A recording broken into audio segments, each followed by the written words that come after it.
Welcome to session number 43 of Tears of the Kingdom. We are here in the depths with a complement of 99 shrines completed and 312 Koroks.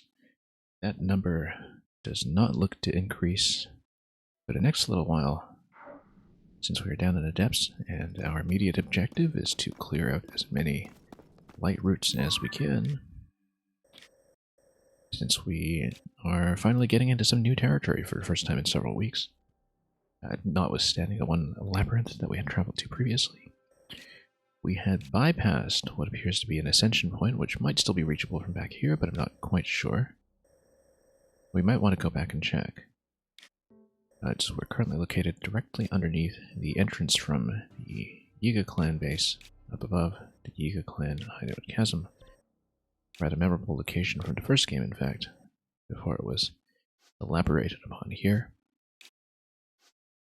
And given some of the locations that we potentially marked out for shrines already, we should actually run back and forth to check for additional light roots.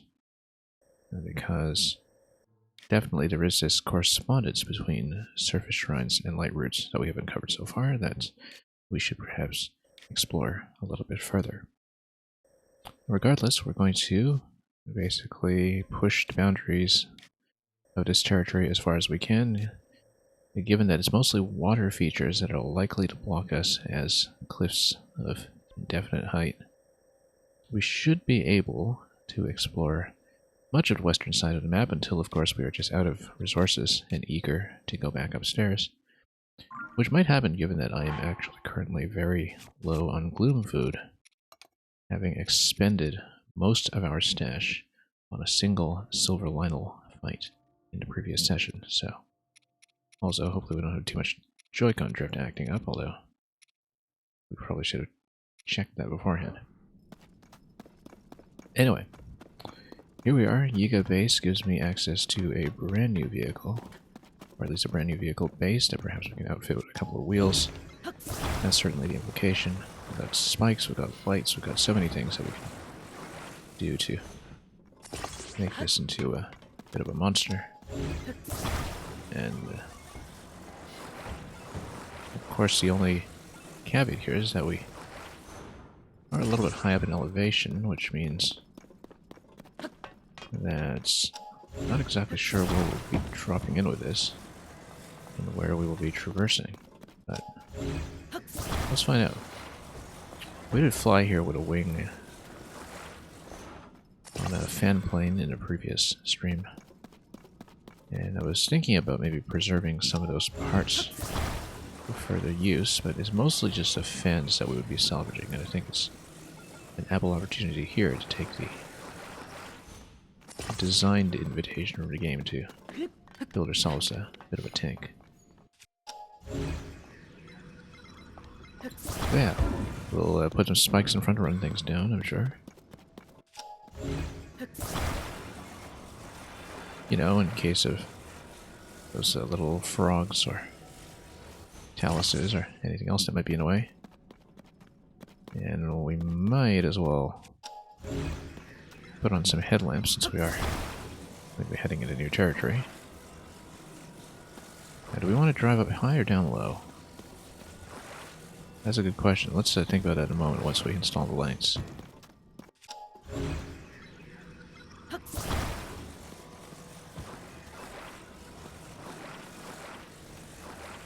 I actually think I should install... Yeah, no, we'll install the whole thing. It's going to be a rather expensive craft, and so don't expect that we'll necessarily be auto-building it completely. But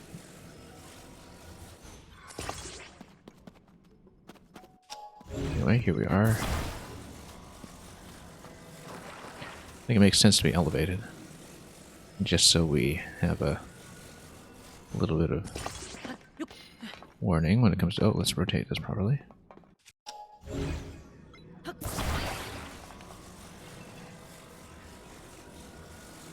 Maybe up front over here. So we have a little room to move and potentially fight, and also some visibility just from this height, so Anyway, before we take off, we should figure out where we're actually going to be driving, because it's a bit of a steep drop. I think we can follow the routes, but ideally we do want to hit this tower here. We would have to turn back from it, of course. I don't know how accessible it is by land, but actually, this one looks like it's the one that's fairly high up over here, so due to descend, we'll probably have to climb back up for it, unless we take an aircraft, but we might just have to deal with that and take this road down. Well, let's do it. No issues with parts expiring on this, I hope. Yeah, there's our plane that we were halfway to salvaging. And let's see how we'll proceed. I mean, it's more or less an all-terrain vehicle. We can take a few bumps along the way, but maybe I want to be cautious with it while we're descending, and we'll just load it up here first, just to make sure we're properly positioned and aren't just going to topple off without warning. Yeah, we'll have to go quite low. We do see where the light route is going to be. It is going to be well lit all the way up until that point, which makes me wonder how accessible it is, but let's go for a drive. Let's find out carefully. Carefully. Carefully. Gotta recall this already. Oh. Oh, and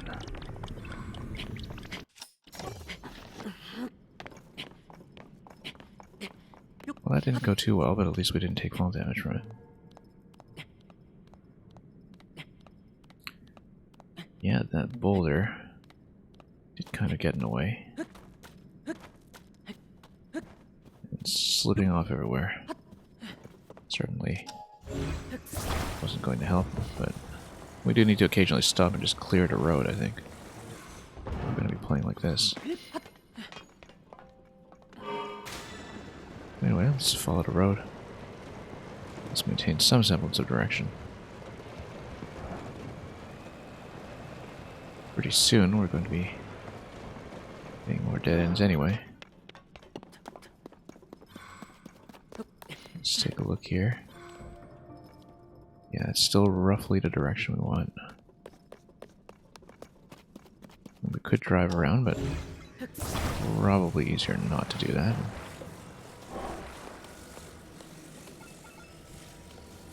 Nice thing about this vehicle is, you know, as we go to other construction points, we can probably pick up more parts as we go.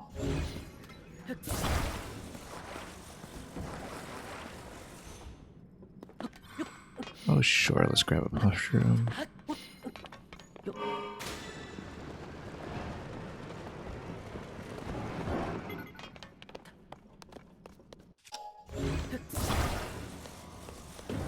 Yeah, we'll do the thing we usually do, which is, you know, pick up a car as we drive it. Because isn't that how automobiles are supposed to work? That does look rather high up, like you are supposed to fly there. It might just be a very big climb. Oh, actually, it's a whole watercraft down there. That I didn't realize.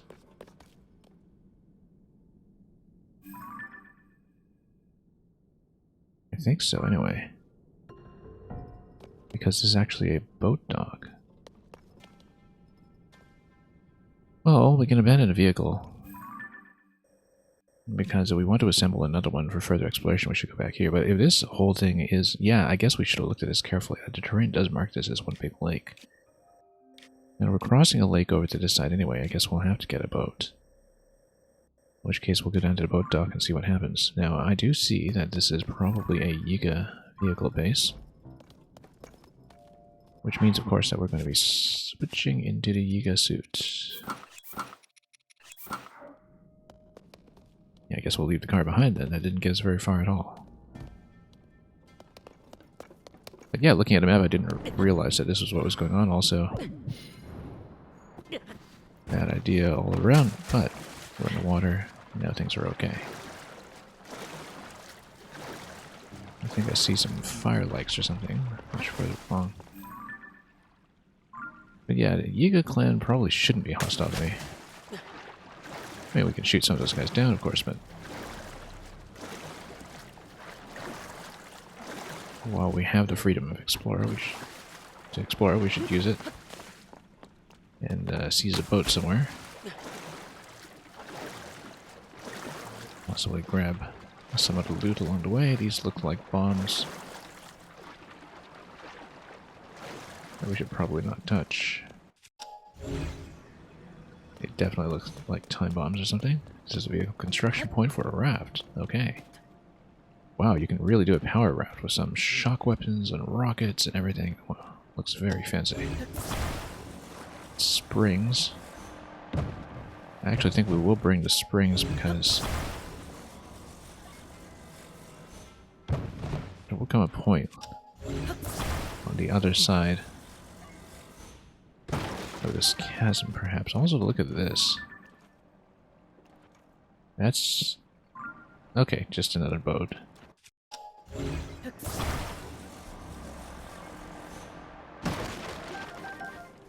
There will come a point, I think, when we will need to gain a fair bit of height going to that light route on the far side. Maybe. We don't really know what shape that climb will take just yet. It's hard to tell from the terrain, although maybe there will be a natural place to ascend. So, anyway, this is where the construction point will be. We might as well start building, although I will, of course, need to attempt that base over there, and perhaps we'll actually get a blueprint. You know what? Let's go to the base first. Because maybe it will give me a pre-built blueprint with a schema stone or a book. Well then, yeah, a couple of different places here. There's some ascension points here. You know, drive a boat under the bridge and just go up the bridge. That would have been fairly natural. There are plants down here I've never seen on the surface, but you can still cut them down in the logs. They work as well as surface logs. Now you can repair rafts without carrying wood all the way from the hideout yet. That would be quite a drop, of course. Anyway, this is currently sealed. I'm guessing we'll need to take out the Yiga boss to do it, or of course we can ascend from down below if we can get into rock, which we can.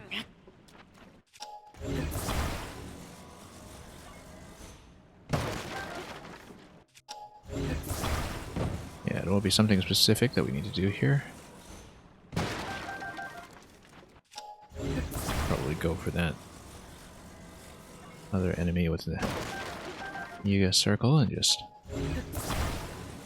activate everybody who's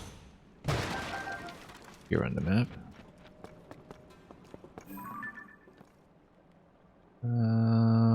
We can check a couple of these locations, I think, though. Ultimately, this is the guy that we need to deal with.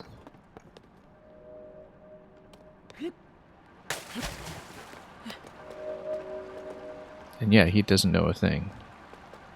We can just sneak strike him with the weapon of our choice, and he'll probably just go down, but...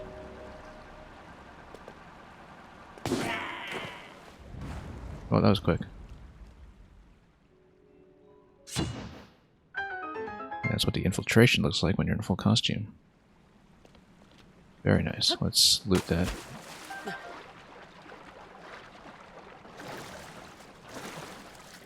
Yeah, once again, let's be very careful around all the time bombs that we see around here. That seems rather critical. So I wonder if we can steer backwards at all. Probably not. Which means that sometimes when we see a welcome mat like this, we should take the opportunity to actually turn the boat. But let's go up and check this location first. Nothing, just a vantage point. That's fine. So, let's not swim directly into the spikes. Interesting that the logs are carved in such a way that they can't just be used defensively like that. Because of course they can. Anyway, we can just steal this existing boat, but maybe we can build a new one as well. At least we should just rotate it. Not deal with it. Specifically not deal with the time bombs. I'm sure the schema stones will give me the whole raft as a pre-build, which will save me a slot. But we'll get into the hut, we'll see what we can do.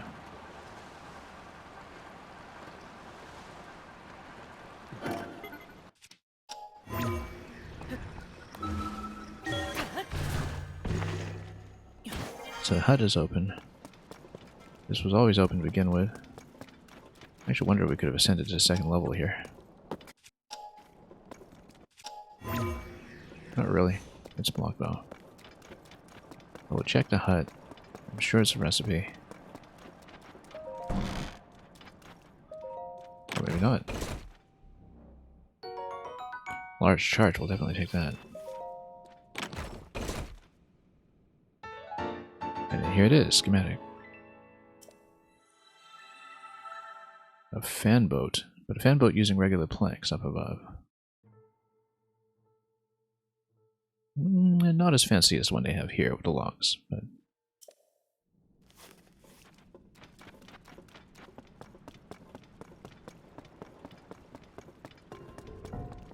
we'll see. The existing boat is not that maneuverable. I feel like we might actually want double fans under some things. You tidy that up, but let's check over here first before we proceed. Yeah, we have a double fan boat over here. This one doesn't have lights, but we can always outfit it. I'm not convinced we'll need lights once we... well, with double fans, I suppose. Because we'll need to switch back to the mining suit then, in that case. But yeah, the single fan doesn't turn very well, so... I feel like... I mean, but there is a lot to explore over here as well. No, we'll just switch back to the mining suit once we're bored. Once we've given them a little bit of distance.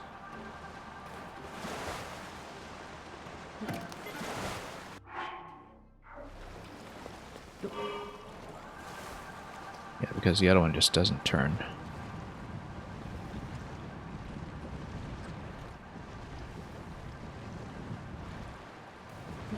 Let's switch into the mining suit. As long as we're not in patrol range with the boat, we may be able to turn this around a bit and head back into the lake proper. But sure, let's enter the gloom, why not? Let's see what lies below.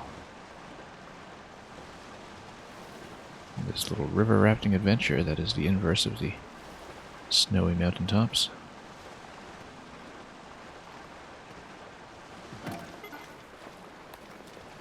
This looks reasonably interesting if we can make it through. I'm not totally convinced that we can. We'll check it. I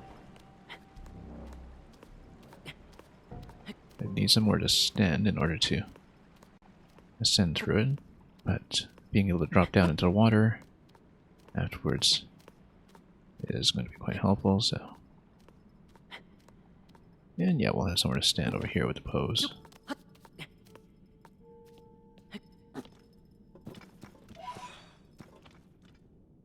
And that was...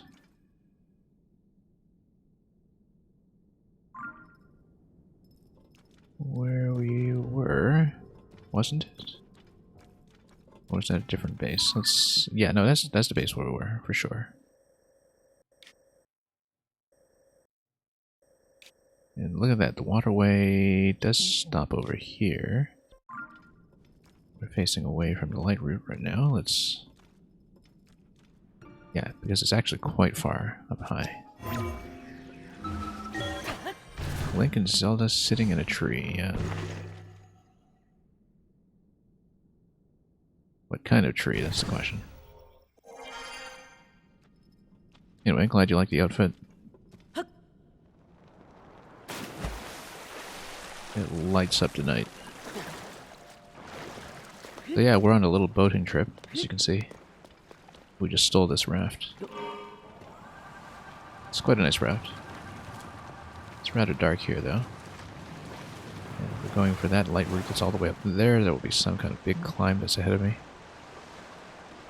Is this The Legend of Zelda's version of a hazmat suit? No, it's a version of a, you know those lure fish that live really deep down in the ocean?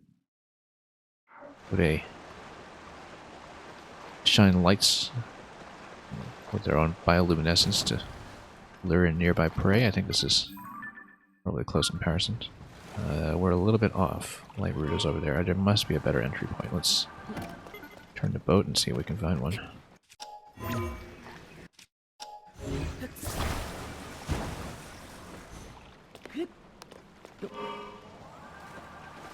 Without just crashing everywhere.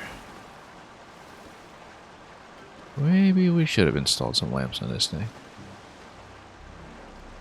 Because we're fumbling around pretty blindly.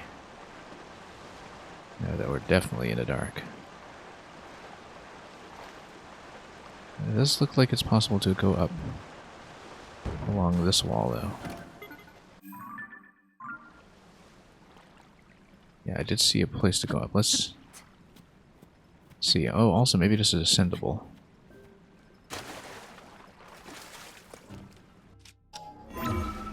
Yes, it is. Okay. Let's do that. Like an anglerfish. Yeah, exactly. That's what I meant. An anglerfish.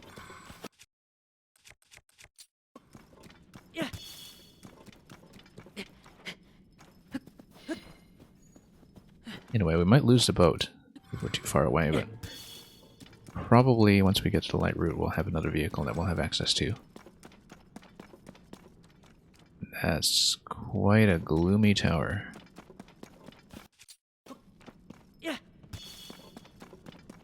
Oh, okay, good. We do have another assembly point.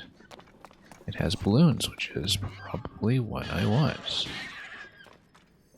What are they attacking? Not sure. Oh, probably more of those froggy things.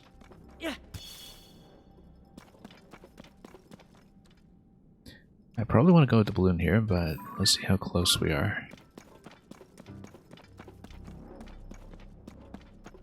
If I do go with the balloon, I probably want to give myself the ability to heal.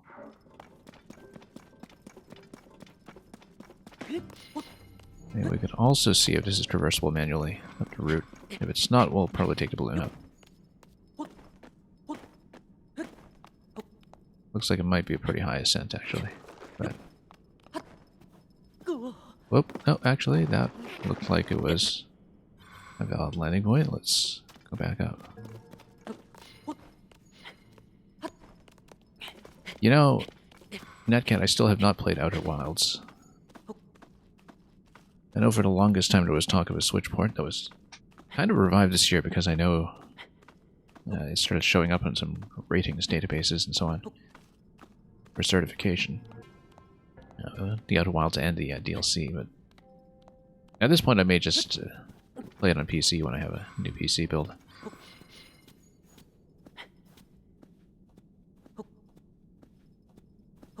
But for a while I was holding out for the Switch port that was announced like 2 or 3 years ago. Yeah, because, as you might imagine, Outer Wilds has come very, very highly recommended to me. Probably isn't a surprise.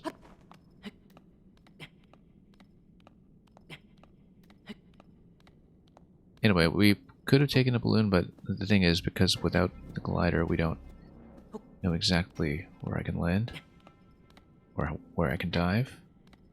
It is probably better to do things this way.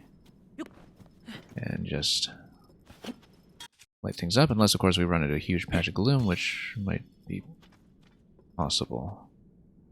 No, it looks like we can actually do this climb.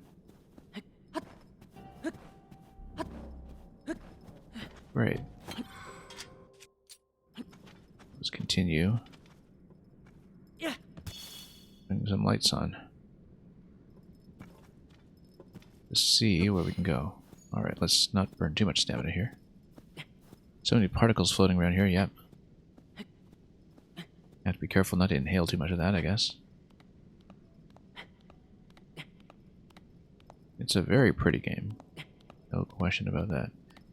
Now we need to find an appropriate way to traverse this so we don't fall off of an overhang or get zapped by electric keys.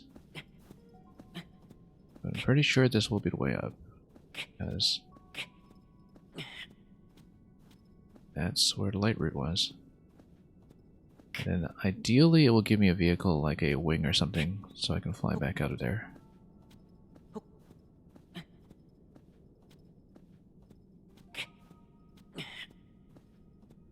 This has been an interesting little segment of the game anyway. Oh, there it is. Perfect. Let's light up the night.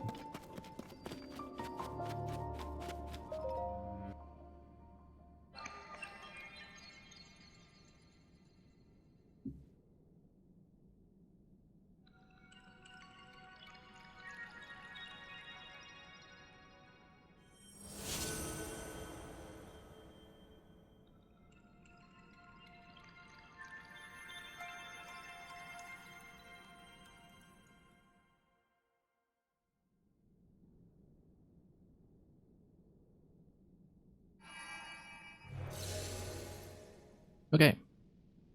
Lights on. At least within the immediate vicinity. Oh, actually it lights up quite a bit more. Gives me quite a bit of the coast, in fact. Now, the next problem, of course, is whether we will have any way to traverse this, or if I just need to go on foot. I guess we're pretty up high in elevation. Interestingly enough, this does connect rather well to some of our previous locations, depending on how high the cliffs are here, which I can't quite tell. That I didn't expect. I guess we had scouted this location from above quite a while ago. Anyway. Any user lurking till you fall asleep as usual? Yeah. Well, have a good night in advance. This looks like a flux boss. Is it one that I would have taken previously? I think it might be, given that I have been to that area and up to the map.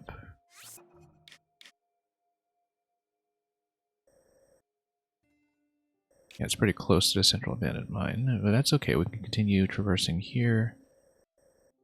And I guess it does wrap around this side, so we could have explored further in the first place, in this direction.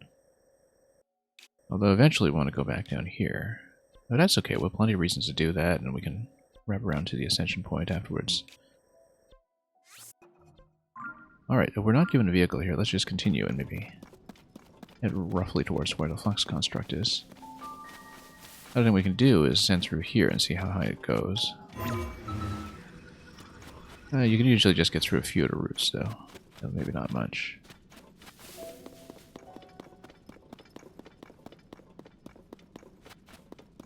Flux bosses always make nice weapon attachments, yeah.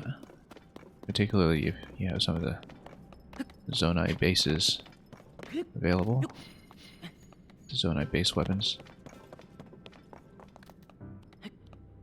I feel like when I'm climbing like this, I should switch one piece over to the anti-gloom suit, but that's okay. We've got plenty of stamina. We'll probably be able to make it now that we have full visibility. James D, welcome.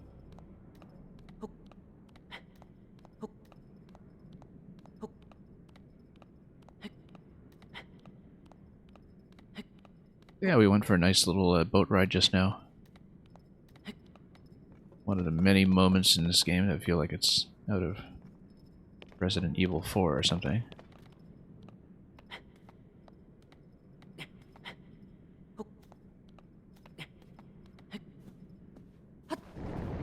Oop, there we go. I'm not going to worry too much about the gloom, to be honest. Because we're in a pretty good position. as far as traversal goes. Yeah, Flux boss over there. I don't remember fighting on that platform, so we'll go over there and we'll do it. Yeah, the Flux weapons work out very nicely on the Zonai base. I wish I could show you, but I did spend most of my good weapons recently on things like a Silver Lionel fight that really ate away at my bank. This is a landing zone I can take. I might take 1 point of gloom here, but I guess that's why since we're in a place that's been lit up anyway, let's switch over to the gloom suit. Just to give me a bit of a buffer. Basically absorbs 1 point before things start getting dicey. We're spending a little too much stamina here though, so let's back up.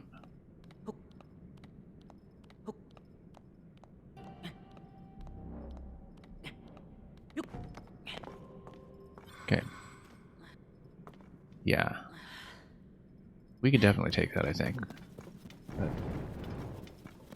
we'll move towards it, and we mean to wrap around this side of the map anyway, so...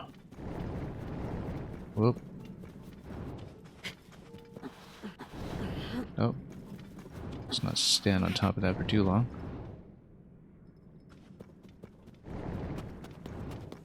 Yeah, the gloom protection's quite nice.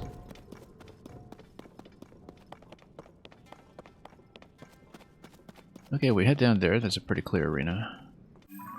The question is, do I want to lose elevation now, or do we want to continue first? Let's see. There's this arena over here. It's not too far down. We can probably climb back up out of that. And have, in fact, a fairly clear path to the next light route after that. So we should fight it. I think. And if we're too far down, we'll deal with it. Climb down, please. Yeah.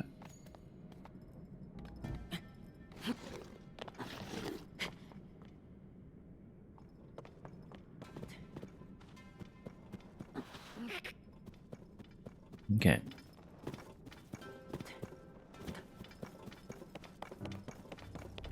Yeah, flux bosses don't tend to be too bad.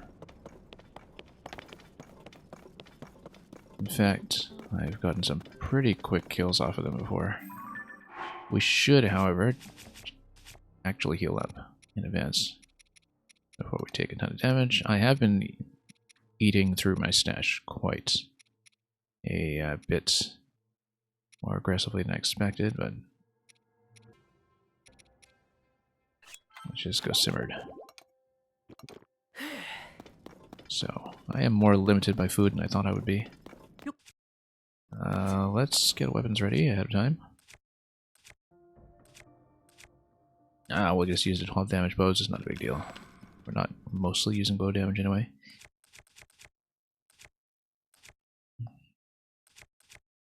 Got a lot of smashy weapons that are put together for mining purposes, but we'll stay with this claymore, I guess. And we'll see what grade this construct is.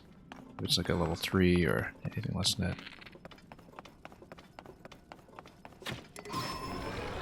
Oh, it's a 1. It's gonna be total pushover. Hang on. As long as I remember my controls and tug it away. I'm not even remotely concerned about a level 1.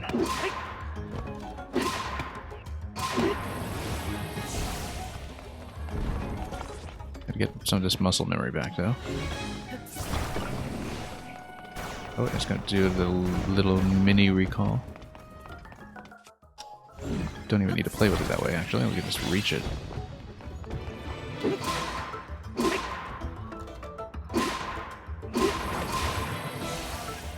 Okay.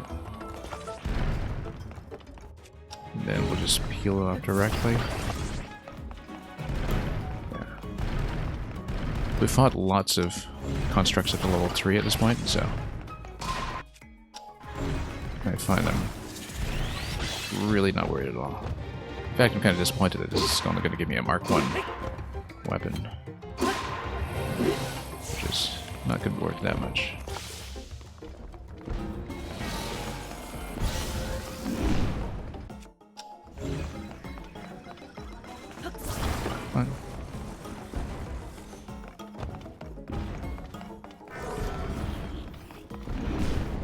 Oh, as long as we don't step into gloom.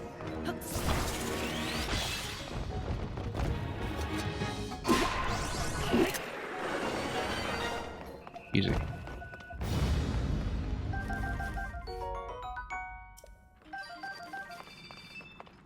Okay. Where should we put this weapon?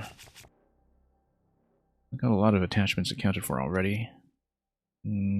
Might be better than... no, it's just a level 1. It's probably not much better than Talus. We can put it on this guy since we might actually be using it for attack.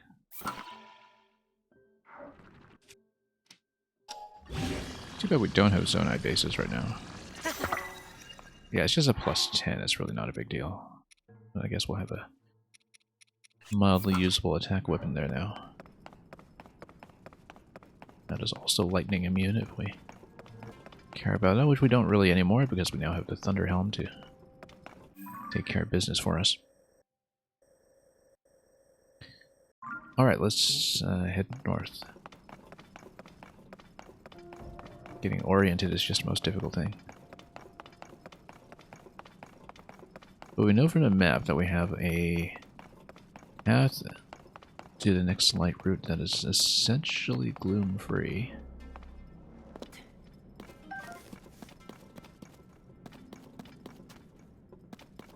So we just need to take it. Now we just need to walk the path. Let's switch back to the mining clothes. Or the illumination. That's another overworld boss off the proverbial checklist, yeah. Especially because here they're not named by location in the depths. That is important. I mean, they do still show you if you've defeated it previously, but they don't give you the location in the life bar like they do in the overworld, so I'm in the habit of just fighting every named mini-boss just in case, even though so far we don't know what the equivalent is to the medallions in the last game. What do we get? That off the monster shop or somewhere else entirely? I would assume there are the medallions still, but if it's from the monster shop, we don't know that yet. Maybe it's only available post-game. I don't actually remember how it worked in Breath of the Wild either. Daylight Grove. This is something new. Oh, daylight as an actual daylight. I guess. That's just a moblin. We don't care too much about that, do we?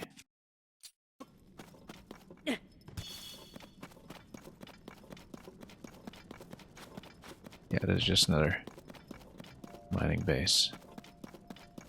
And more light roots are coming. I think I would like to light this place up first before I fight them. I can come back for that, since we do want Zonite. So do I have a stone weapon for chopping this guy? I don't really. We can just light him up. What we usually do.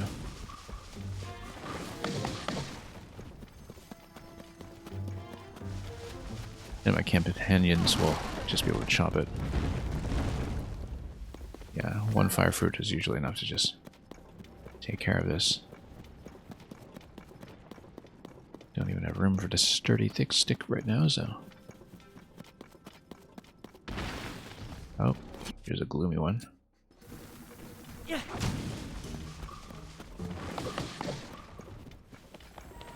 We'll toast it.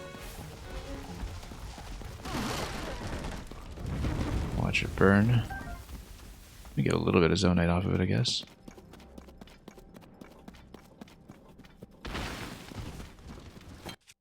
Sure, let's trade fire fruit for zonite, why not?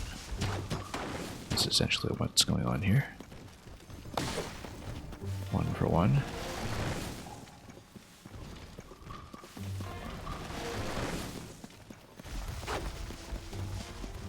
Dance, dance, dance.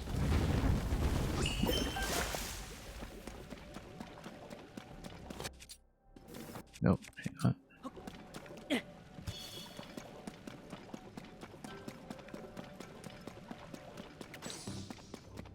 Yeah, this will be a fairly readily accessible light route. I'm assuming we can make it over to Gloom Patch, which we'll have to do.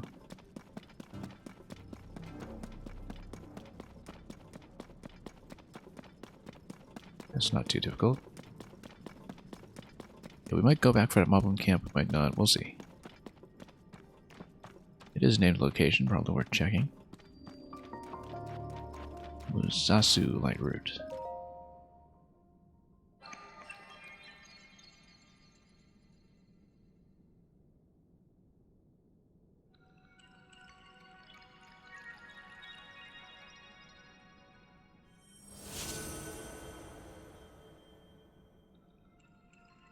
I think this is in an area of the map that we haven't explored on the surface yet, so we'll also mark shrines as we go.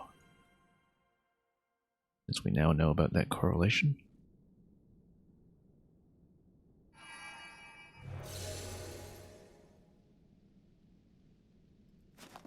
But we'll take a look. Okay. Pretty good range on that one.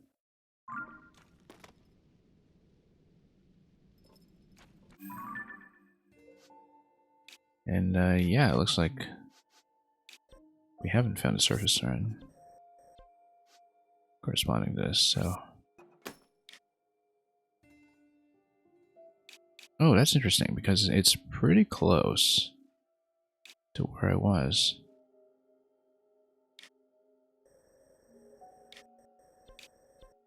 We just hadn't really gone around that region yet, I suppose. Also, we know from this shrine that there's going to be a light route down here. We can probably make it to it soon enough, but we could probably just see it from here, too. Yeah, we'll map out the correspondences as we go. It's a pretty clear sign of what we should be going for. Anyway, now we have the Daylight Grove, which is a whole area here with the trees. We've got what looks like another major encampment over here. A couple of different vehicle assembly points. Let's go for the encampment. In case we get more blueprints or something.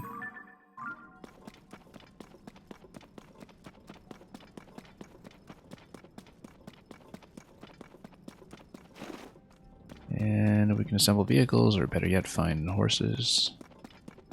That would be great, but if we can't, we'll just see what's over there. The structure indicates to me that it's going to be a slightly more significant base. Yeah, definitely Yiga base. We know from previous experience that we can just infiltrate the Yiga base directly. Have a very easy time of it, so let's have a very easy time of it. Yeah, they just don't pay attention to you at all. If you do this, you just need to take out the guy who's in the middle. Very interesting here, Hoverstone plus Flamethrower. Just to prevent any ascensions. And to block the gate. I mean, we can just probably go over ourselves. A lot of things to latch onto here, in fact. We can just detach this, can't we?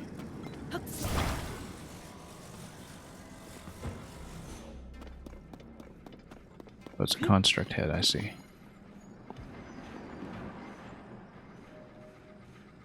Oh, and since we've claimed it for ourselves now, it's not going to do friendly fire, I think. So we can just... Oh. There we go. You look at the terrible plans you find at these ego bases, yeah. Look at this guy, he's just going round and round a track for fun. Whoops. Hang on. What? I got a better idea.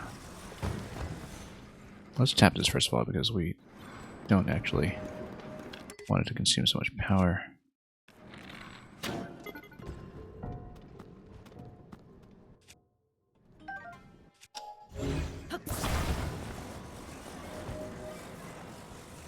Yeah, if anything, I'm just treating them like extensions to our blueprint book.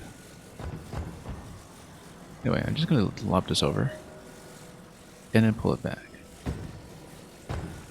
And we'll recall it. Just to save myself a jump. Can we just block his track? I guess we can. I wonder. Yeah, put a bomb in the road or something, but... Or just even recall his vehicle? No, I can't quite do that. What I can do is maybe get a bit of a snipe. Of him.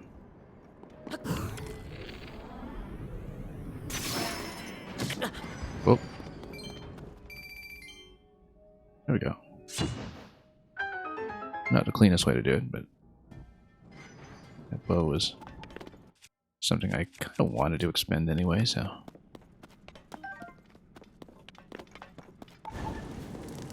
Let's see what they can build for me this time. Maybe it's a flame turret, maybe it's something else. Some kind of supply site for zoning devices along the road, we know about those.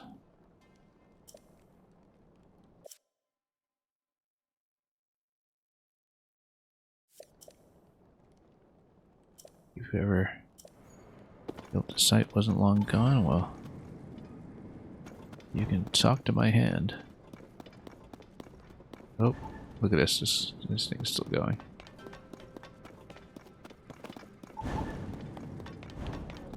Where was the hut? Was this the hut? Yes, it is. Okay, let's grab the plans.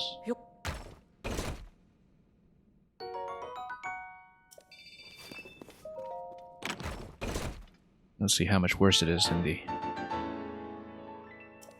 things that we are actually finding here. Three-wheeler, it's not too bad. I sort of want to see it, just to also assess its cost. Yeah, the nice thing about this, I guess, is that it's very easily buildable with the parts that we have down here, and also so I don't need to fuss with the attachment points. I'm obviously never going to spend 24 zona on this.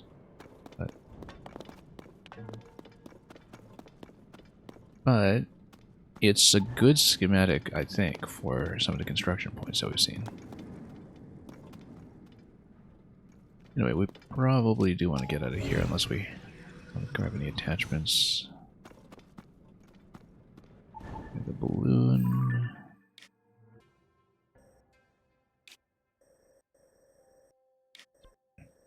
Yeah.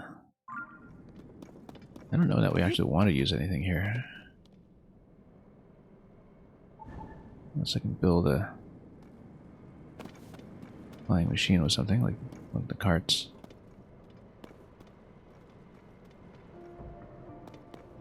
I actually kind of want to try. Oh, also, look at that. It's using the wheel as a base. Which is sort of interesting because, like, basically you could build a... Oh, I see, because it spins around and creates fire that way for the balloon. That might be interesting. If extremely hazardous. Might be fun, actually. Yeah, because the idea is that this spins around and then the flames, when they spin, will actually light this up. I sort of want to see this in action. This is going to cost me a little bit of power and maybe one arrow to activate it. So put it on a control stick or something.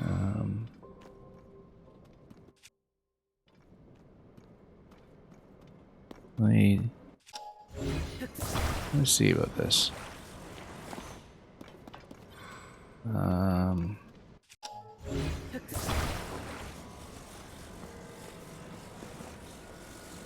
Actually, no, attaching something to the wheelbase is a bad idea, I think, because that's going to spin like crazy.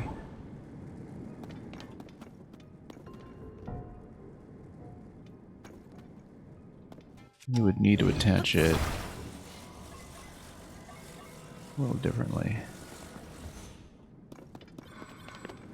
We've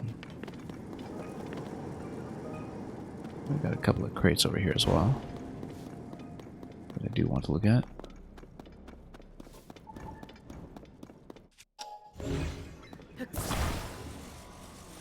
Just in case.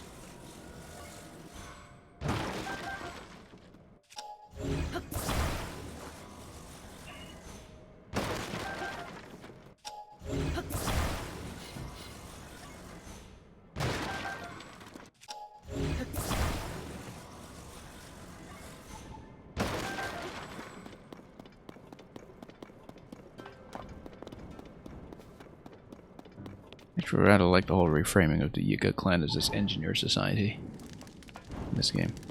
Anyway, let's just show off what this looks like. Yeah, because it totally does that.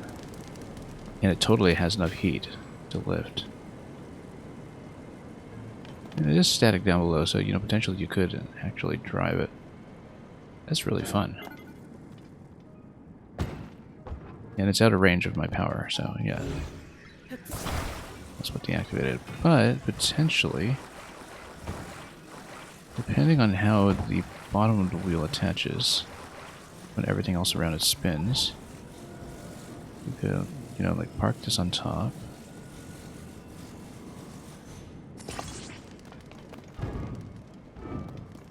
That's a bad idea. It's not going to spin the way I want. Let's see. It is very, very pretty. No doubt about that.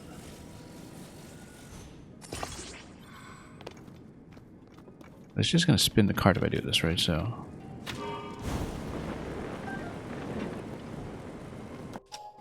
in fact, it's going to trap the cart like this. Doesn't quite achieve enough lift. But look at that thing dance, though. Look at that. It's beautiful. Dance, dance, dance. Dance, dance, dance. It's like a ballet.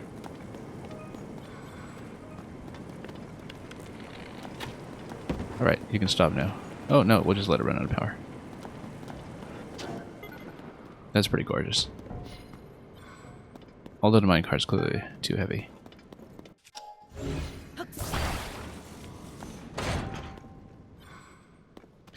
Yeah, no, I'm just trying to figure out how I would attach something to this so you could actually use it as a vehicle platform. It's very difficult to do it, in fact. Because you would just kind of spin around underneath. Like, you can use it as a weapon platform, but you can't really do much to ride it, I think. Anyway, that was fun.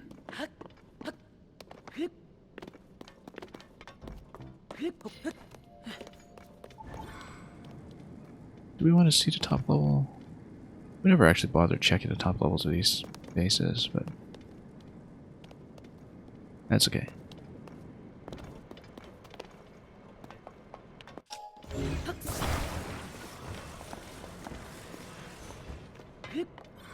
I would build something fun out of here, but we don't actually have something natural to use as a platform. Because... oh, maybe it's springs. Maybe you could do it with springs.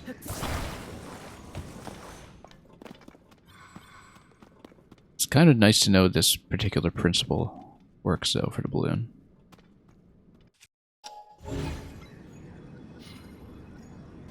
You got a couple of lights, flamethrowers, etc.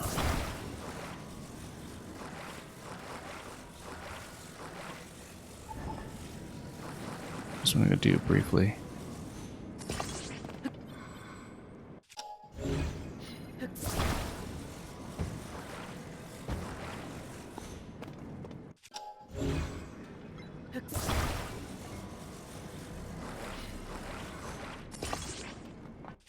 Latch these on for a moment. A little off center. Let's see if we get enough lift. Also, the spring should give me a bit of an initial boost. Let's face this out a little bit so we have some room. If I'm correct, when we activate this, the spring should give me the initial propulsion to go up, and then we should be able to suspend it from there. Do we want to go this way? We want to go north.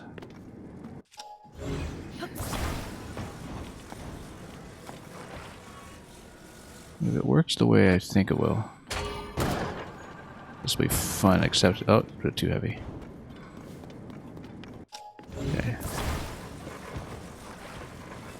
Yeah, I guess it isn't going to quite achieve enough lift.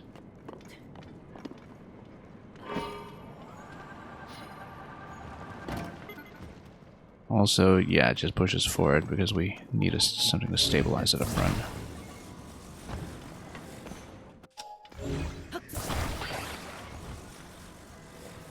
Previously, that's why we had stuff like the quad rotor design.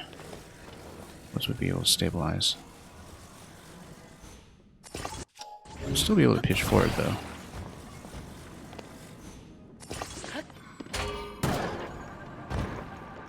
Doesn't give me nearly enough lift. The spring is actually quite heavy, as is the control stick. We can even just do the minimal design.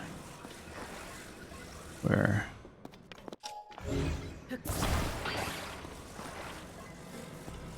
Does this give me enough weight to work with? And I know you can do it with a two-fan design as well, but I kind of want to just try this, since we're here. Not enough lift. Oh, a little bit. Not quite enough. You can make a hover bike, but you can see I'm pitching backwards a little too much. I'm just getting stuck. Whoa. Sending myself to the wrong place entirely. And yeah, I know you can do the two-fan design with the control stick too. Hover a bit better than that, but get a little bit of rotary motion on it, perhaps.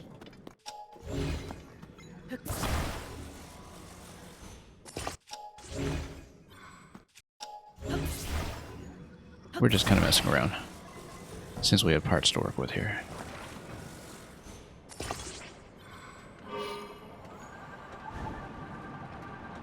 Here we go. That's quite nice. As long as we don't smack ourselves into the floor too much. I guess I might not have done this quite symmetrically. But we can probably continue.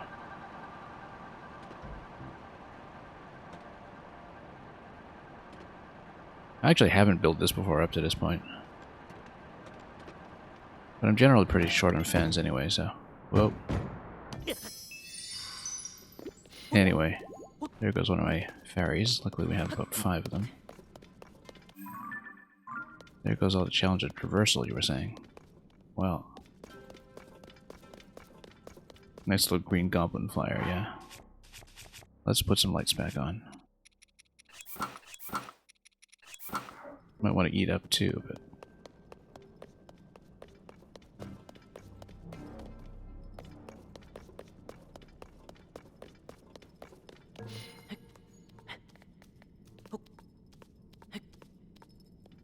Okay.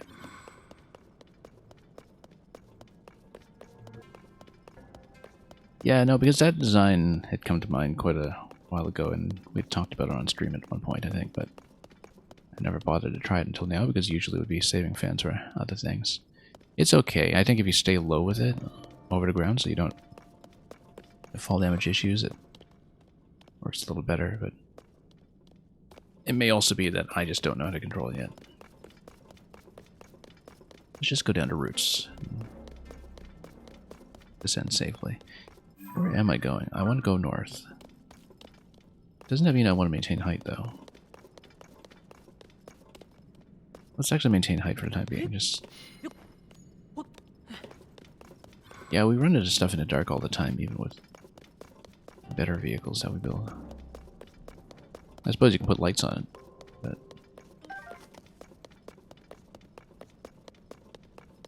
Anyway, speaking of the dark,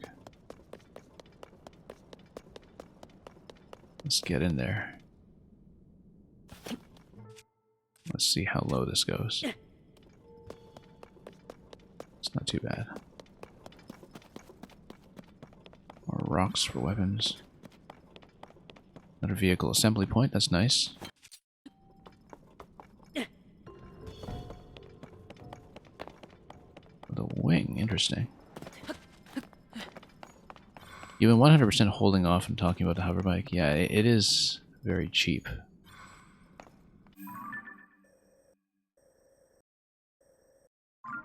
Anyway, thank you for holding off on that. It's important to kind of discover that myself for experimentation, so...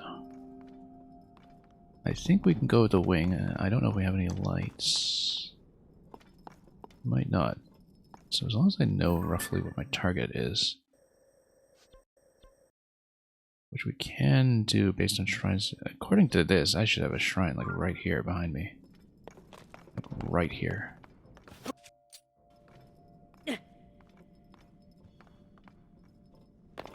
Why don't we see the light route then? Yeah, because if the correspondence with the surface world works, we should actually be standing up practically right on top of one.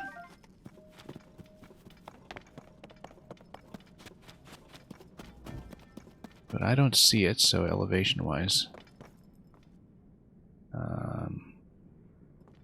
well, let's see what's going on here. You're also enjoying seeing the ground level? Yeah, I guess that's something that you don't see all the time if you are just flying everywhere. Oh, we need fireflies for gear.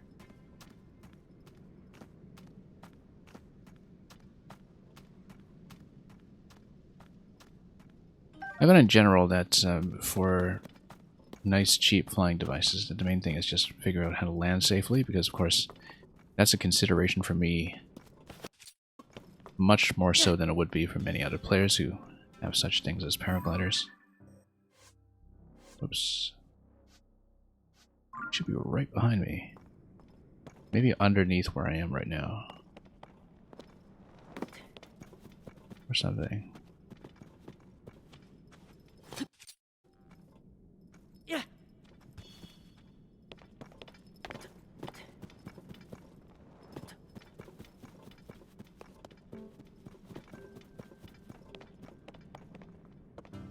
Now we're losing quite a bit of elevation, so let's... whoa.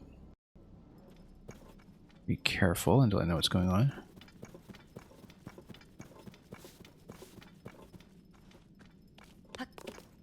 I should actually heal up.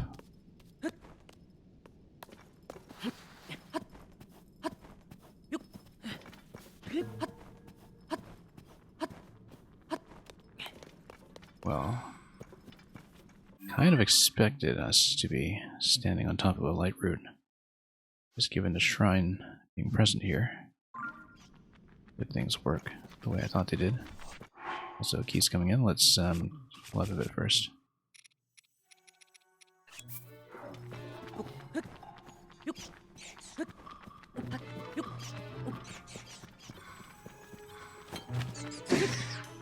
Nope, should have looted it. We can still do so.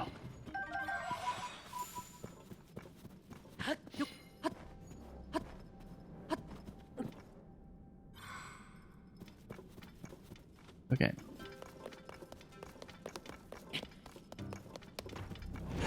Whoa, that's a lot. Hang on. Also, we've been doing something really kind of cheap lately with these guys too. Go ahead and pull it off. Which is, we now have Earthquake. Which means I don't need to waste durability on these guys anymore.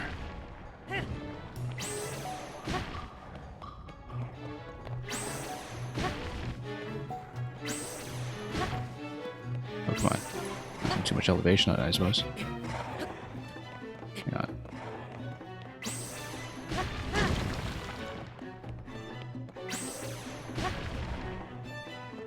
Come on.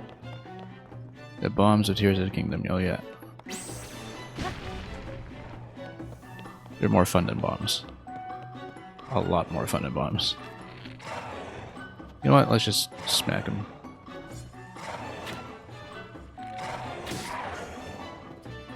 Or not.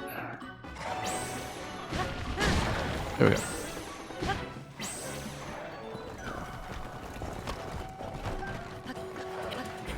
Come on. Just trying to do this the stylish way and they're not letting me.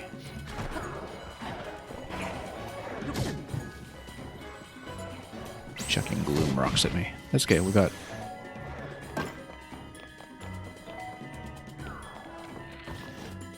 oh, you don't mind. Whatever, we'll just kill him.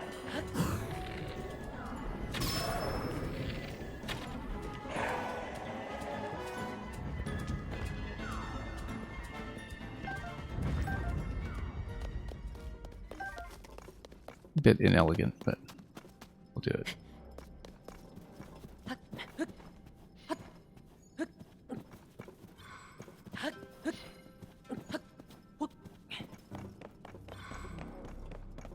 Nope, been enjoying the Earthquake a lot ever since we unlocked it.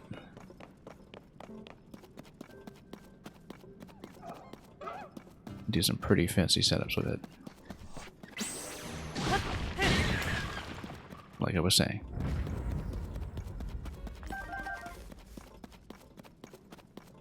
No, it wasn't trying to get under this to see if there's a light route under my feet.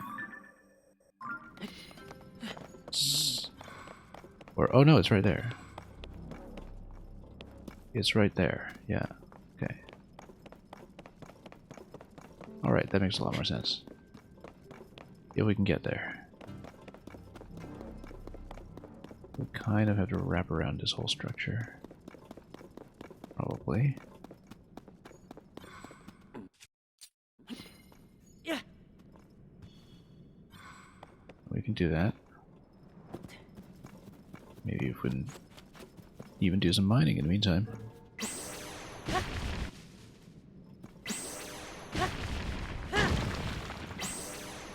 With so many mining weapons, we don't really need to be playing this way, but...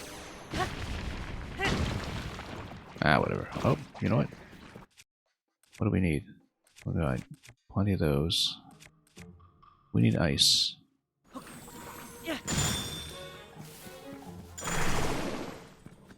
We need my gloom suit on. So we can actually stand there.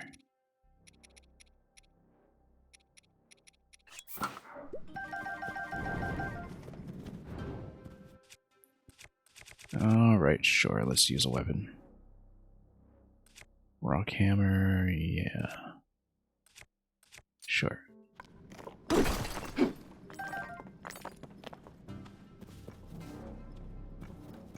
Those baby frogs are annoying when they travel in packs. Yeah, I guess it could be. Anyway, we fell in here.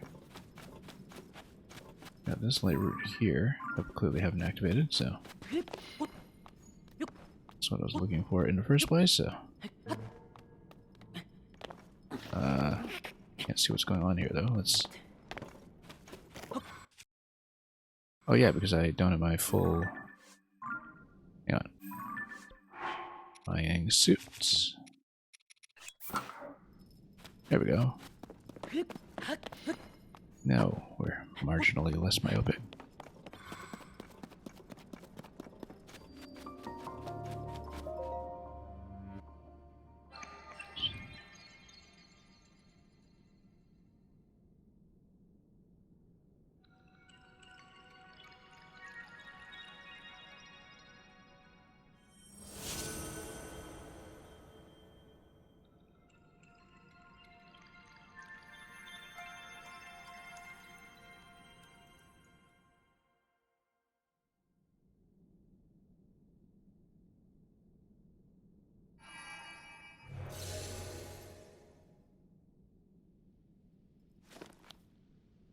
Alright, let's light this up. I do see a pretty hard boundary coming up ahead, so... we may be starting to exhaust this region at least a little bit.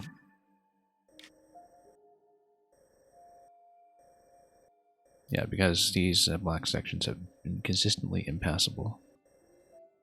Then perhaps we can go around this side, depending on... Oh, we should be able to, because the water feature ends over here. We can almost certainly go around that way.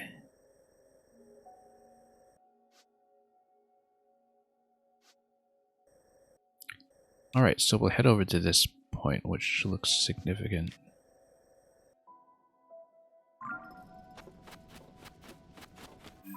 And probably head towards the vehicle point first. This looks like another base that we can attempt.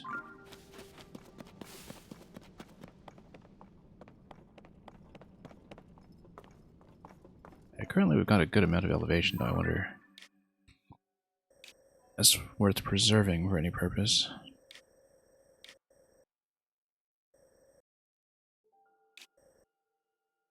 Yeah, that's just going to be a wall, though, so let's see. However, this looks like it's high elevation, and so maybe we can follow along the ends. No, we want to go to this space, so let's go down that way. Ideally, it hasn't got a vehicle to work with here, but that's okay. We can always build some, but I'm A little light on parts right now. Otherwise, this would be a good point for the wing.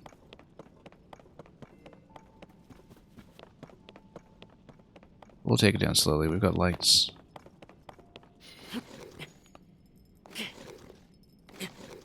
Which also means... let's get back to Bloom suit. I gotta fix my direction, yeah.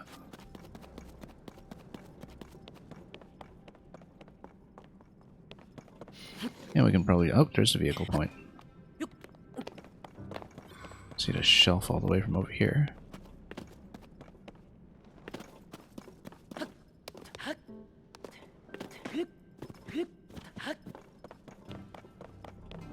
Ever dragged a chicken around for a little gliding? Very briefly. Not for any serious gliding, only for one particular side quest at a stable. But I haven't been using it as a flight tool or anything. I mean, I would be fine with doing it. I just haven't. Okay, so this is the point that we'd seen previously. Let's see, we're facing west, and over in that direction we'll be heading towards another mining area or base. Let's just... yeah, it looks like it's another mining zone, in fact. We could take the wing, but given that I actually want to stop and explore that area, I think we'll stick with what we have. Yeah, because we've got a couple of Grand Pos here. Loopy Burrow, interesting. Oh, this is directly under Satori Mountain. Isn't it? I think it is. That would make sense if this is the Satori Mountain pool in the peak, right? That would make sense that this is a Loopy zone. We really want to zap them all for money. Well, maybe it'll lead me to interesting places, so let's follow it first. Caves within caves.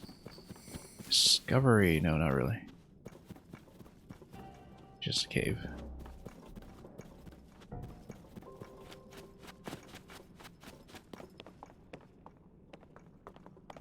Yeah, and then we have a little bit of water over here.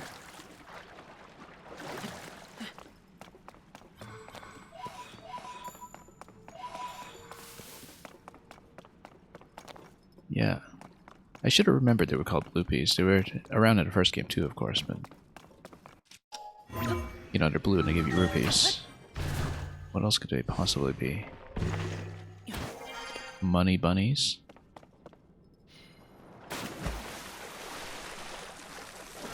See, now I think I'll just call them money bunnies.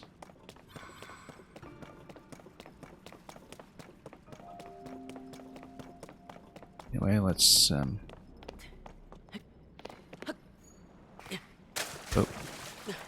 Almost. Not quite. Let's just climb up this way, whatever.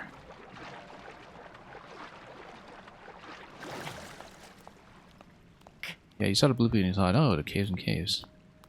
No. We already have a definitive count of how many bubble gems remain for me in the main world.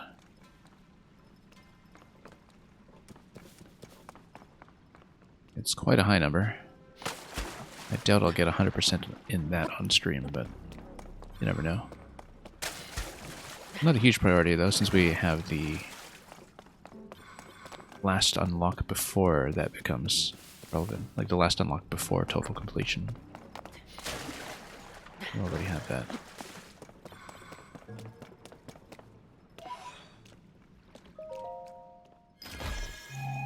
More charges, I hope. Very nice. We'll have a significant battery expansion next time we choose to do one. Nope. More bloopies. Notice, by the way, no gloom at all in this zone. Which also makes sense. And given that these are heavenly creatures. should actually scan around for chests or anything else, though. Mostly just pose.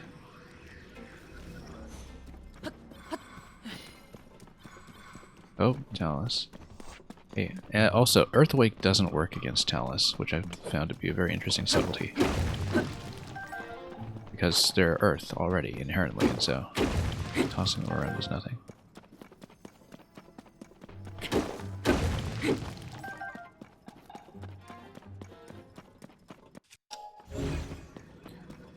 Yeah, lots of bloopies all over the place. I don't know how exhaustively I should be checking this place, given that, you know, there's a lot to check. Probably should just use my scanner for treasures and leave it at that. But you never know. Really interesting bit of architecture, though.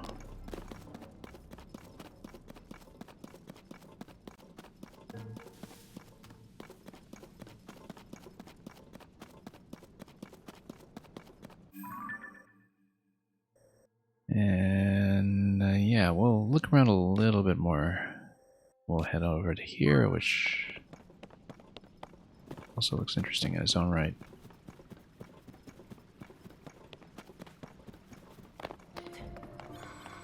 It's a pretty unique location. I just don't know if there's anything other than the chest that we already saw when it comes to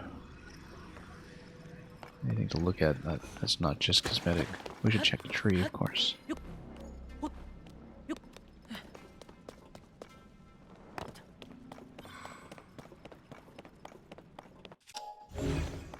Nope, no treasure down here. Well, we've thoroughly raided the place. So let's just continue. Yeah, very interesting to see these correspondences between locations, because it, of course, makes sense for this to be what is below Satori Mountain. Let's get more deep fireflies if we can. We need a lot more of them for our mining suit upgrades. A lot more. Oh, come on. Depth perception. Work with me here.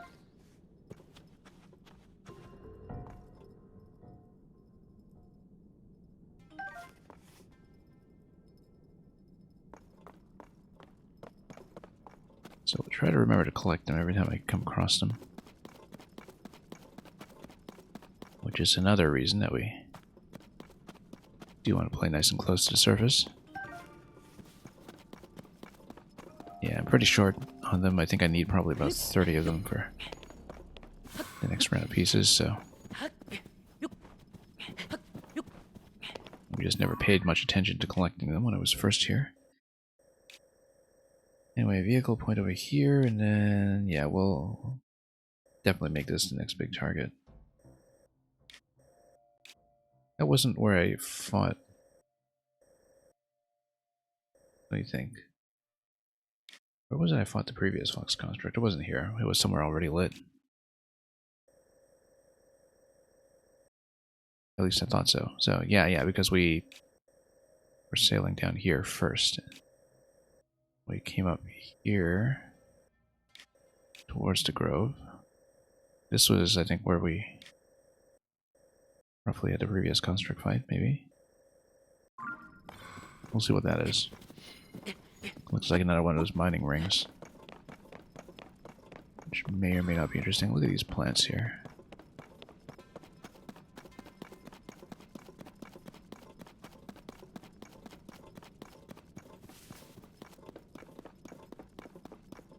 Also, more fireflies. Let's grab them. Lots more fireflies. Great. Let's not scare them all away.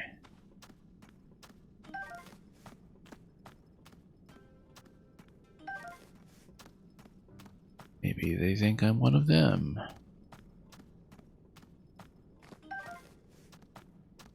Here with my own brand of mild luminescence. Nice firefly spot, actually. One of the better ones we've encountered. Okay, let's go up.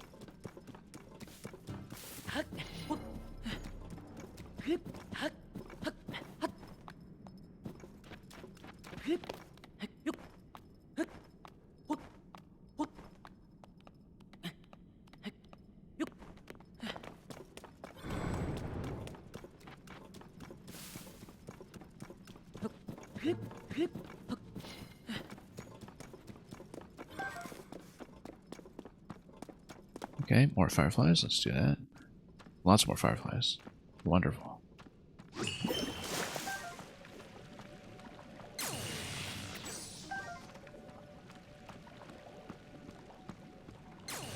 Check the count on these eventually, but my target is 30 by the time I get out of the depths.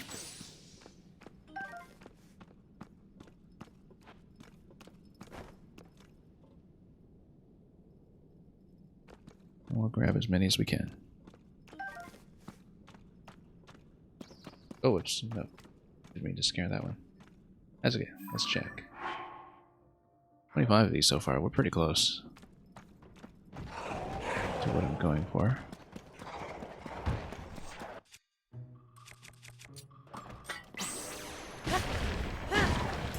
Oops.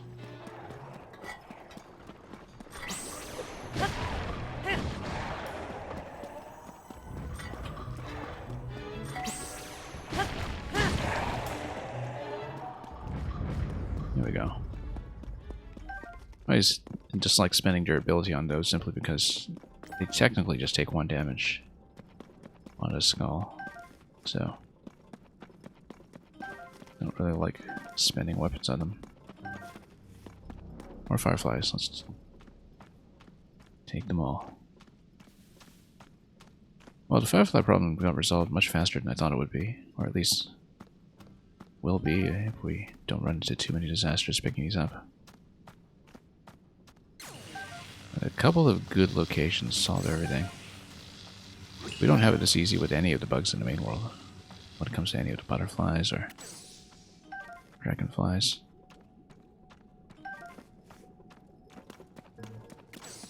And of course we don't know what the material cost is yet for the tier 4 upgrades for the mining suit, but this is basically tier 3 dealt with. And we'll continue here.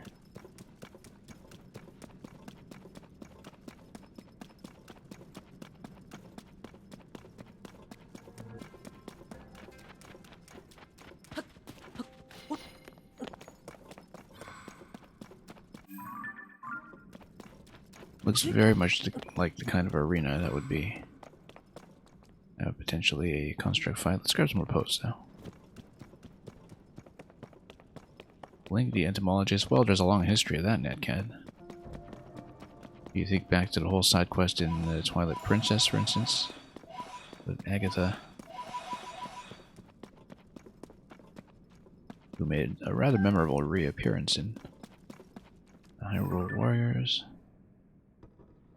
Look at this big guy. Oh, it's a Boss Boko squad. I kind of don't want to fight them in the dark, though. Well, I can light the place up, too. And then we can fight them.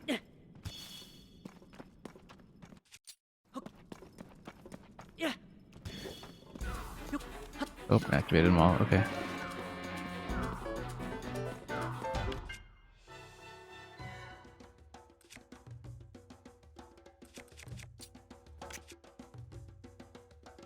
Yeah, I mean, he's gonna be a big guy, but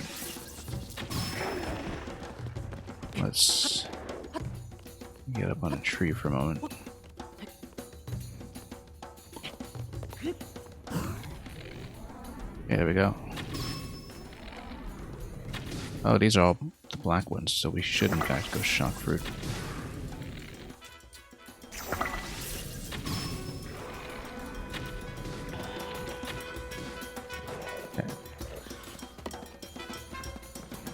We can go for high damage bow as well, but I'm being cheap.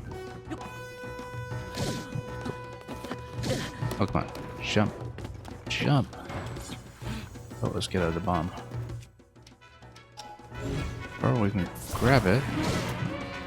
Come on. There we go.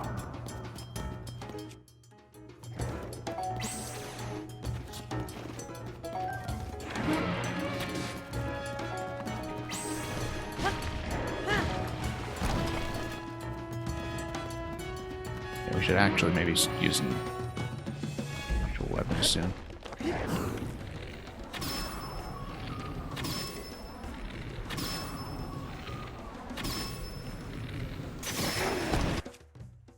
and maybe use a real bow now, too. I mean, a Lionel bow's gonna tear this guy apart, hopefully.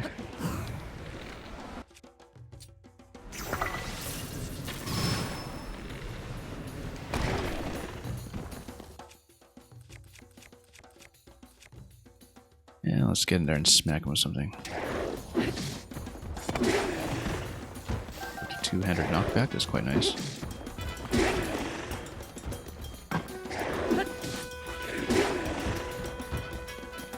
Let's chase him down.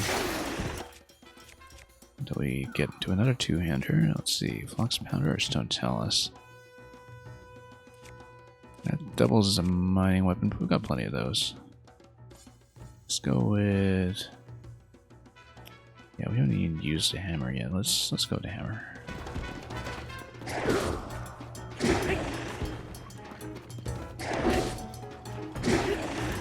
At this point we just stun lock him with two-handers the whole way down.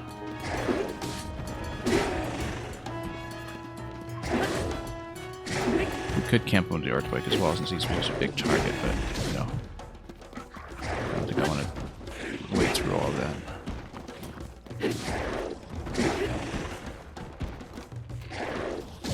Whoops.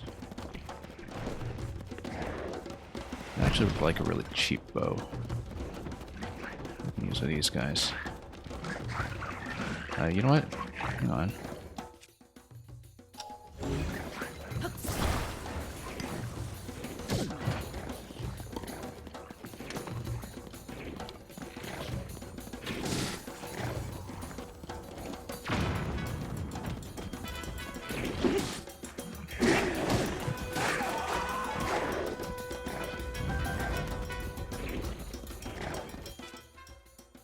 Maybe not the most cost-efficient way to play this, but do we care? Not really. Oh.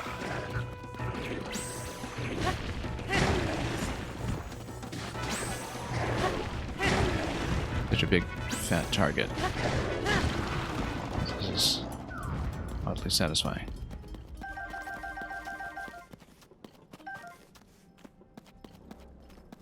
Yeah, Natcat, to go back to what we were saying a few minutes ago, I did feel like the side quest content in Twilight Princess was a big step down from Wind Waker. I mean, there are a lot of things I like about Twilight Princess, but, you know, the bug quest actually stands out to me as a prime example of something that I felt was much worse than the preceding game. Seeing the big one use the bow is funny. Yeah, that's true. I'd rather see that. Anyway, we can blow things up, and then it does kind of make things harder to mine, so... Or harder to pick up. However, might be really cost efficient.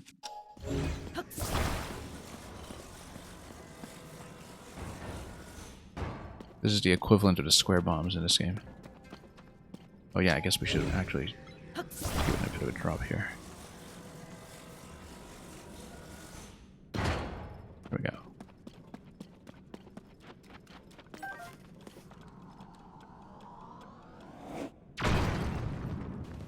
It's gonna get all over the place. We took a lot of gloom damage. That's okay, we'll get back to a light root soon enough.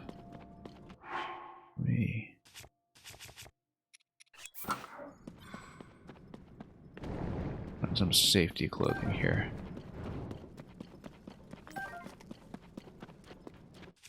Where will the other Zonite go? That's...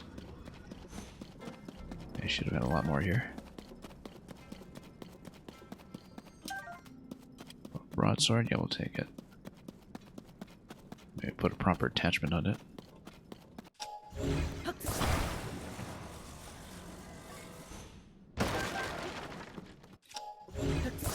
At this point, healing is actually going to be my bottleneck for the depths. I was worried arrows would be the bottleneck, but we're getting enough replenishment on them that they're not as much of an issue as I feared. Also because we're using far fewer arrows than we used to, first of all, because I actually know how to throw objects now, and secondly, because we have a lot of alternatives to arrows, be it with our companion characters or with the Earthquake. In many circumstances, we want range damage, so my arrow consumption isn't what it used to be. So we massively overcompensated by stocking up about 500 arrows ahead of time. But that's okay. We'll get a decent mining operation going here, and we might as well just whack this. Why not? We stocked up this many rock weapons for a reason. Anyway, let's get out of here.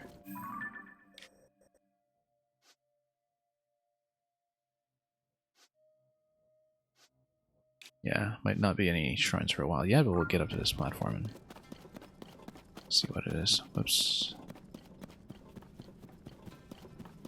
Let's see where we're headed here.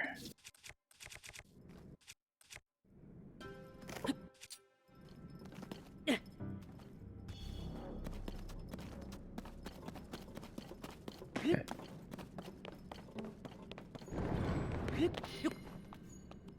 Also, if it is a big fight coming, we'll need some gloom healing pretty soon. That's okay.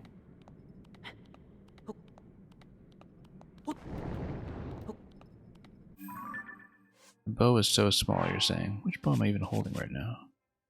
Oh, the Boko one, yeah.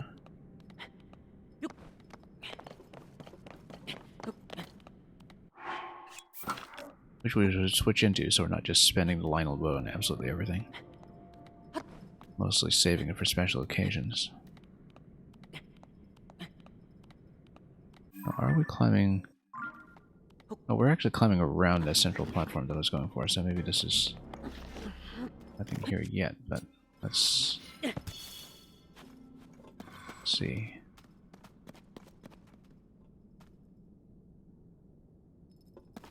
Was this a chasm drop or something? No. I wonder what this was then. Okay, no, this central area here, that looks to be the platform I'm going for.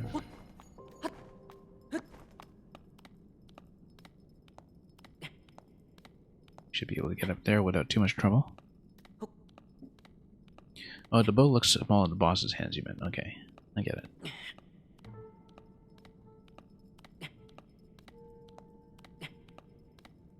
Yeah, because with a lot of the silver enemies, I tend to be much more concerned about their direct physical attacks when they've been disarmed. Unless they have really long range, like the moblins with two-handers do.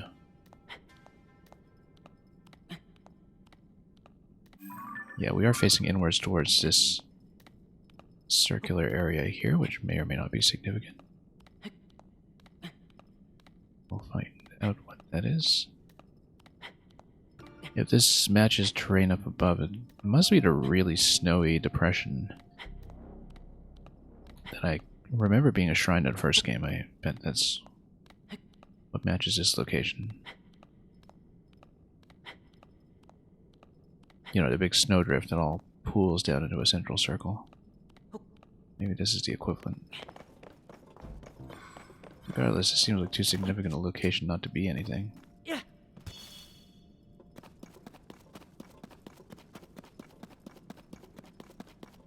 You're gonna give me a boss or something at least, aren't you? Oh. Oh, look at that. It's like a Bloom Talus or something? This looks significant. This looks really significant. Let's light the place up first and then get ready. Yeah. Maybe it's a Talus boss. Maybe it's something I don't know. We'll check it obviously, but I do want to get my surroundings first so we know where we can walk. Yeah. If we get into a big fight. Yeah, it looks like it's a massive Talus boss. Possibly. Yeah. In which case, if we light things up as much as possible, then I can switch to better armor. Yeah.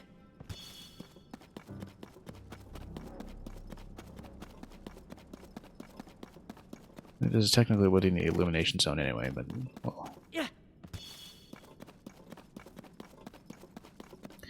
Actually, this looks like the kind of rocks that you need to break using Yunobo's power. So we might not even be able to do anything with this yet, but it's totally some kind of boss, right? But it looks like it's something with Yunobo's power. Where you make the meat or something. So I don't know if we can actually hurt him, but we'll find out.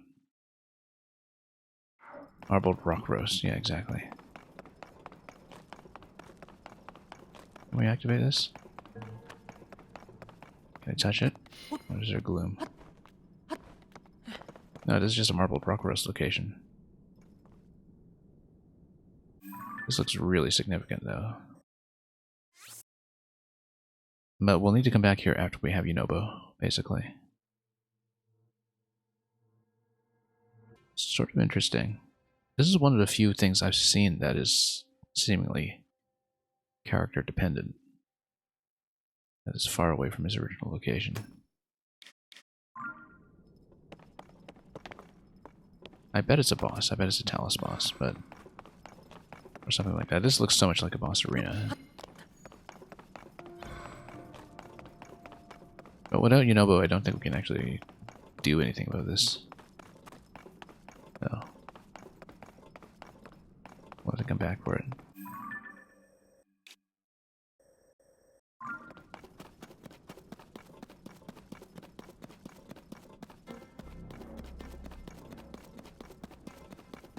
Yeah, that's very unique.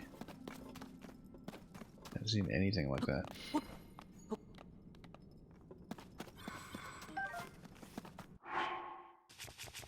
Might as well switch back to full glow for just a moment.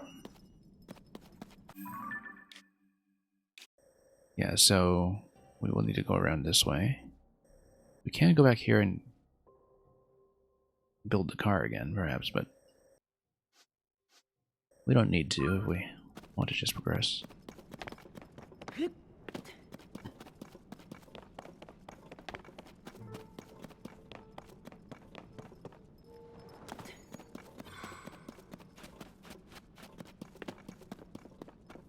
Wow, that's a big drop. I guess because it's the equivalent of the mountainside. That's why that would be structured like this.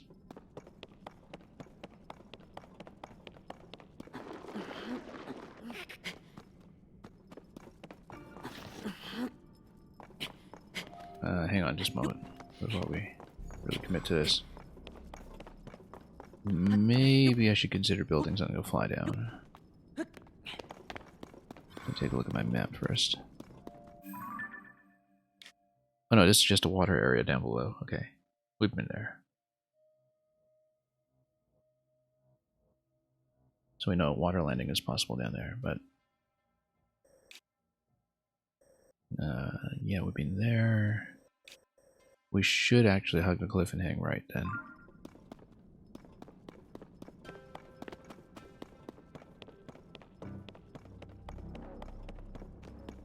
To the extent that we're able.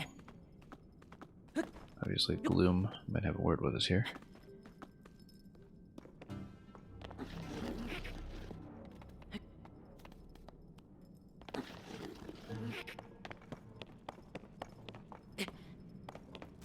Let's light things up a bit. Okay, it's not too bad, rock face. Now, down there, this whole area, that's just a camp. I think we've seen that. Rather, that's a vehicle point. Yeah, we'll stay elevated if we can. Just to not have to deal with the lake. That's a big if we can, though. Given how everything is going over here. Wow, this is a steep drop.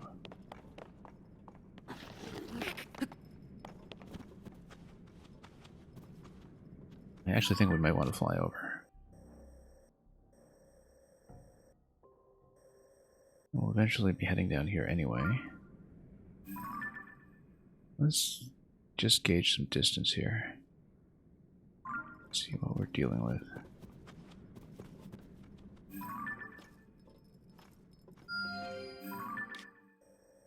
Yeah, it's all the way across. As expected. We want to continue wrapping around this way though, so let's follow the cliffside. If we can.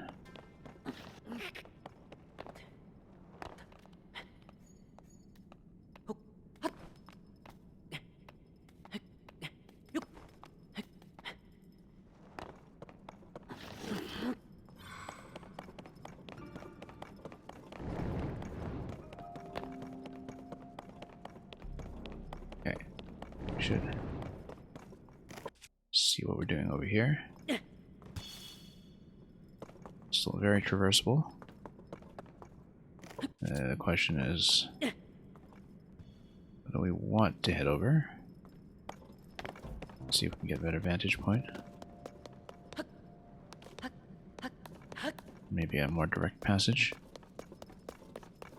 Yeah, I see more light routes up ahead.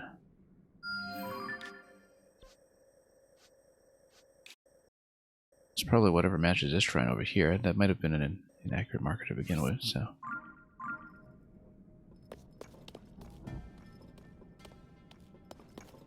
We'll head over.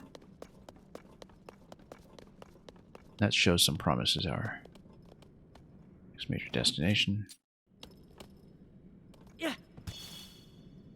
Yeah, let's just ascend through here.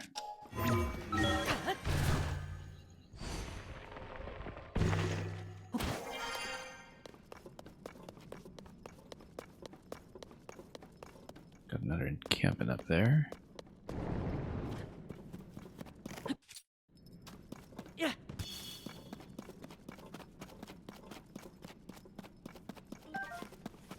Oh. Let's keep going.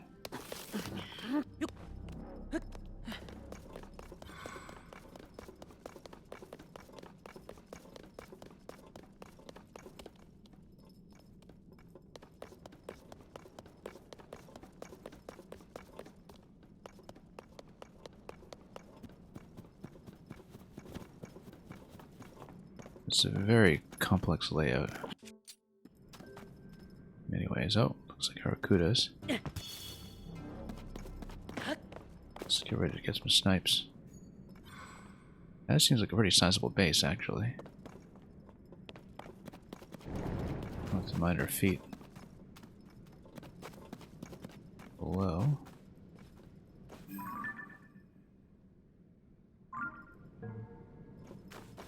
I want to do some long-range snipes in these. I want to assault this base in the dark. Oh, we can, potentially. As we don't get scouted immediately here. Oh. Alright, we got scouted immediately here.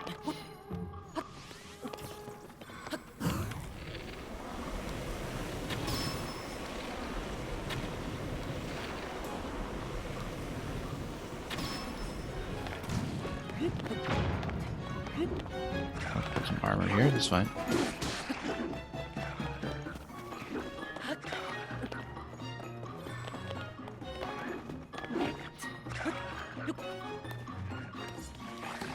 Alright, that's fine. No.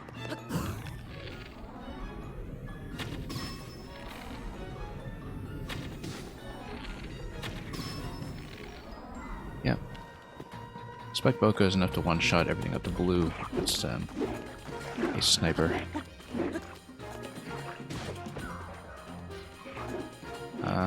We need to blow that guy up. Let's just blow him up. Standard way. And then, yeah, that knocks him down.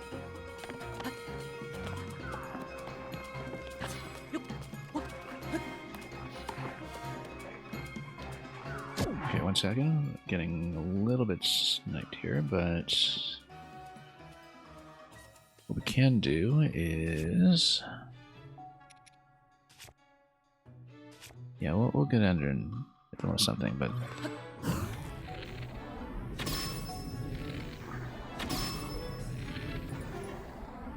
That guy's out of the way. Let's see, what haven't we really been using? So, also, we have an explosive barrel here that we haven't been using.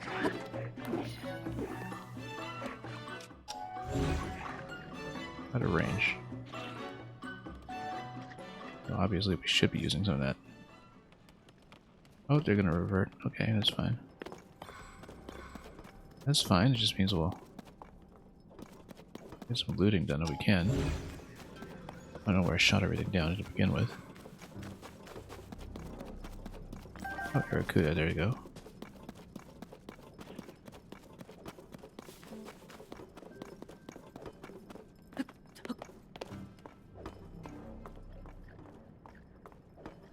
We can get explosives going against them. We've already taken down the sentries, basically, so...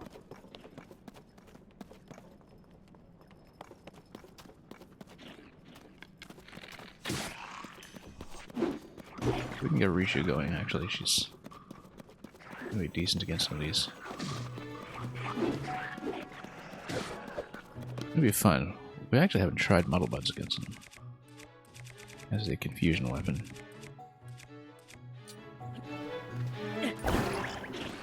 There we go. Charming. They can just get them to fight each other. I've been playing this game for so long, I just never tried relatively obvious stuff like that.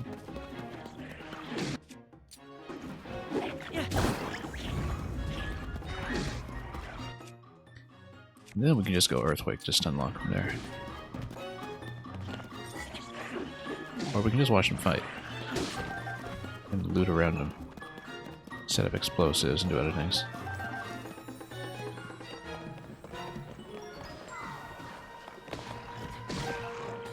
That's right.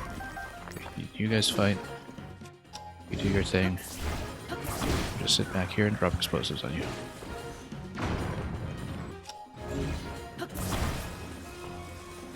I love the room for creative expression in this game. And by creative expression, I mean blowing things up.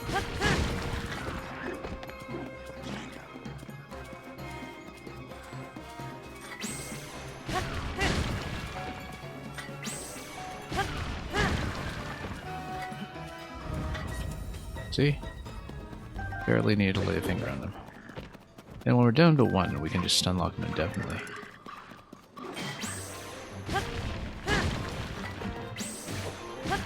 Takes a while, but also too much fun to pass up. I'm sure we'll get sick of it eventually, but of course I never got sick of the cliffside kills on all the skeletal enemies either, so we might just keep doing it this way. And look at that, my companion is just completely tanking the position in front of me too. Because it's like, I don't know, playing some kind of raged caster in an MMO or something. Where you just let other characters stand in front of you while you poke from afar. Look at that. Beautiful. Slow, but fun. That's the important part.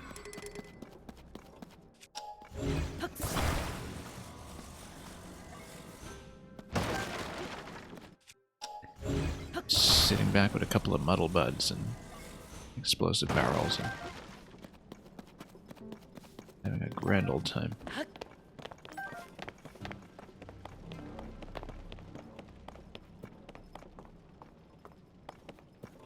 It's one of those really highly interactive moments that makes you appreciate what a great game this really is.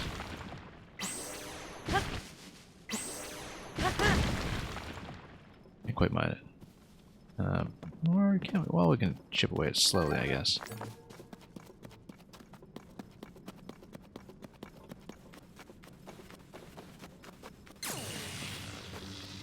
But we should actually just Be expeditious about this and use those mining weapons while we have them.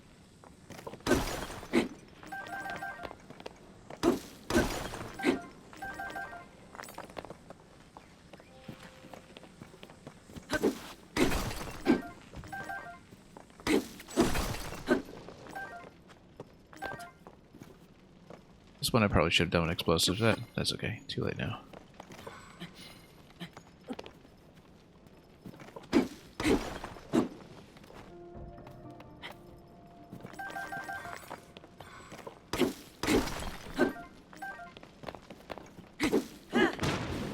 Oops. And there's a treasure chest here, which I'm sure in many previous encampments we just completely failed to check for that. But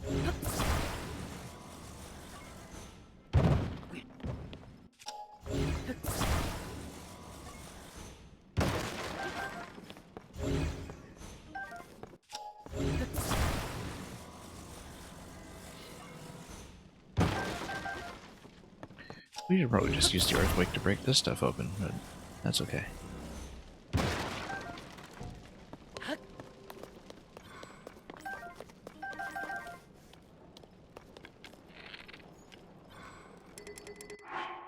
Because how am I doing for bows at this point? Might as well trade it out for durability reasons.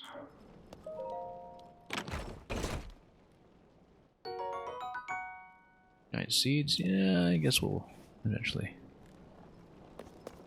want them for something. I know they're applicable to some of the gear upgrades, but mostly the ones that we already know we can afford. Although maybe when you get up to tier 4 with the mining suit, you might need a lot more, so we won't make too many assumptions on that score. Okay, so we know the light route was kind of in this direction. Let's just continue heading over. Yeah.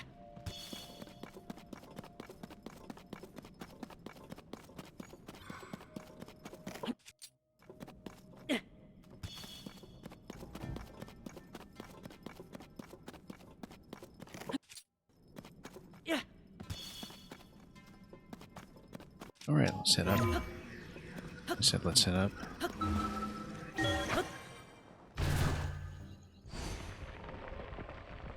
I don't know why the other locations were invalid, but oh, I guess that's why. Because it sends you really quite a ways up high. Okay. Never mind that then. You see light routes? I don't know, that's... It looks like an activated one, yeah, that's where we came from. At Yiga base.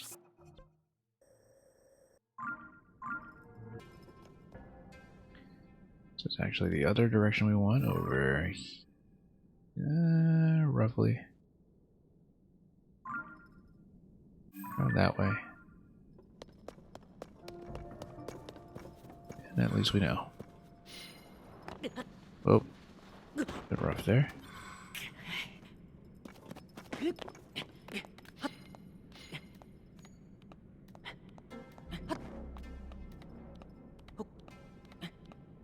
We've actually taken quite a bit of gloom damage to our health pool at this point, but we can probably make it to the next light route before that's relevant. Actually, it's not like I have that much heart food that is not also gloom food at this point, so...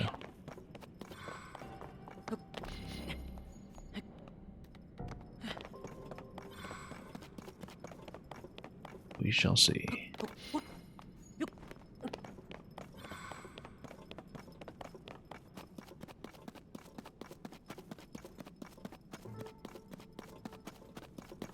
Muddle buds, we know those are fun. That looks like a Yiga base. I feel like since we'll be taking off the mining suits, well, it's a Yiga patrol anyway, it would make sense to change into Yiga clothes when we can, but Yeah.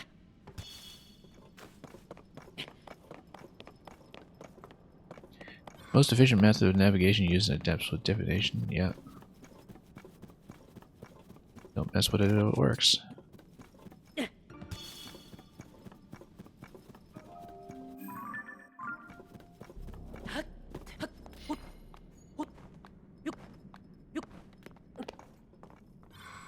Yeah, so this is a Giga base.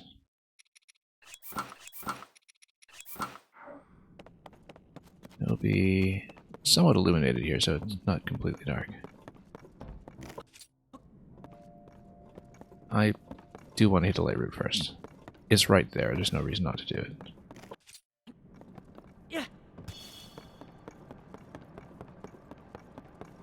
You spy with your little eye and X. This one? Yeah. Marks this spot. Imagine that. Okay, let's make sure there are no surprises in the terrain. Yeah, there we go.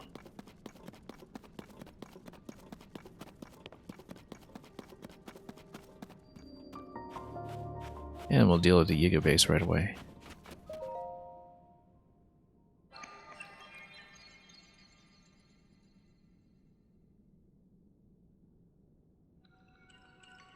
We were a little bit upgrade blocked with the Yiga set, just lacking Lizalfo's tails mostly.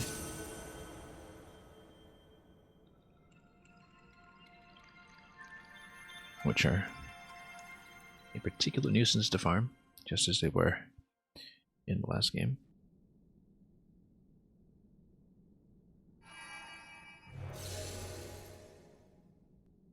But that's okay, just having, even just a little bit of upgrading on the Yuga set has been good protection.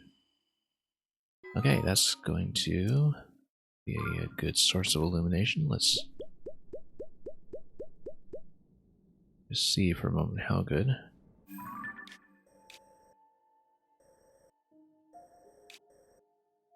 Yeah, pretty good coverage here, actually. And again, we'll probably cover as much as we can. It occurs to me, too, I was thinking about, whether there are any other concerning bits of terrain, like the Labyrinth Island over here, that would be completely walled off in the depths. The one I can think of is, it would probably be the case with Eventide, since Eventide is an island, where it would probably be isolated. And I was wondering about the Lost Woods, but I think the Lost Woods, since there is a land entrance pretty close to the related chasm, in fact, that would be something that might even be reachable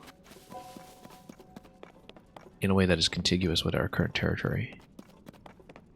The main issue, of course, is that I'm going to be blocked by food more than anything else, especially if we get into more fights. We should, of course, take the Yiga base before we continue.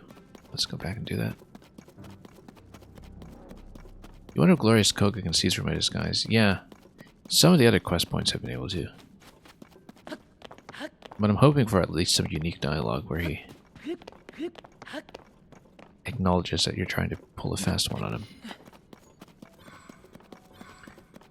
That's why I kind of rushed my way through the Yiga costume to begin with, was so we could potentially see interactions like that. Anyway, this is an obvious ascension point over here. Not very well defended from their perspective, since they should be well aware that I can do this. And we know that the one we want to snipe is the one with the plane, so we'll do that.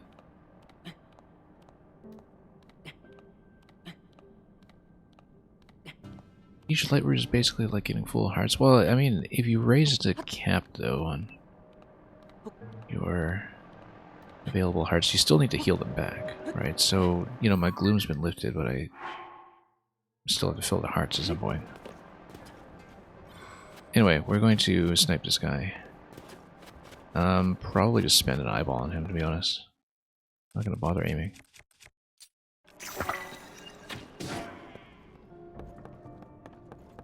Open.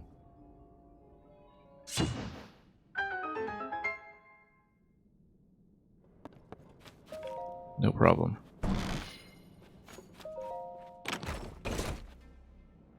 But yeah, I love coming down here with the Yiga suit. It basically turned every one of these bases into a little miniature stealth game. It's like playing Cyberpunk 2077 or something, Oh, and you can build the steps, which have a stake attached to it, so you have an instant scaffold that'll just plug into a wall. It's not bad, actually. Might be fun. We should maybe see their notebook, just in case there's more information I already have.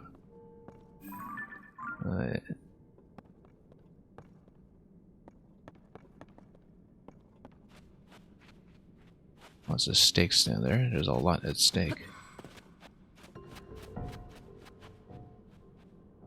That's outside the wall, so we don't want to go there. That's where I came in. But yeah, we can just go down ladder this way, and that's well within bounds. We obviously can't wear the gloom clothes if we're pretending to be Yiga clan, so let's just go around.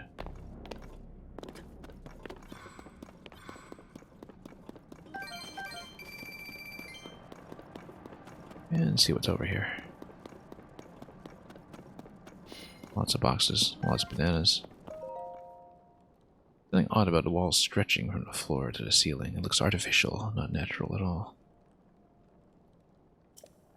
There's no entrance, and I can't blast my way through. Sure, there's some kind of treasure inside. How can I reach it? I can't dig. Maybe I should try the surface first. Ah, yes, that's right. So this is about the labyrinth. We know how to do it at this point. Whether we can drop safely, of course, is a different question. Glory to Master Koga.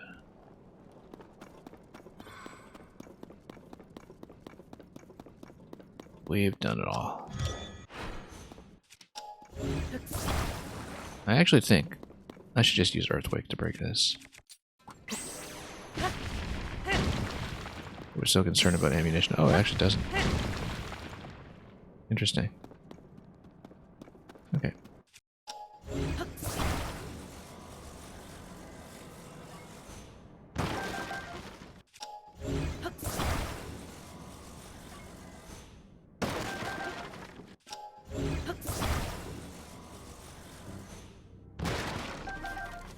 We'll just take forever to break all the crates. Yeah, and mostly just stocking arrows and, well, seeds, I guess. Having tons of those doesn't hurt either. Duplex bow, yes, definitely.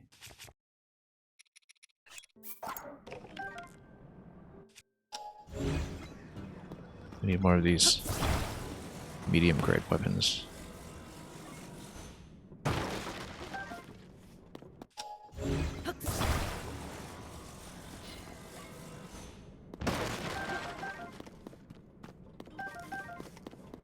Well, we checked all this for that bow.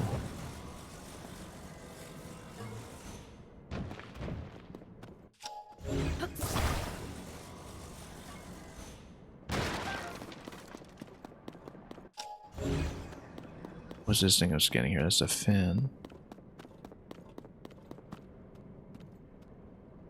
And yeah, we've been up there. Not much else to see, I don't think.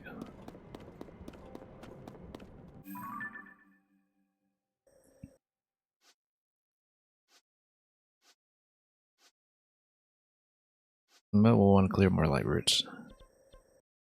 So I think we can continue to kind of follow along the wall. I mean, we can eventually come back to sweep these anyway. It's not hard to go back. We might as well check the treasure chest, though. I suppose that makes sense, since we have it marked anyway. It's probably just crystallized charges, but we shall see. So, yeah, this is just decorative.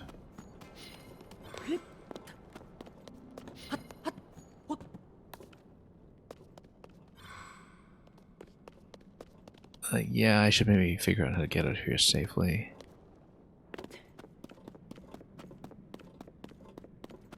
Probably just going around with all this. Or just building more staircases.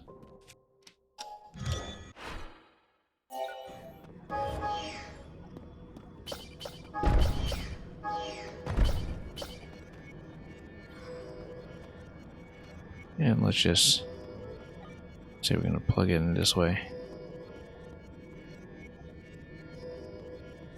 Let's build it first and then plug it in.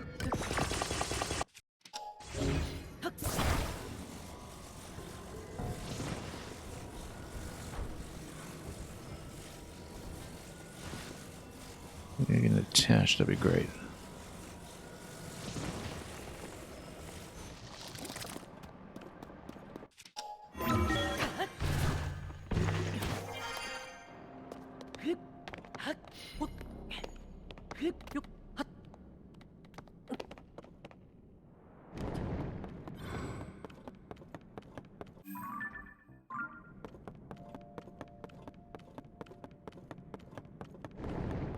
Bit expensive, not going to be building those all the time, but we'll head down and see what's coming next. Switch back.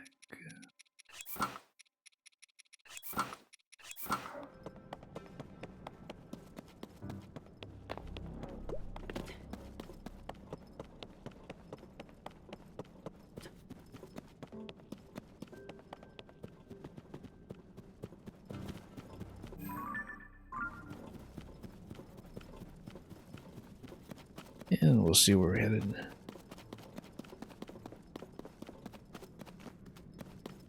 I was thinking of ascending through this, but too much gloom to deal with. Let's just head out here instead.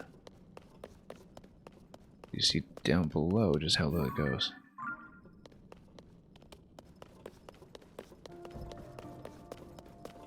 Actually don't know at this point if we wanted to descend that far, since we'll make it back up, but I suppose. Sure, why not?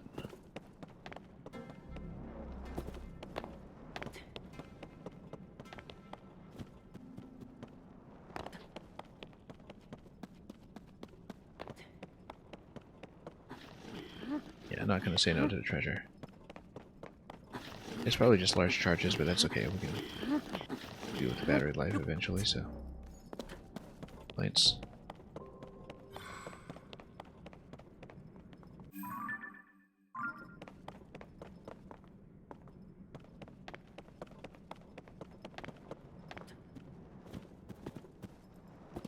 So far this run has always been first and foremost about just following our curiosity. Big pose spot over there.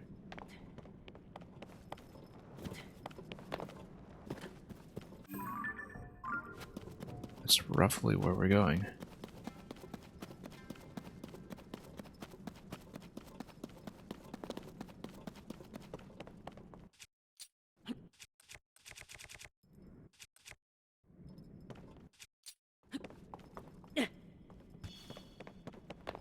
Oh, look at that vehicle point. Balloons once again. I should do some builds with a balloon basket.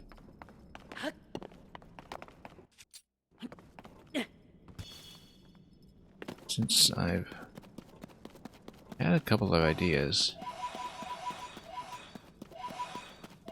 Particularly because the main liability when it comes to designs like the quad rotor drones and so forth is my inability to fall out of them safely. I kind of wonder if balloons expire if you're not powering them up, just attaching them.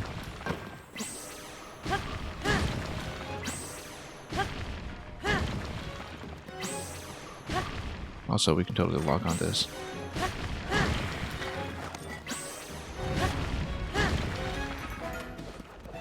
Okay.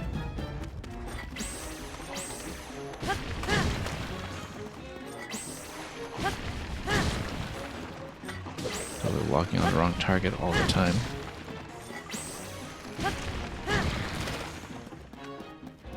There we go.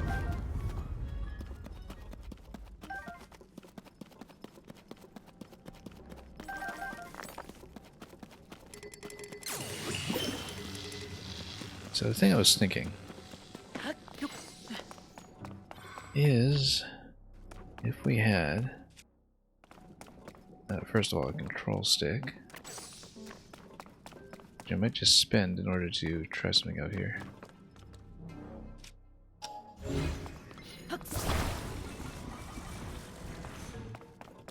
These are fairly lightweight, but basically, you know, if you attach it like this,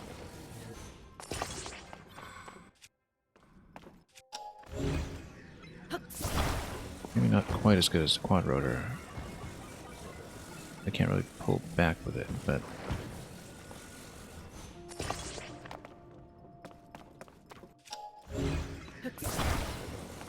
I put us on a tail with a bit of an angle. Like this. I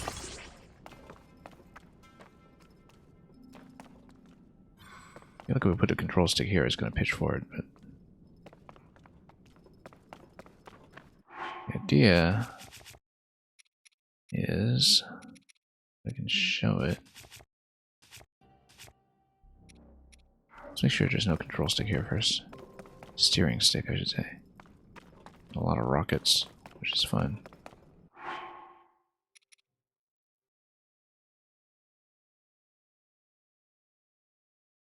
Steering stick, there we go. Should maybe try this with the additional fan too. I've been thinking about trying a design that's kind of like this, where the whole idea behind it is that if you power off, you want to fall safely without your fall being outpaced by the vehicle itself.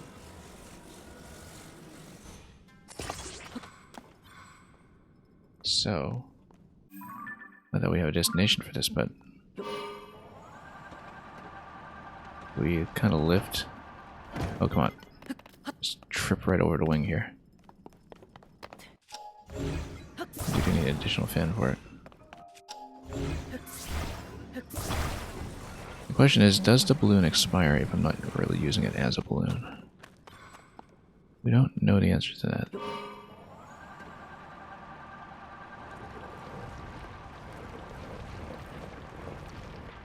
I don't quite get enough lift on this.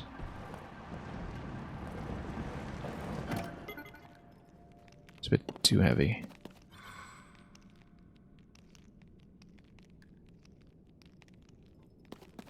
I think we do need a quad design with some additional rotors here, or we can do this. I don't quite know how to pitch. I think we'll need an additional fan. And I might spend one just to try this out, because I've been trying to refine our drone design all this time. Yeah, no, it's going to pitch forward, of course. We need to stabilize it.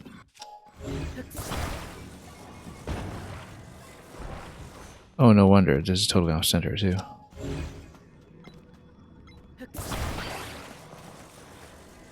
The idea would be, we have something like the quad rotor, except on a basket. It's not quite as good as one of those lightweight panels, I think, because the basket is heavier. Can we get some of this stuff out of the way?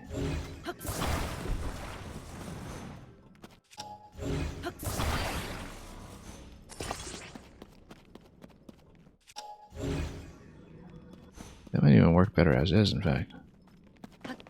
3 points like this. Can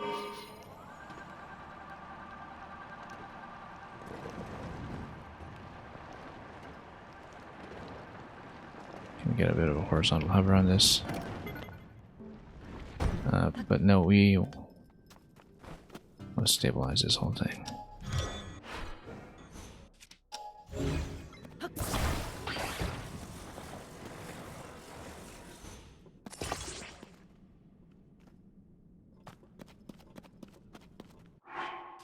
Let's put... Yeah, I'm very reluctant to spend fans because we have so few, but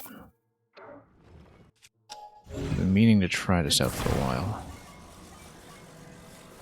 So the entire point of the balloon is not to give you lift, but to give you a bit of buoyancy to break your fall. So we previously tried on some of the standard platforms, not all with the baskets you see here. It seemed to work okay. So the whole idea is, you know, can I fall safely? That's the whole point of building this. is you can build a bit of an ascender vehicle. And we'd need to gain a lot more height to actually properly test this, of course.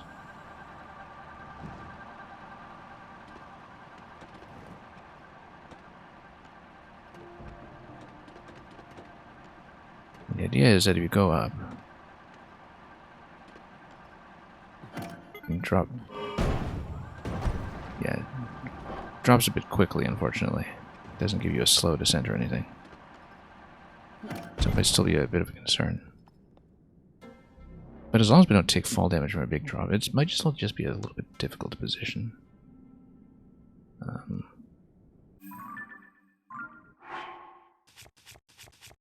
Anyway, where's my map? I might want to heal up here just in case of sudden catastrophic fall damage.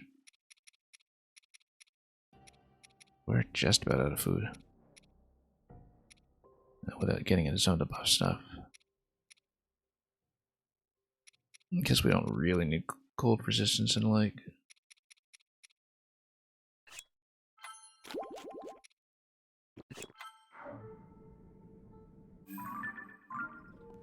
Anyway, let's get out of here for a moment so we can actually see.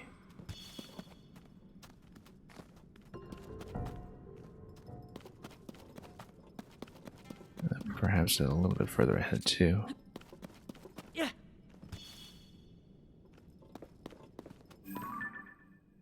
It looks like a light route over there. We can just go towards that.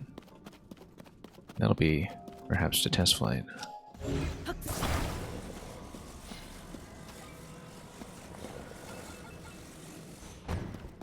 The issue with a lot of these quadrotor vehicles previously was we would actually gain too much height and not a very smooth drop. But actually just head directly towards that.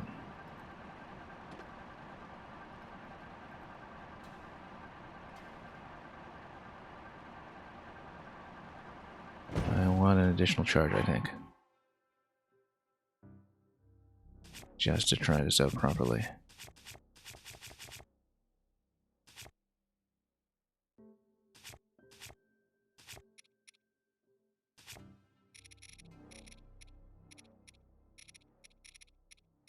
Yeah, the idea is that I want to build vehicles with no expiry.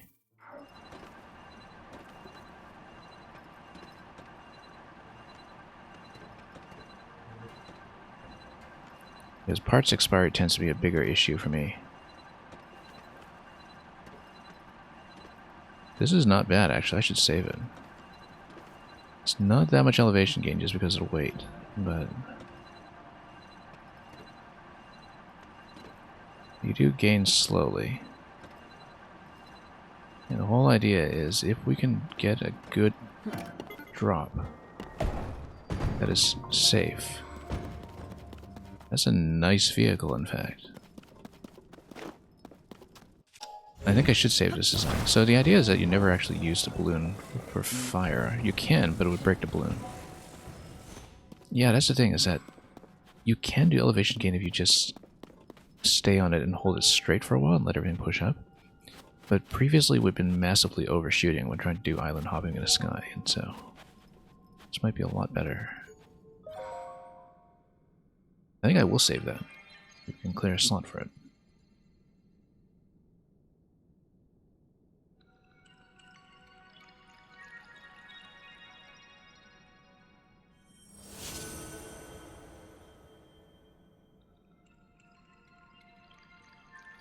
Because I'm trying to build something like that for a while. Now the thing is, it is pretty much always going to cost donate when we use it in the main world. The basket design, of course, is partly there for my protection, so I don't just slip off when falling, but I think it is probably heavier than the standard panels, if I had to guess.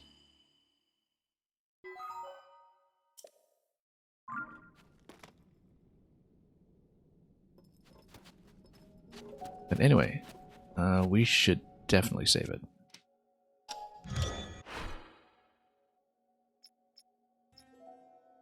There are probably some improvements I can make, like maybe spreading out the fans a little bit. And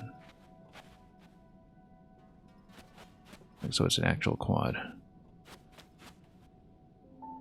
We should save it first, and if I want to make adjustments, then we can just overwrite. Because I need to clear a slot in advance for this anyway. Okay, so what can we clear? We'll probably clear one of these quad rotors eventually, but we might want to maintain them for the time being. Yeah. This was the previous design that I found in the overworld that gave me a bit of elevation control. Guess we don't always need this minecart plus fan thing, because we can usually just build it ourselves. So I think I should clear that one. We have this balloon rocket design that's almost certainly overkill as well. Let's clear the minecart. And it's nice to have instant minecart every now and then, but maybe we'll come to regret that. We actually never built this thing too because it's way too expensive. This Uber vehicle that... Yeah, maybe we should clear that as well. We've had our fun with it. Minecart is easy to reconstruct circumstantially, and we'll probably clear out one of these if our new design kind of totally displaces it. It's going to be more expensive, but it might be better for other purposes if we afford to do it. So yeah, let's save what we've made currently. And let's maybe make some adjustments. Let's spread everything out a little bit.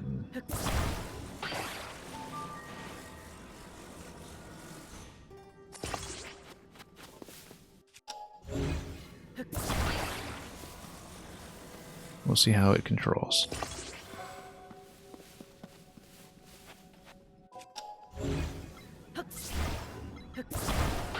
Yeah, it's just heavy enough that you can actually maintain elevation and go straight in certain circumstances. I do want everything to be kind of horizontally aligned. And it seems like the balloon does not break if it's not being used as a balloon, so... Which is a big plus. I don't know if there's a better way to line this up. Let's... Now it'll be a little too far forward going the other way. It's a little better, not much.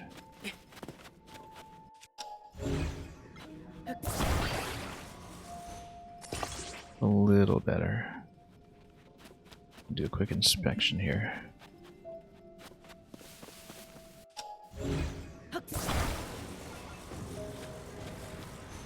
Yeah, it looks symmetrical to me. Okay. Because we can get this to work. So the whole idea behind the balloon is just to break the fall. We can at some point try it without the balloon as well, but I think that would defeat the purpose, which is to try to get a gentle descent on this.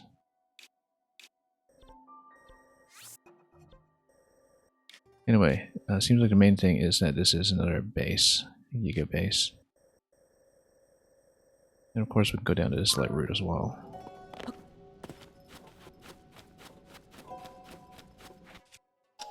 For the next big flight I should attach a battery, so that's the whole idea behind these is that I'm able to kind of ride them a little bit and land.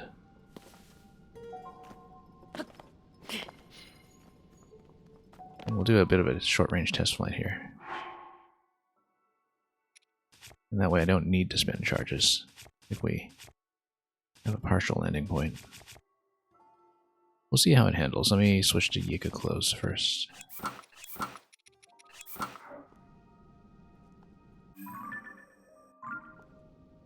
Then... yeah, the base should be over this way. Hopefully. I can't see it. Oh. Wow, that's quite a drop. Quite a substantial drop, in fact. Into another dark zone. Oh, I see. Yeah, it is down below quite a ways. In elevation. In which case... before we do of treasure. Let's actually see him facing this way.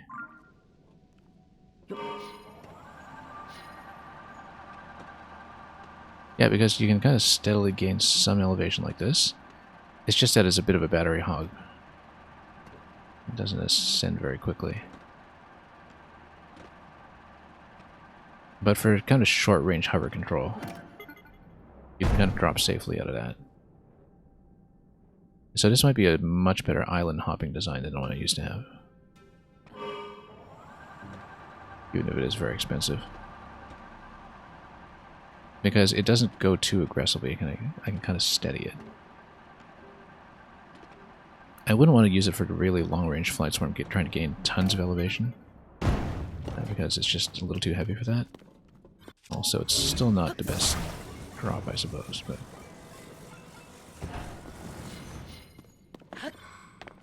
maybe it's actually even a little better than what we had.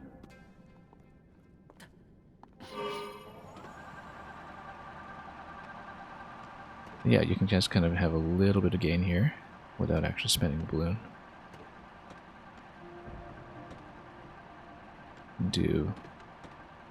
And the idea is that you can pull back a little bit into the landing and then drop safely.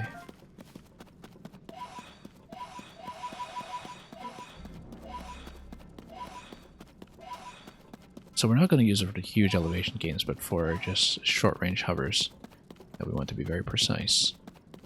And to give me a safe landing, it is worth keeping, I think. Let's keep the revision. I do like the positioning a bit better.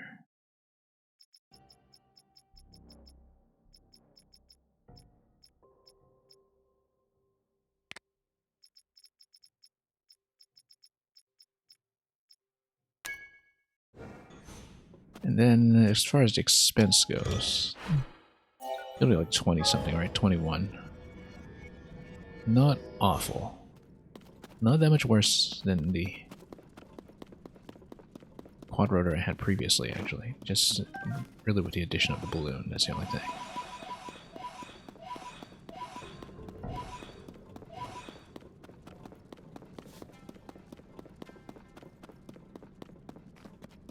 Yeah. Obviously, without the control stick pitching forward, it might even be better, but that's okay. I like the control. Like it's kind of a bit more of a subtle instrument, and you can drop it over short ranges. I was saying before. Okay, this is the Yiga base. It's pretty substantial.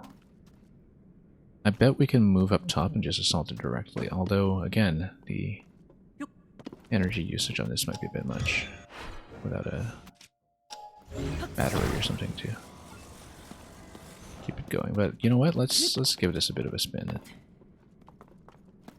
see what we can do with that base, since it goes quite high.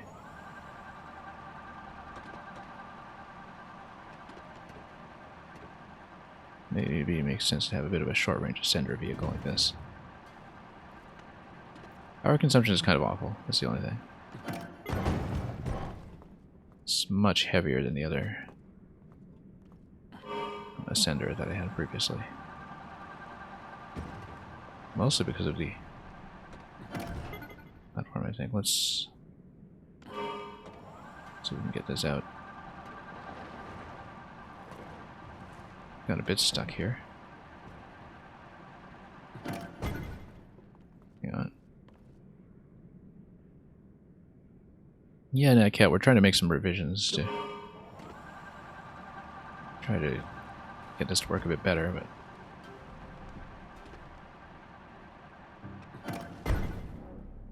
getting a little bit stuck here. I'm practicing a bit just to see how the vehicle handles and see if we can make any further improvements. Yeah, we're a bit stuck actually. Let's move it out. The fan just got a little bit jammed.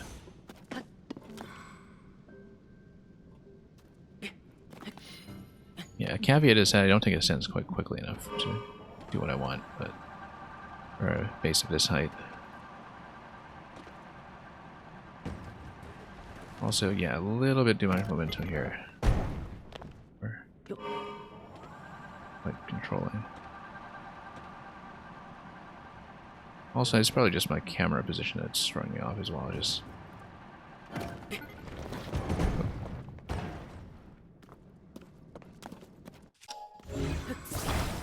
the handling's not excellent. For actual elevation gain, we should do it perhaps. I should maybe try stripping the balloon and seeing. If you strip the balloon, then reduce the weight. I think I'm not exactly sure because the buoyancy of the balloon is sort of its own thing.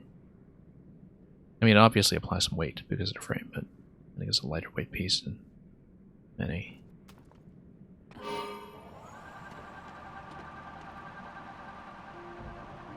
You activate directly, and then you can just pull back slightly to gain height. Get on top of the bloom trees. Then, yeah, it's kind of a long ways up for this craft, though. It's not really going to take me up all the way. But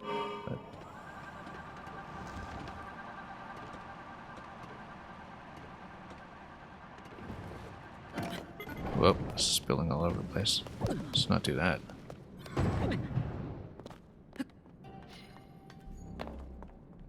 Yeah, we can definitely improve it. Because previously the nice thing about the other craft that I had was that the control stick was centered, so you didn't have its effect on the center of gravity quite like this. There are ways to make adjustments, obviously.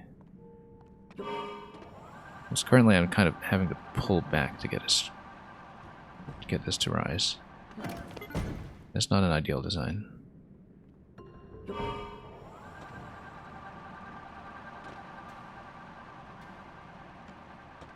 Just need to pull back slightly though.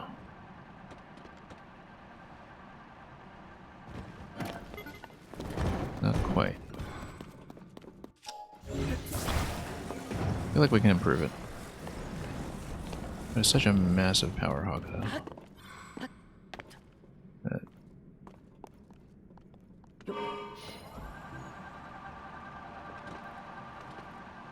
Yeah.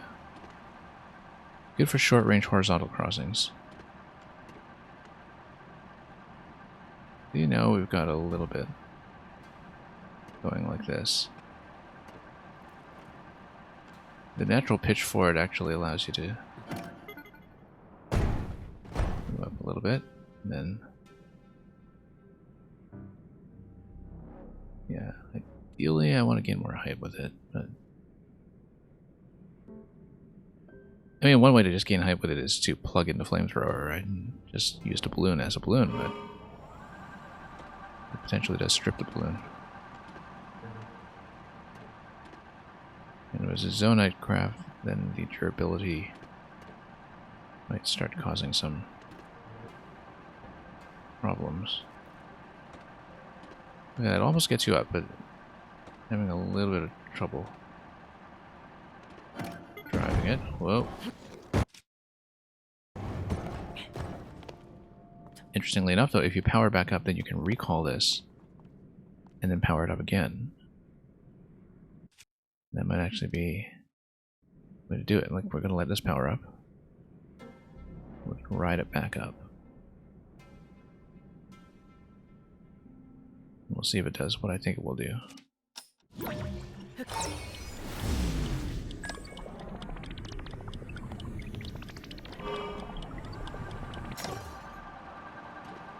Look at that, you can continue to ride like that. Well, that'd be nice if I could reposition a bit. Oh no, wildly out of position. Whoops, not quite. Yeah, it'll take lots of gloom damage. Ever actually been on a hot air balloon? Yes and no. In that I boarded it and the flight was cancelled due to sudden adverse changes in the weather. Anyway, if we can get around all these gloom routes, find an appropriate entry point, that's what we should do. I'm going to try to strip the balloon, just for a moment, just to see if we can have a more lightweight ride. Although having the control stick pitched up front like this is going to be a bit of an issue anyway. Let's say we attach... Oops, not like that. Yeah, because we want a better center of gravity on this, I think. Oh, come on. But I also want the ability to let go of the control stick without falling to my doom. Right? Get over here. I can actually pick this up. It's really hard to just stand somewhere.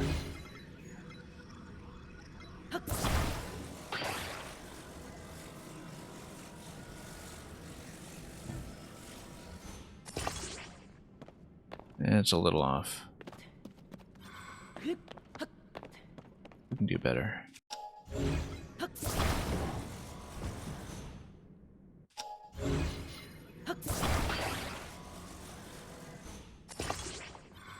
Still way off. It's very difficult to get these things to line up sometimes.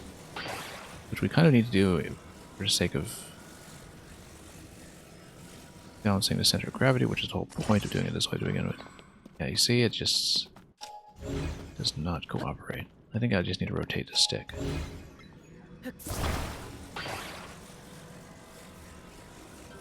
Because it wants the attachment point to be the side of the basket, that's why. But if you attach it to the top like that, it's not great, but maybe it works. Okay, we'll try it like this. We'll try it without a balloon. Just a moment. Oops. Come on. A little bit difficult to board it. Okay, you gain a lot more height this way, but it probably can't fall as safely. Yeah, so the balloon is actually surprisingly heavy than if you had it. But yeah, look, because that's the issue, is that without the balloon, you fall very quickly. And however, if we can get out of here using a recall, because we're not as stuck as looks.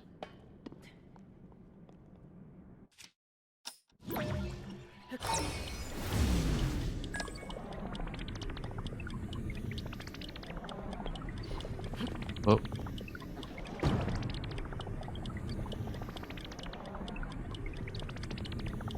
Oh, and we're gonna miss it. Okay. Come on.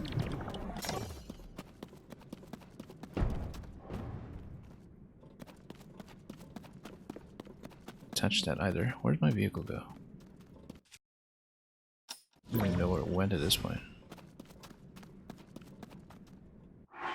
Let's put on some... Yeah, so the balloon adds a lot of weight. We didn't account for that. I absolutely need to heal up.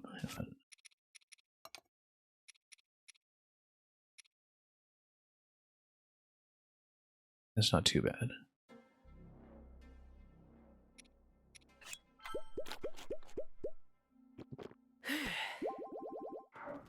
Okay. Let me put on my anti-gloom. For just a moment here, just so we can cross.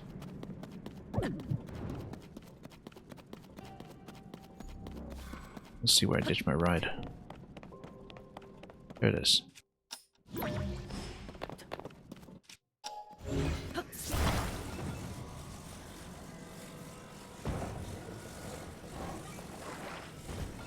You wonder if there's a costume that allows me to walk through a sludge. I think so, because if you look at this, the gloom resistance close. I feel like if you're able to complete this as a set, then there might be a gloom immunity effect. I don't know if it is a set, though, or if it's just a single tunic. We haven't seen enough of the game to know that yet. Yeah, so typically with the other platform type, You'll be able to do this. And mostly I just need a way to do a safe fall. Because if I'm able to do it, like if you're able to position this in the center, I don't know if I'm able to use this as a control stick now. I can just balance the vehicle such that I'm able to put the control stick up front. I mean, the whole problem is just, being outpaced by the fall, right? So if I'm able to break the fall with something else. Basically, the issue I'm running into is that the balloon is actually a lot heavier than I thought it was.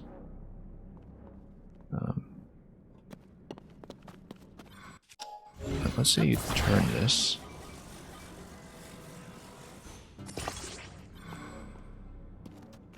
Drive it like this. It's a little end loaded. It's a bit better. Let's see you do it with a balloon.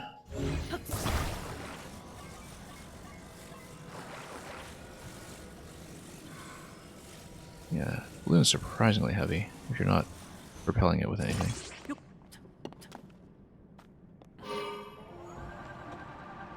Suddenly you have a lot of trouble getting enough lift.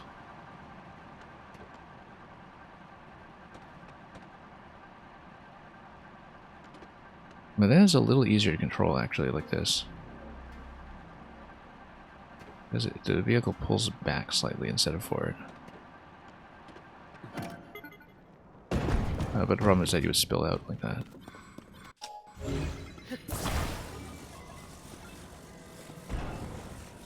Anyway. Let's not mess around with this so much. Let's try to head upstairs. I just need to take a safe fall this time.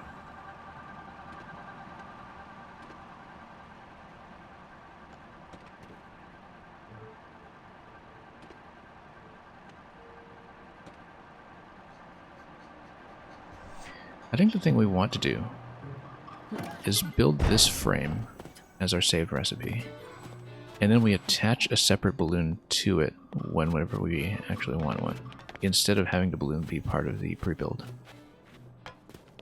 I think that makes a lot more sense. But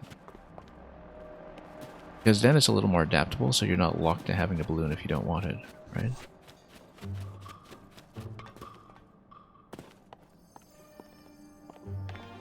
But I should consider that. Because it would basically be an improvement over our previous rotor design, which, let me see if I can find it. Also, let's switch to the full Yuga close. Got to do that, so it might have been marked as an enemy here.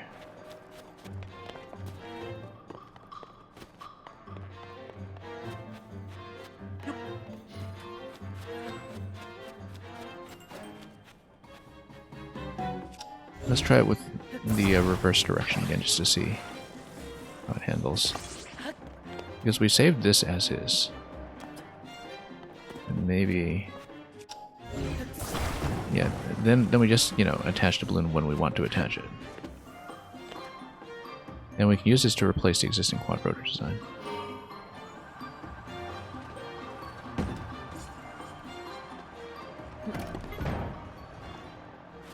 I'm gonna get stuck in a shelf here. That's a little easier to see where I'm going if I'm at the back of the vehicle rather than the front, I guess.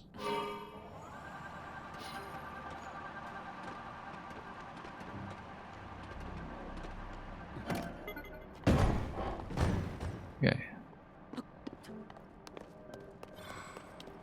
Yeah, so we basically just tack a balloon onto it, which we can do easily because we've got 30 balloons.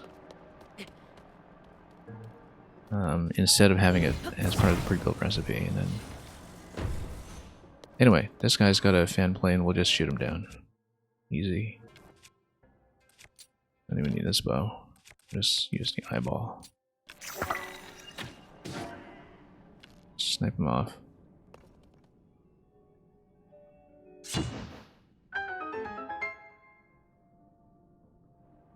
Yeah, the only question is which direction I'd rather have the control stick, whether I wanted to pitch forward or pitch back.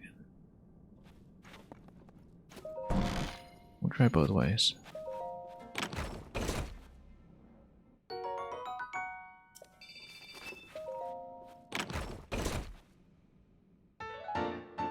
Anyway, what schematic is this?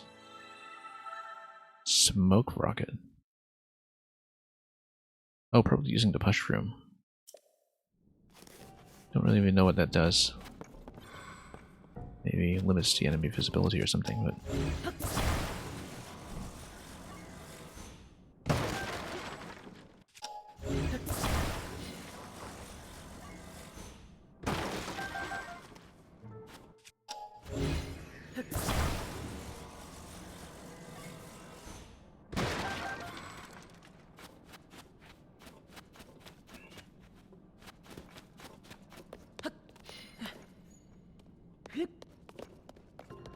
Yeah, because we use this to replace the existing quad design. The only issue is that it's not really balanced.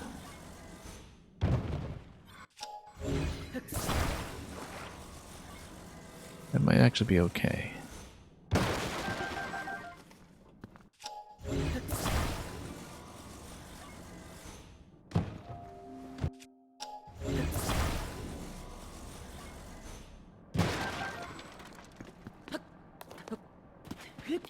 So basically, we just need to attach a balloon to it whenever we want to go straight or down. And we leave it in place as a center vehicle so we can leave it as something modular. I think, yeah, let's do it that way. Let's clear the one with the balloon. It's too bad we have so few slots. I wish I had more.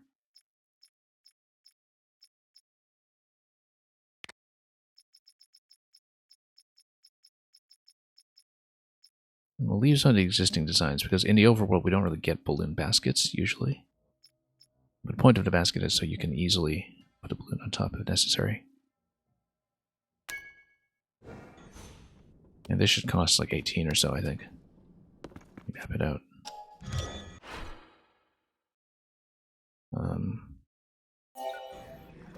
That costs 18. Really not too bad.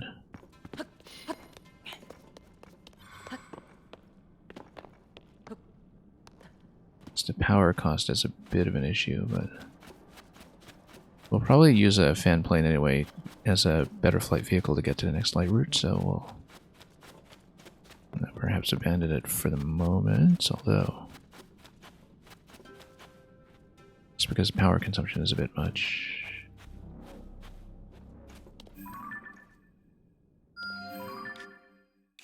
That one you've powered up.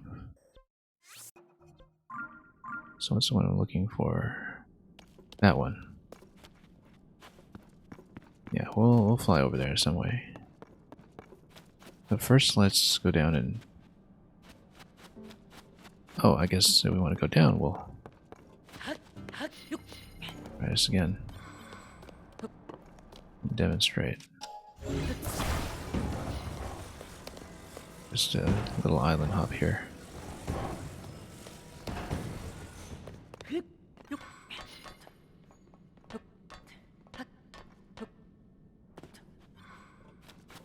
Yeah, there are definitely more revisions we can make to this to balance it out, I think. But come on, it's very hard to get onto this. That's the only thing. Okay.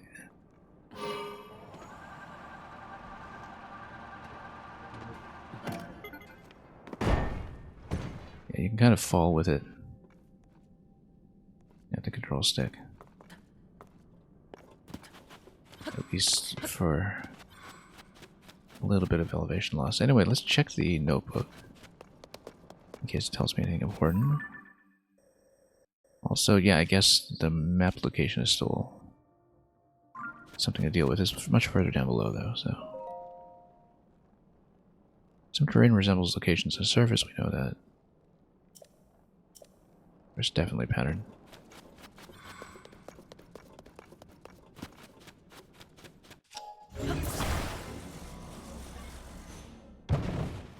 Look at that, you can build so many spikes on this thing as well.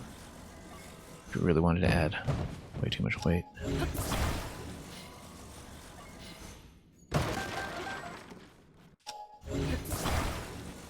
We're likely just going plain for this next part, though.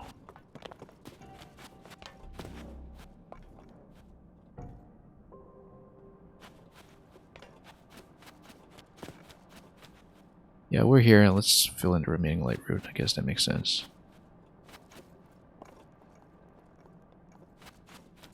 Although, let's actually get on top over there to get that Grand Po.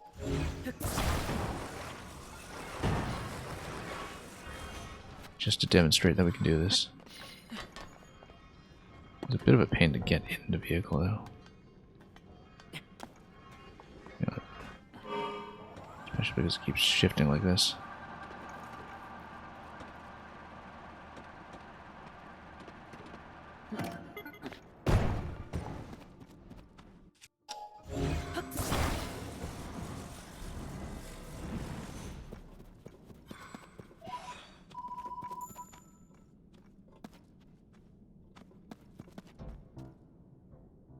And at this point, we can make it a little bit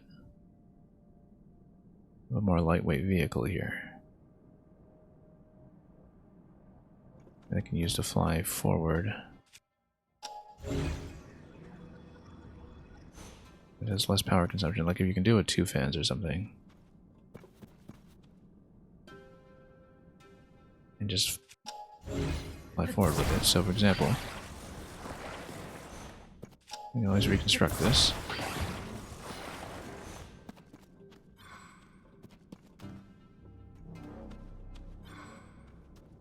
That would be kind of flying in the darkness, but I want to see if we can do something similar to what we had. Actually, you know what?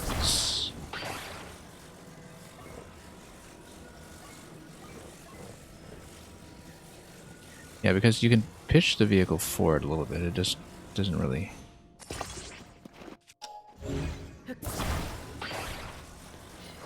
give you what you need.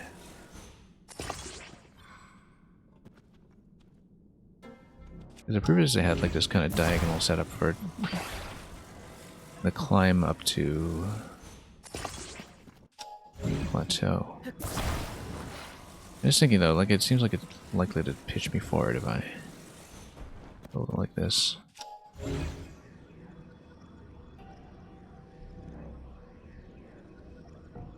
Let me think about this.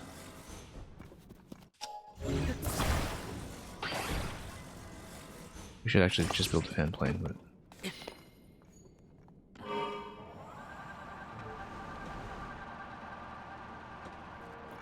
not too bad. It does pitch forward a little bit too much.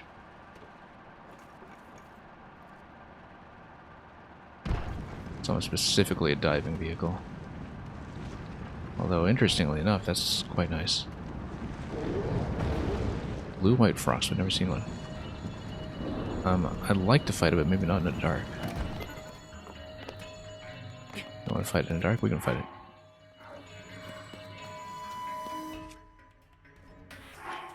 We've never seen it, so let's see it.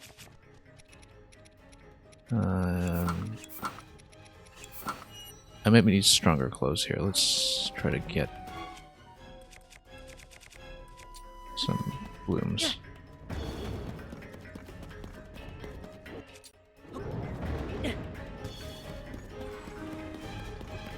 Try not to get too far out of range of the vehicle. I do want to keep it. Okay. Once we light the place up, we'll put on some better armor. We obviously want to bomb it.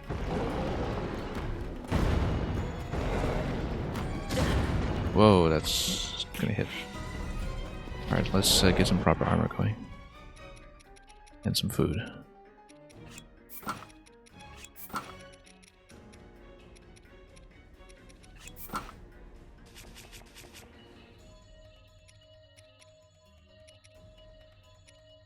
Yeah, if we heal some gloom, then we can Yeah, interestingly enough, notice how the full recovery, it gives you heart's passage current gloom limit.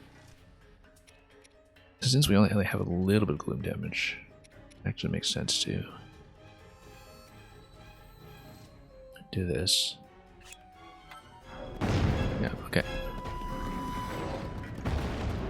Let's just make sure we get the place up first. Oh. Wow. Okay. It only does a little bit when I'm fully armored. A little bit.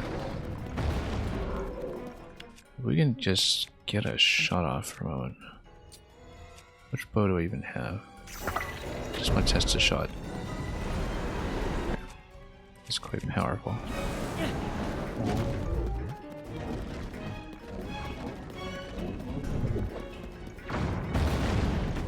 Good. Now let's pound him with something.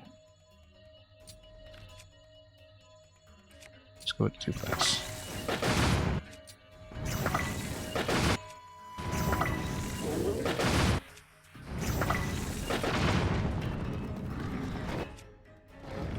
Okay. We should be able to get him pretty easily, actually, as long as there's no additional phase that we need to be worried about. He's going to stomp. Ideally, if I can hit him in the eye, that would be great, but... Also, let's hope he doesn't... Yeah, he's going to wreck the vehicle, unfortunately. Too much damage. So yeah, we got pretty far with it, and we're right by the light route, so...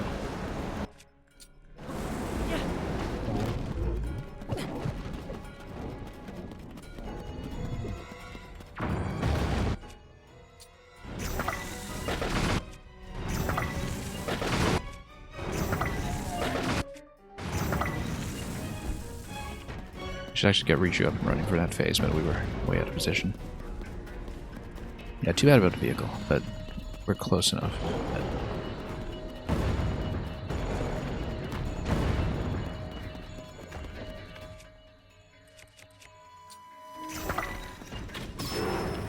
Yeah, that works too. We just need to...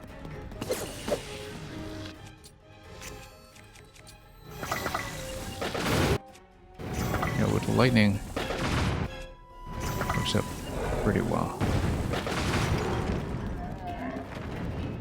I'm actually not too concerned about him now. The armor made a huge difference.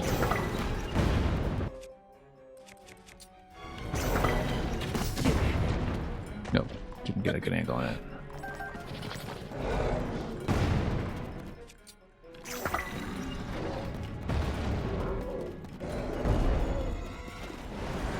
Okay, inhalation phase is great. Just toss bomb. Reshoot, please. Okay.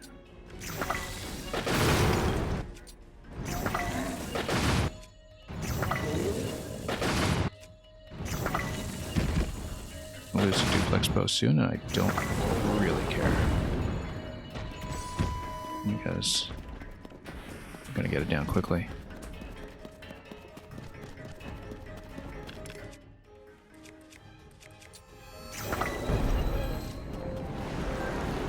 Okay, great. We're spending a lot of bombs on him, but bomb flowers are not hard to come by here, so...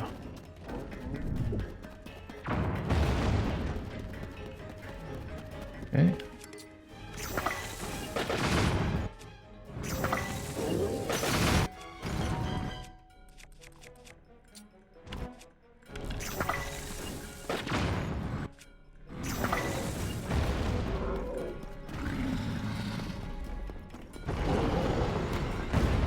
Yeah, we can outrun.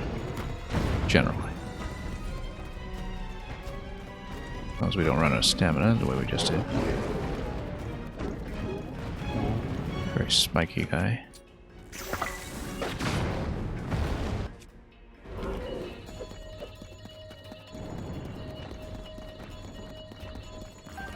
Come on. We're using about 20 bombs on this guy, but it's not like we get to fight him every day, so...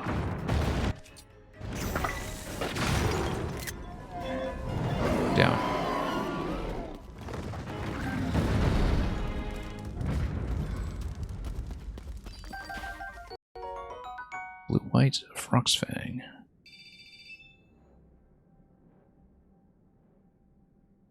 $35 on a guy. Yeah, he really wasn't too bad. Despite destroying my car.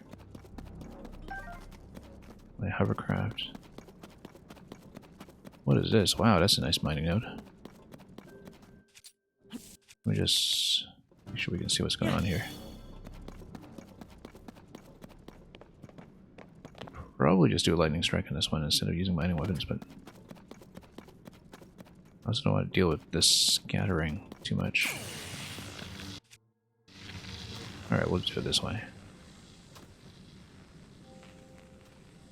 That's what we were doing for bomb conservation to begin with, so...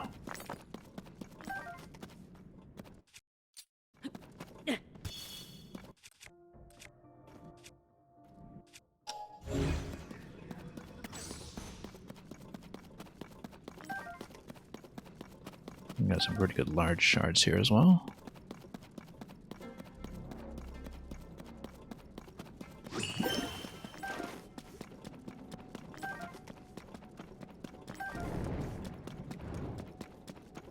Yeah, the 60 armor makes a massive difference. Protects me pretty much completely.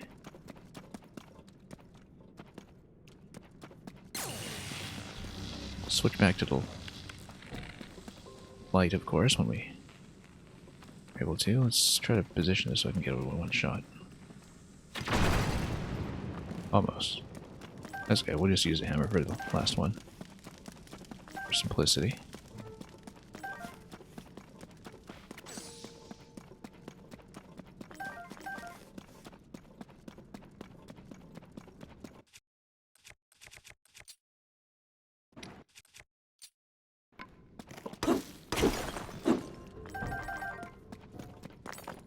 Okay, that's good. Now, as for the light route, that was actually this way. Maybe a bit further than I suppose, but... we'll manage.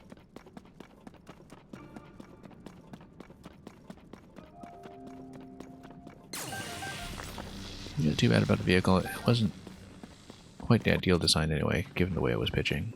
But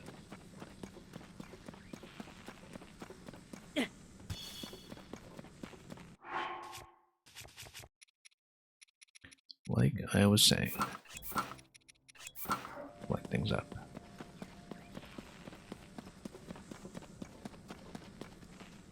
And turn her off.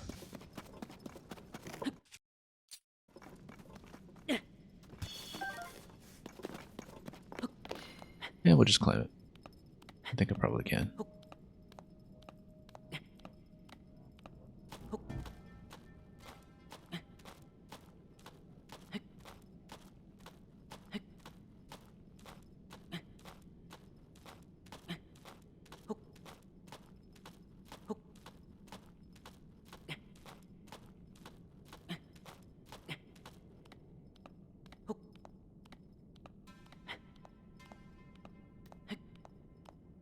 But yeah, the idea is that we'll try to follow as much of the territory in the depths as we can.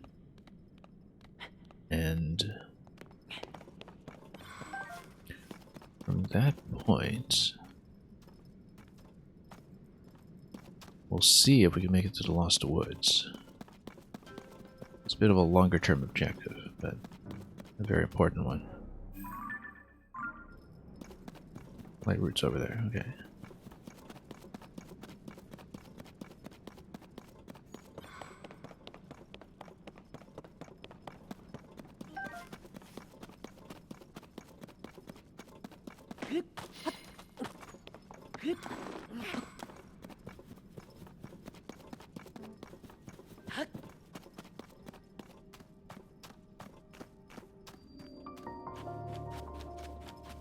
Alright, let's light it up.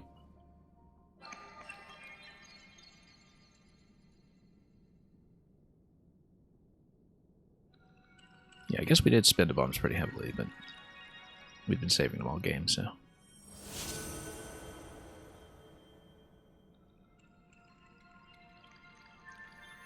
And the frogs do deplete them relatively quickly.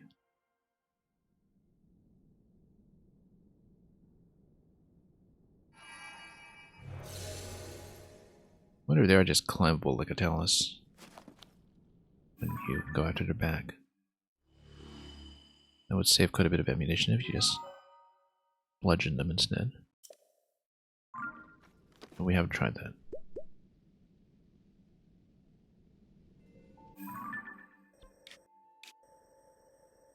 One additional tower over here. Oh, no wonder this one felt so close. Now this one might be at a much higher elevation though, simply because it is the equivalent of being at the bottom of the cliff, I think.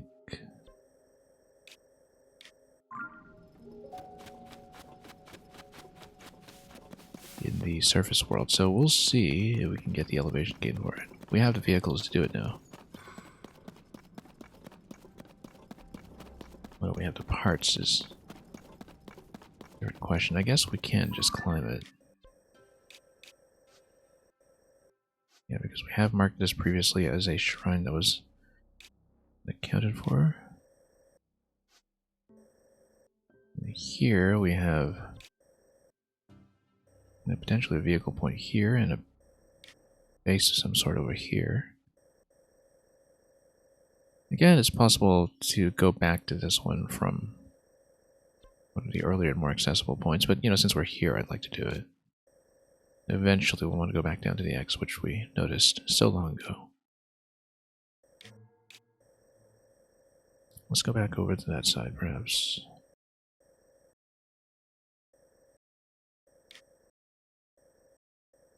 Although if we build the Ascender vehicle again, maybe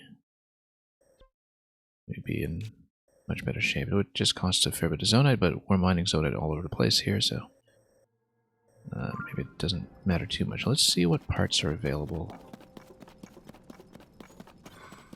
at the closest vehicle point. And maybe that will guide some of the decision making here when it comes to what to build.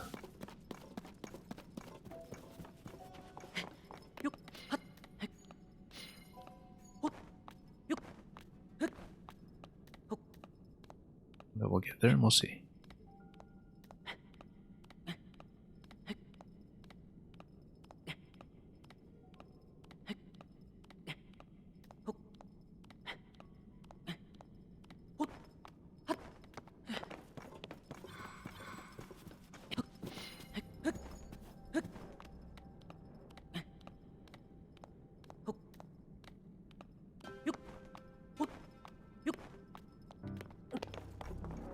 Ice keys, that's good actually, we want more wings off them. Might as well take this base.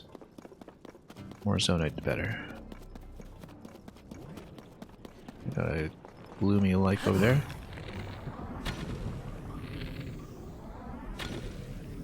Whoops.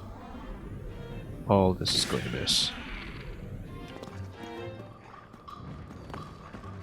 Oh, pulled everything. Okay. That's okay, we'll bomb those guys. Not actually too concerned.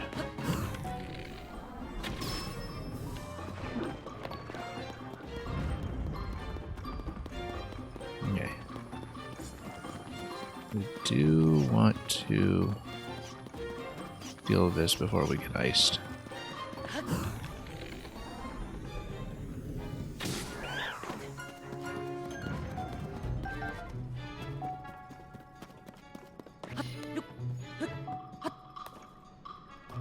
Sneak over here. Probably use explosives and the rest.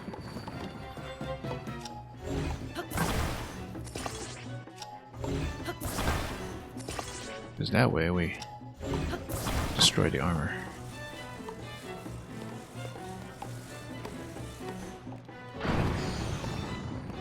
Did we hit? Can't quite tell.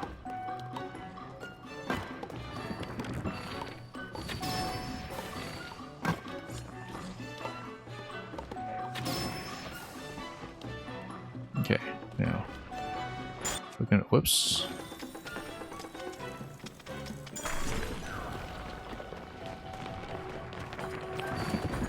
That's okay. Oh, didn't quite hit this guy.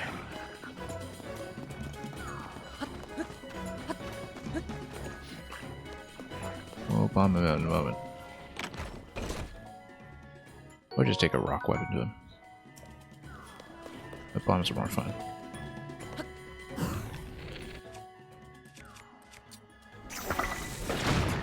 Well, and by more fun, I mean more hazardous.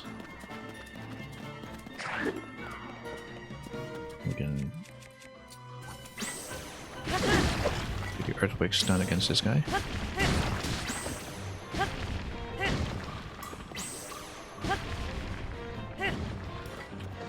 If we want to do it the slow way.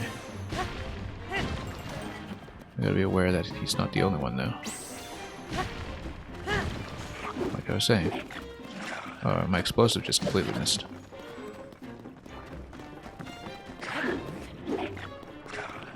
Hope we can get a jump over here. Yeah, the explosive just completely missed. On all accounts.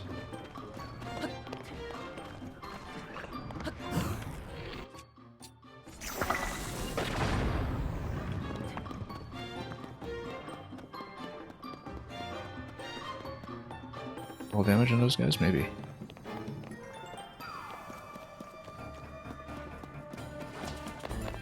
Let's just get a hammer weapon against them.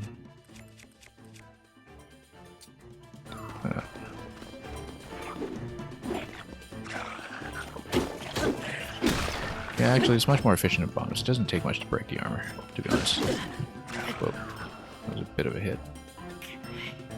This place is lit up. We should actually put on some armor.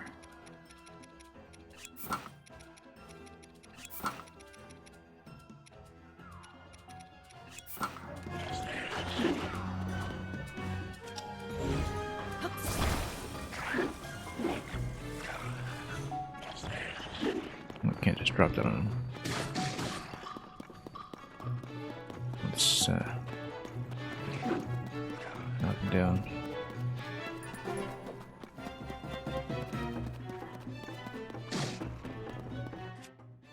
Okay.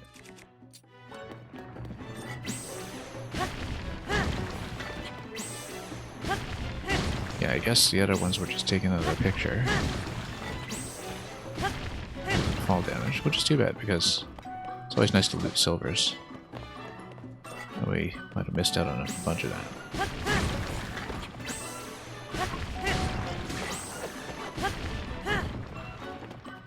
Okay, let's not let it go too far.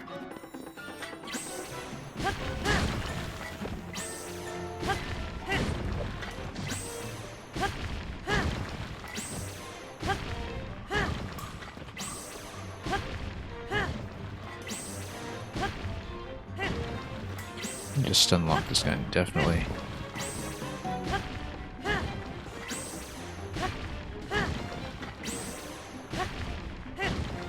Yeah, so we shouldn't just be spending bombs against armor all the time. It isn't really necessary. Oh, okay. I guess we won't leave that one either. Alright.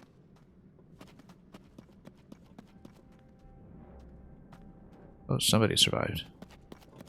That's okay, unlike the Lionels, they don't seem to teleport, so...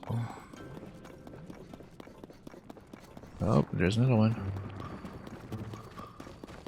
Alright, now we've learned a lesson this time, right? Let's...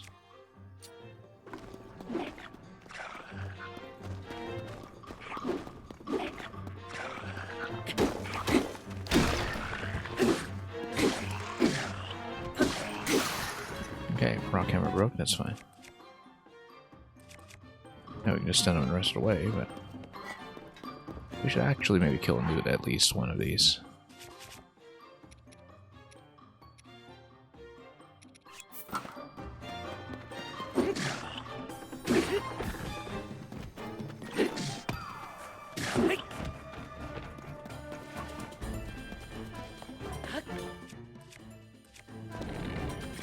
Whoops.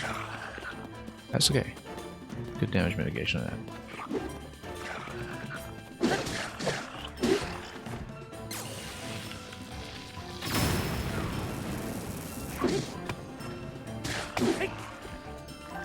Getting a bit of fire in this weapon also kind of helps.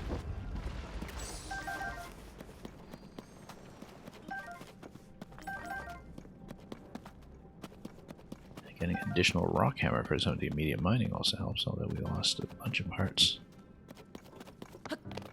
Okay, let's take out the ice legs again.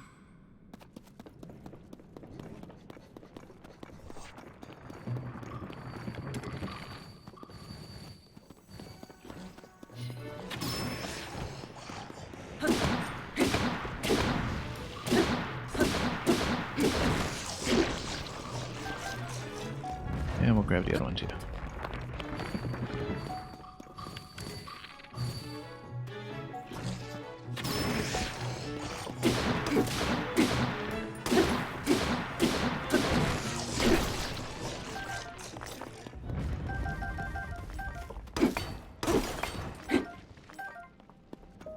Might as well see the treasure. So we are opening some room for weapons and the like. Just grabbing a shield, radiant shield, yeah. Doesn't really fit on anything. I mean, you know, we don't have anything on a Savage Lionel right now, but...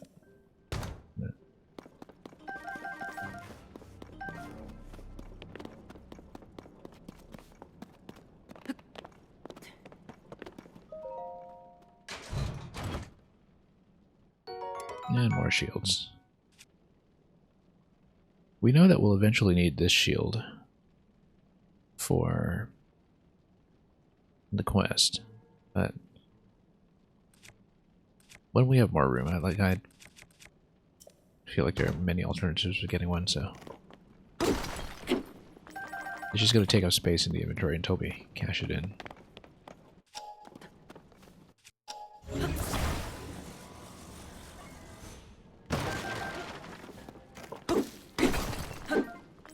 With how little we've actually been doing one-hander shield combat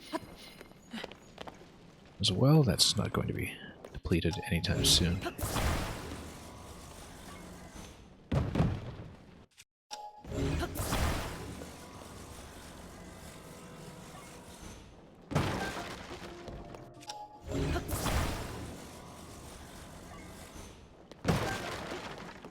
Anyway, pretty good mining location. Take full advantage of that.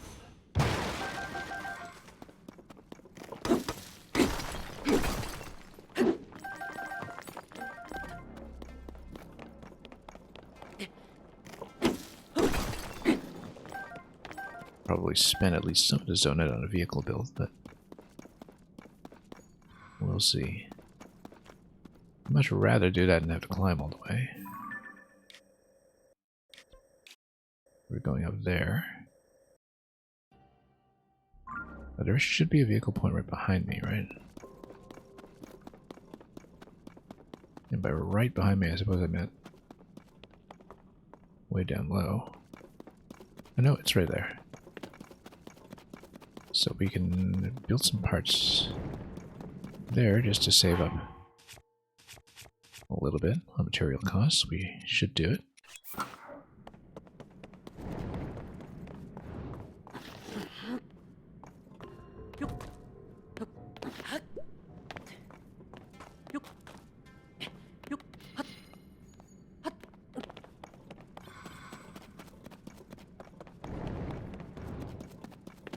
In fact, we'll have fans and baskets and everything, so... You got sucked in a pointless internet discourse and wasn't watching. We actually didn't go to the treasure just yet. I'm sure it's just large charges or something. But we went around because we were too busy playing with vehicles. We'll get there eventually, hopefully soon, but... We've got a lot of other distractions here as well. Luckily, not pointless internet discourse. Because that would be pointless. Alright, we only have 3 fins here. I guess we would need to spend some zonite to do this. Let's see. Unless I use some of my existing parts since we have so many steering sticks and the like.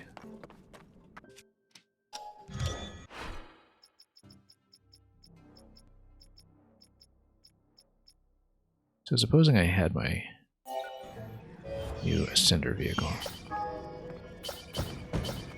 Actually, it's just missing a stick and a fan. That's 3 zonite apiece, so we can just build it. 6 stone, it's easy to come by around here. We'll have this little replacement fan just sticking out the side.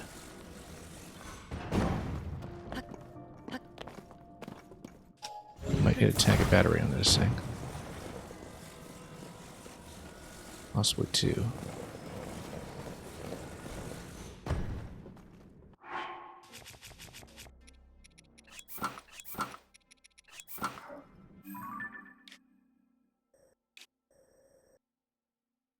Yeah, let's see where we can go first. I think if I find an appropriate landing up there, I should actually be fine.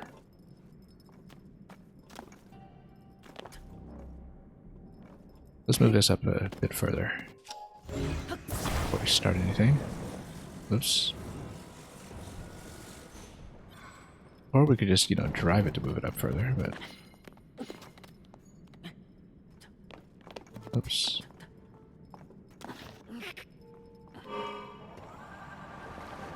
Getting distracted from your distraction, that's the Zelda way, yep.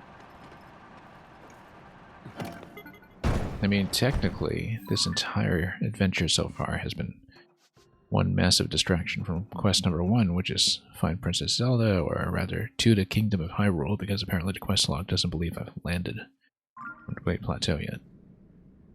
Not a Great Plateau, the Great Sky Island.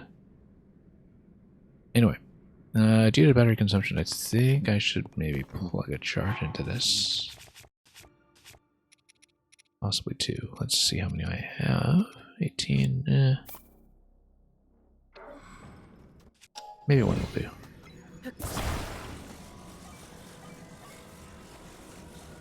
It's gonna be a fairly big elevation gain, so we might even want to use a battery to just weight us down at the back and balance to get it. But we'll see. We're gonna head way up.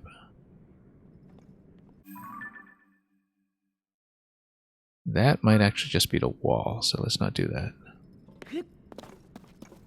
As I'm facing in this direction, yeah, that's just a wall. We shouldn't go there. It's the end of the map. We need to face in this way. Now I've plugged in a battery. I don't want to use the vehicle yet until I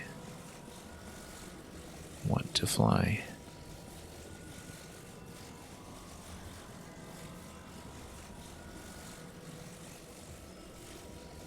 And of course, we have a couple of Poes down there as well. I should check.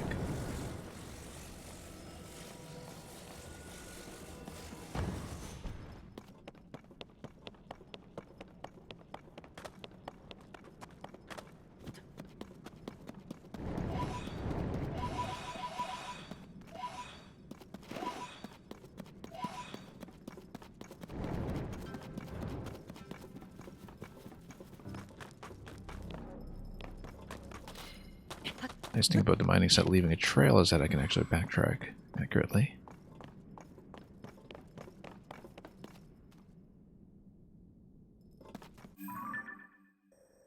Yeah, so this ascent is actually going to be relatively gentle, I think. We could have just climbed it, but whatever. We went to the trouble of building this. Let's just go up.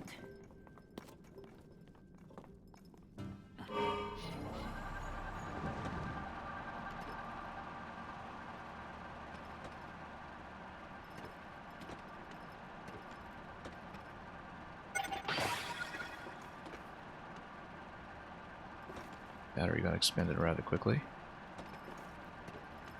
That's okay because we'll be able to land without too many issues. Let's move it in before we get into too many troubles with. Oh look, we actually get a horse. That's great. I love picking up the horses.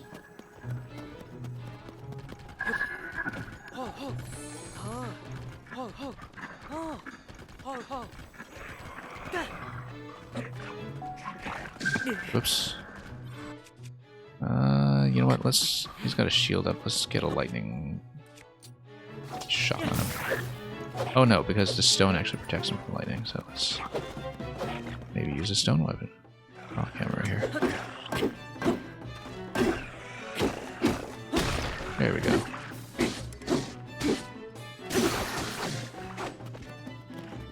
Now let's shot him.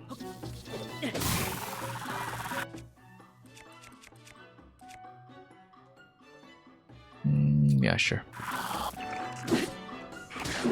Oh, whoops. Didn't mean to do that.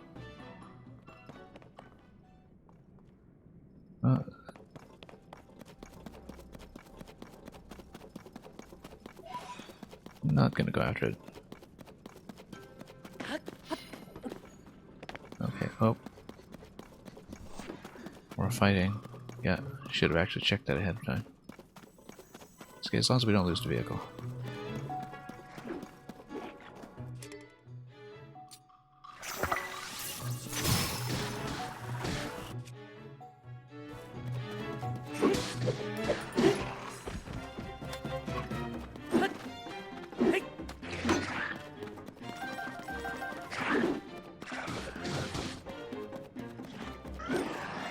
Yeah, we're already kind of zonite neutral on that build, which is nice. We should remember to put up actual armor for these fights. And oh. Caught that one for once, that's nice.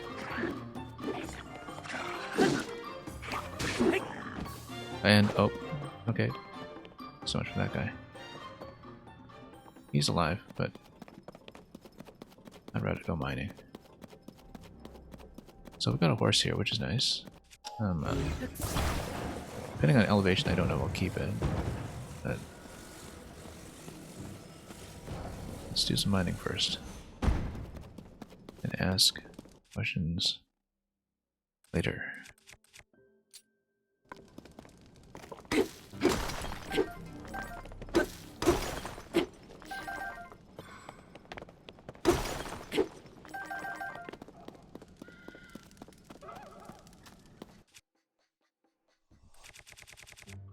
Okay, let's do it the fun way. Come on.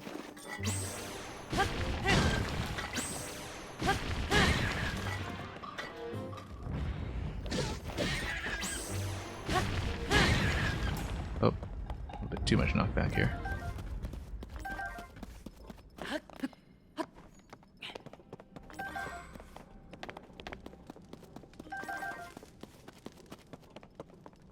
Okay, so we do have a horse. Seems like given my position here, I can't actually take the horse very far though, so we should stay on the vehicle.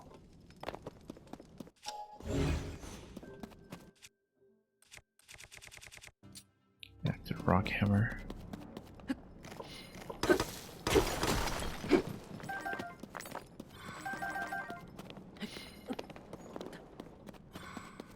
Finally getting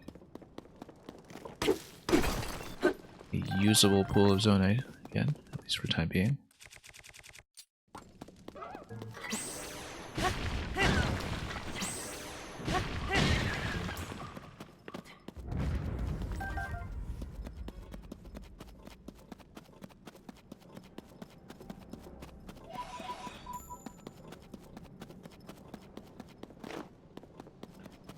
After we finished mining or looting this location,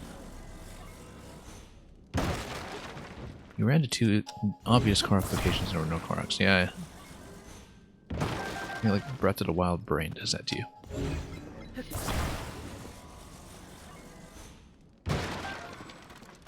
Because that's exactly what it is, just like, sort of expecting the same kind of density or logic and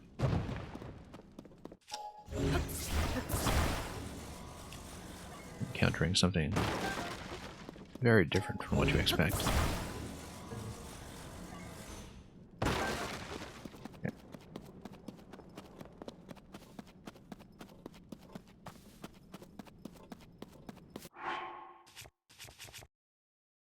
I could actually put in another weapon attachment on this so we actually have more mid-range weapons going on. We do it in advance now, just to avoid issues later.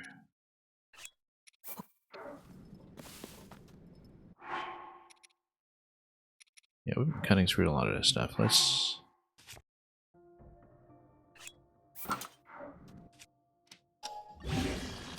use it just as something middle of the road. Anyway.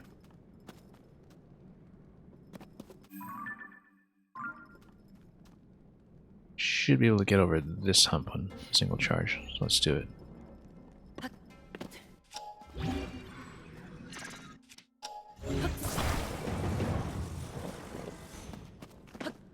Kind of think I should revise this design to turn the control stick the other way, just to first of all improve the camera positioning, and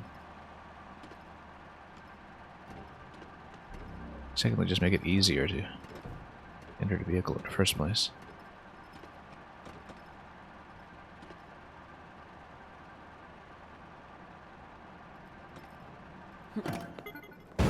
Nice landing. As long as we have not too much elevation gain, that's actually pretty good. And we'll keep going until we hit a light route. Little by little. A bit of a short hop here. Oops.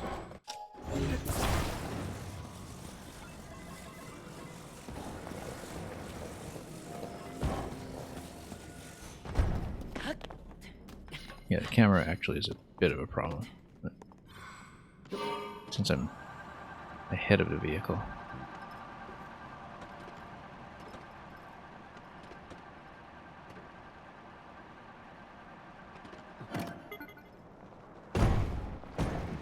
Okay.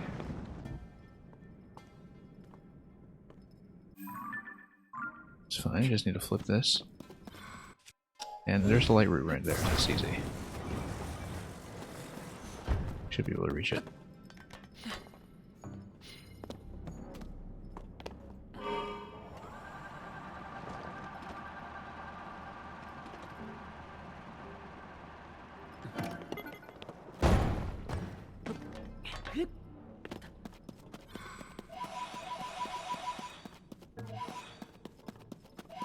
Yeah, as long as we're not powering off at a tremendous height. This may actually be fine.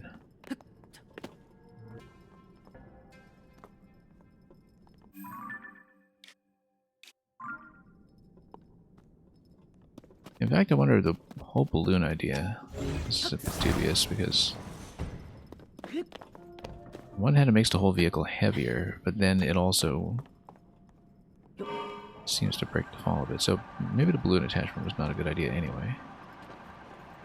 But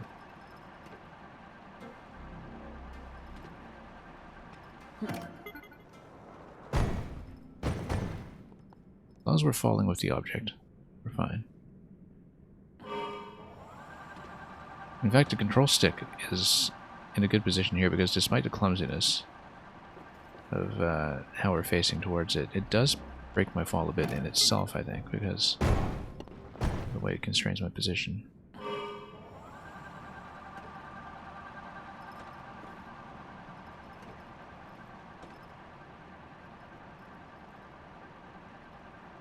Yeah, in general, I've been more blocked by parts durability and expiry than by anything else in this game.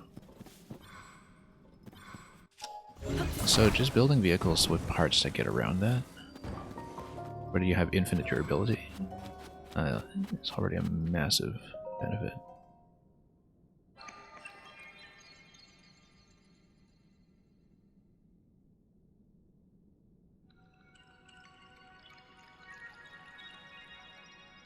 So yeah, we're probably going to finally double back for that treasure map location, but we'll see.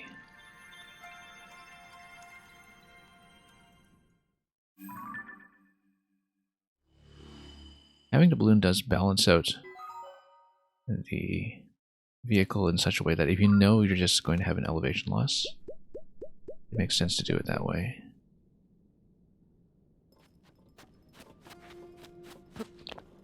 Because then, yeah, everything's heavy, the power consumption is crazy, but you know that elevation gain is not going to be a problem. You think you're one Korok off maxing your inventory. It's the power of never finding what you're looking for. Exactly. Start feeling a bit of that tension. Anyway, we actually haven't checked this ascension point. Or this central location generally, but it probably is something interesting. Because this was one of the ascension towers, I'm pretty sure, that gets you back up to the vicinity of the Yiga clan base, right to the entrance of the Yiga clan base. But we should go for the X. And since we know we're going to have elevation loss pretty much the whole way, maybe at this point we should tag the balloon. But we can also fight these guys first. And take their zonite. We're obviously going to fight those guys first and take their zonite. Let's just make sure I don't have the vehicle in the spawnable location.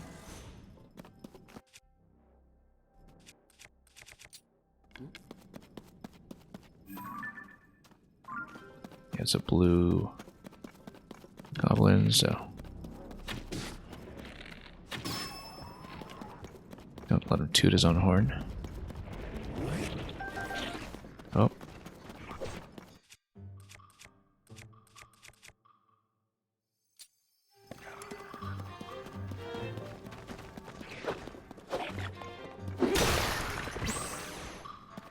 Okay. Let's get out of here and get into a better position. Alright, just along the likes here. One moment while we interrupt this fight to acknowledge the supernova raid.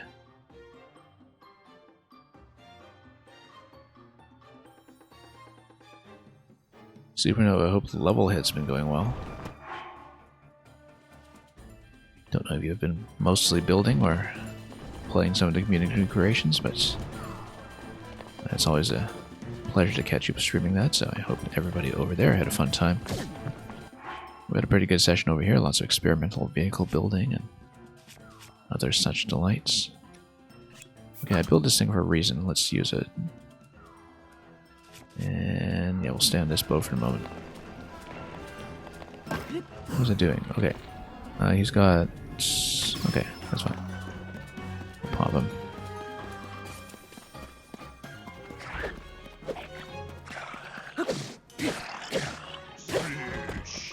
Yeah, thank you so much for the follow. You sound like a Ranchius. You say, yeah, I kind of play like him too. We're both puzzle people. We run at completely different hours, of course. But yeah, I'm familiar with his stream as well. I don't think I'd necessarily sound like him, but, you know, I'll leave that judgment to you. I can't quite tell. Anyway, thank you for the follow, Miss Piggy.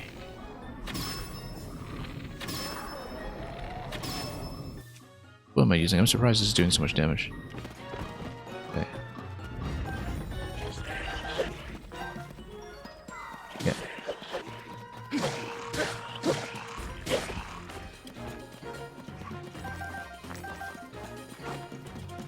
Sorry, I'll catch up in the chat in a moment. Let me just sort out this little fight here.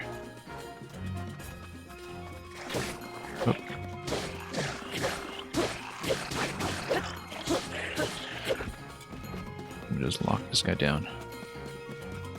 We're working on a portal level. Very nice. Yeah, I hear that level head is pretty programmed for such purposes, so...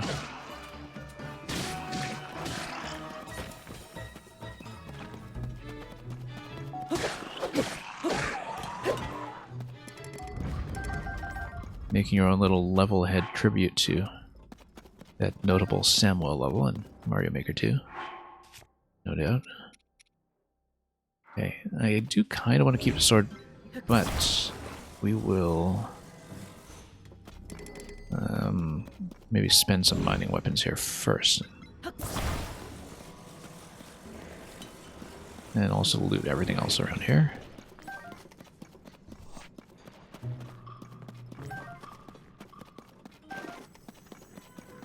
Okay. Yeah, let's just use some of this. My might as well just expend it. His level was inspired by yours. That doesn't exist yet. Yeah, I'm sure. Everything goes full circle. Whoops. Okay. The shielding against projectiles is surprisingly good from the enemies in this game. It's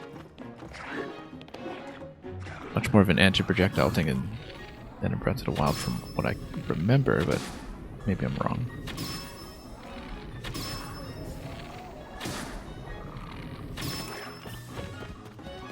Okay, what weapon am I on? Let's just cut him a bit. Oops.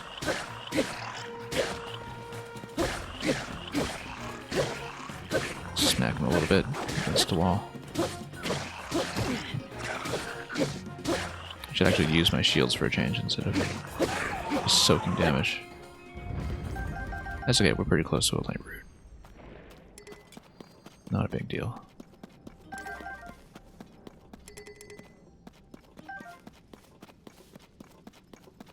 Didn't I have that royal sword somewhere here? Yeah. I don't even remember where I left it at this point. Oh, right here. Okay.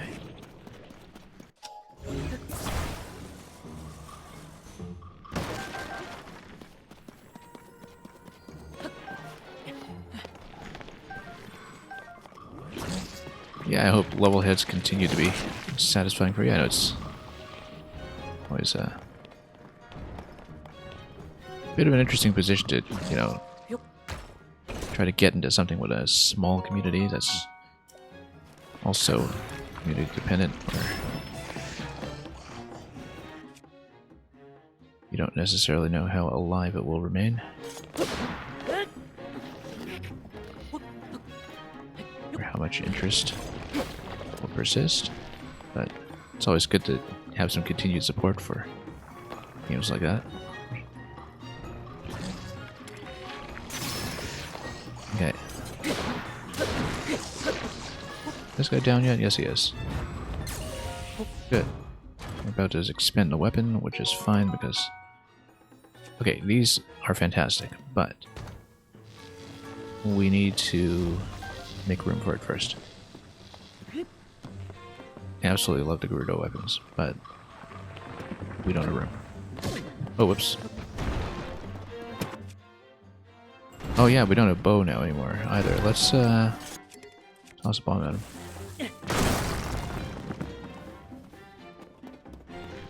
Did I miss?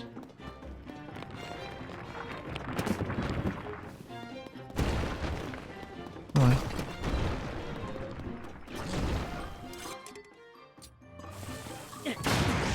Whoops, standing way too close. Let's not do that. We just need a bit of a marginal heal here. Let's use one of these. And then this weapon should be fine until it breaks. And we'll just switch over to something small.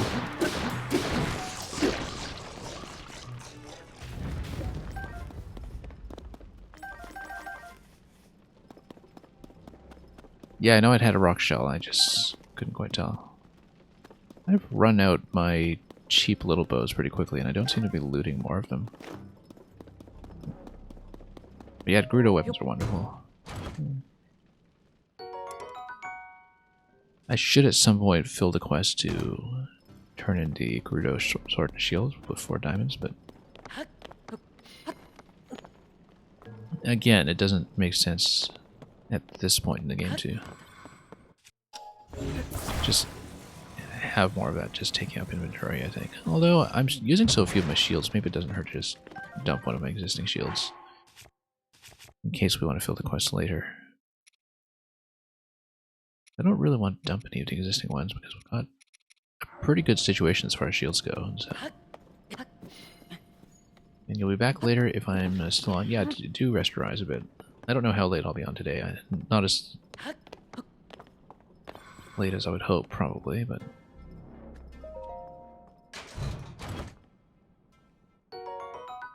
You give yourself a bit of a break. And look at that, it's Gerudo sword with durability up, which is amazing. Because we're going to put something actually decent on it. And then never use it because the damage is too good to waste on anything trivial.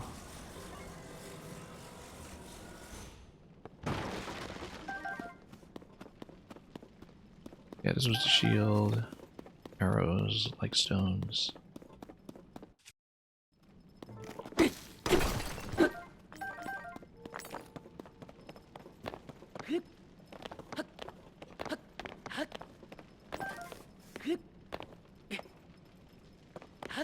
Put a Lionel part on it and carry it for 50 hours, yeah. I mean, what do you think I'm doing with this? Let me show you. See this Talus hammer here? I think I've been holding it probably for the past 2 weeks or so, I think. And I pretty much just lug it around as a heat source if I need to melt ice. We've even been fighting stuff like Frostcleox and such, and I have been using MGM1 coming in with a raid right on the tail of the other one that we just got from Supernova. Hope you've been good. MGM1 also playing Tears of the Kingdom. Hope you've been progressing well, wherever you happen to be.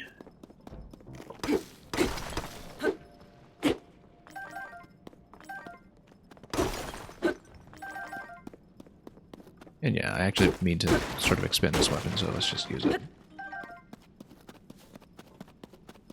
Because I had something to trade it to anyway. But yeah, more mid-range damage that I don't care about actually spending. It's probably a good idea, but that's why I was trying to grab that Royal Broadsword earlier, which we might just trade into once we've definitely finished mining. I think we've done the mining I want. So we'll probably trade for the Royal. But let's see.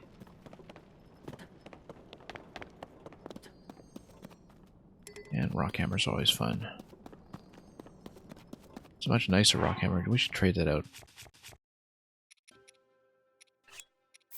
Anyway, depending on what this is, it's on a gnarled wooden stick, it's much better. And I think we'll probably just drop this one and grab the Royal. We'll do a little bit of reconfiguration. Very nice, 18 base damage on this one too. So for the Gerudo weapon, we'll put something really nice on it. Kind of like we did here. Like something with damage in the 30s.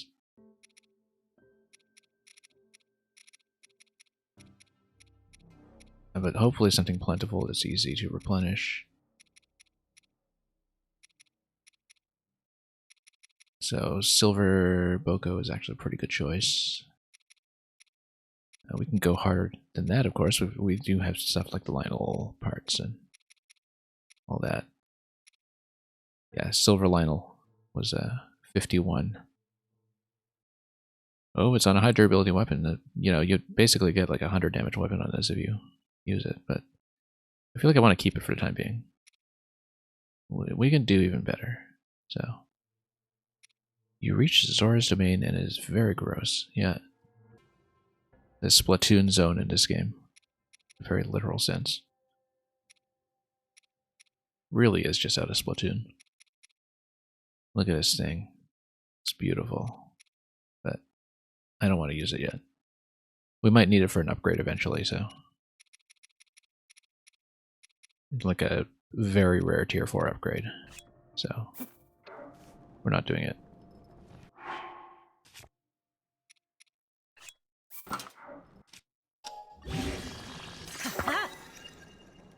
I don't actually tend to use elemental weapons either, since I usually just go for damage.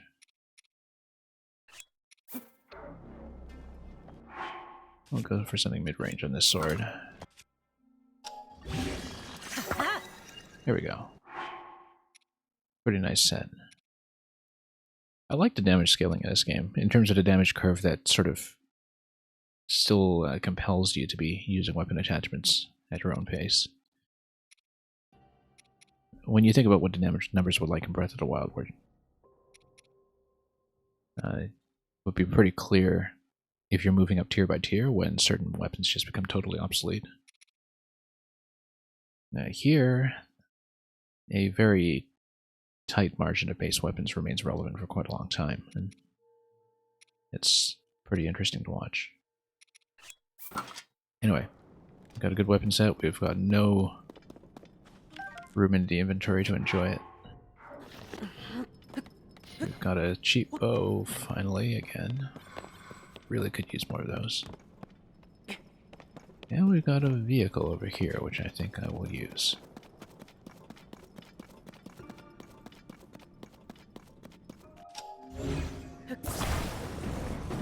So we could do the balloon thing again, to basically just level out the vehicle and control its elevation. Look at this, it's like a gloom drop within a gloom drop. But I'm sure it doesn't get you anywhere. It's just more gloom inside gloom. Doom and gloom. Anyway, we'll go straight north.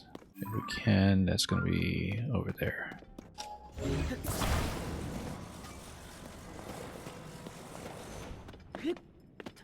Let's just scout ahead a little bit. I'll probably do the balloon attachment idea. MGM1, you were thinking Mario Sunshine? Yeah, that too, for sure. We're right by a light route. Let's heal the gloom first. Before we fly anywhere. Doesn't make sense to be capped out like this while we have the opportunity to fix it.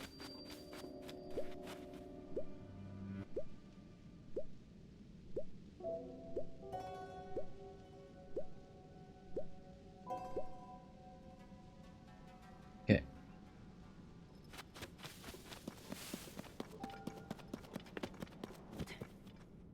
Yeah, we'll top up our hearts at some point, but it's not strictly necessary yet.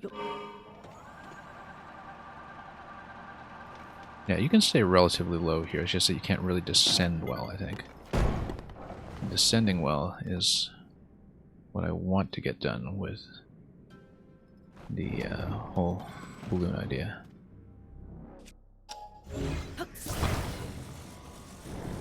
Because we'll be going quite a bit lower, I think, for that part, so... Basically, it's so counterintuitive, because I build this as an ascender vehicle, and if you add a balloon, then it becomes a descender vehicle.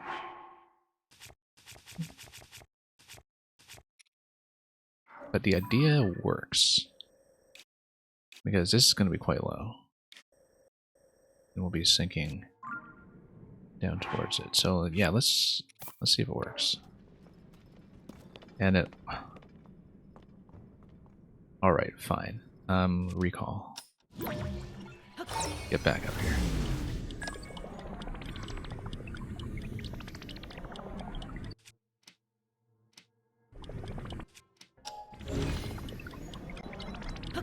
Get back here. It's a nice thing about getting used to recall. How have been my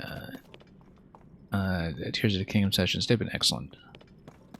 We're at 99 shrines, we're at over 300 Koroks, and we finally went back to the depths to start mapping things out again after several weeks away, so... Also because I've been completely broke on Zonite. I was sitting at 0 Zonite for several days, and that was becoming increasingly untenable. And also preventing me from playing up in the sky, which is not great. Anyway, let's see if we can do this. Very energy intensive, but the whole idea is to have a vehicle that lets me drop from time to time. Let's recharge.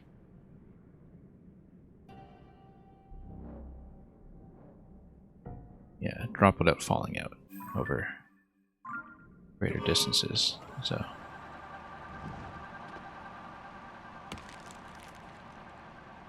Now this will be an interesting test of it, because we're going to have a big drop here in just a moment.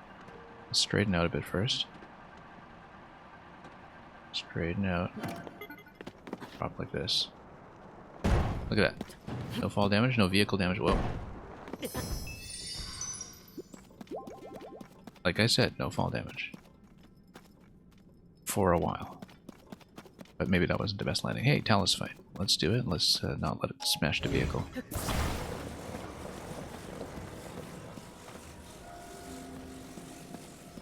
We'll fight it.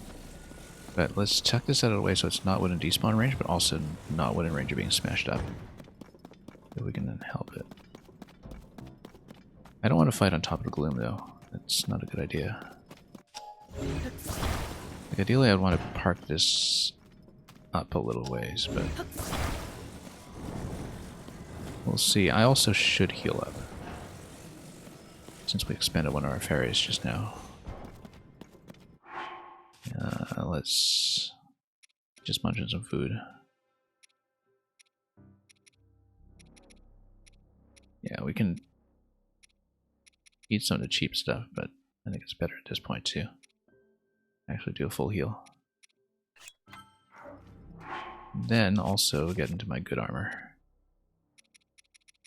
Just to keep things nice and easy. Again, don't want to fight on a gloom. We'll try to go around.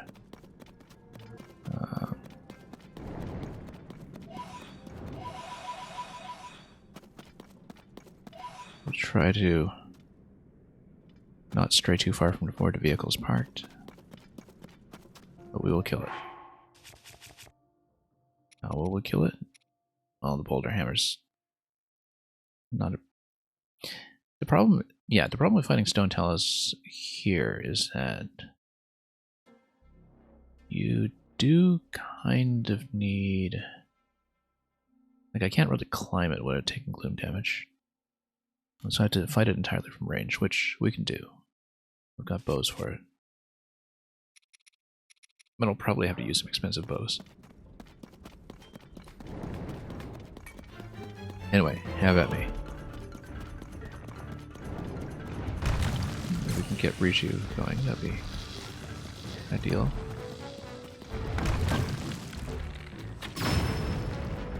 There we go. Luckily, he's pretty weak.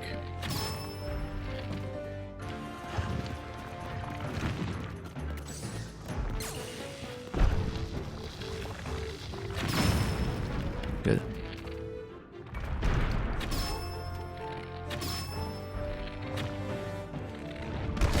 Whoops. That's okay. Literally one heart.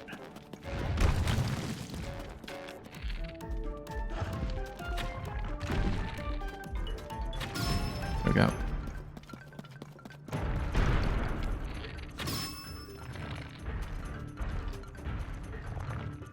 Oh.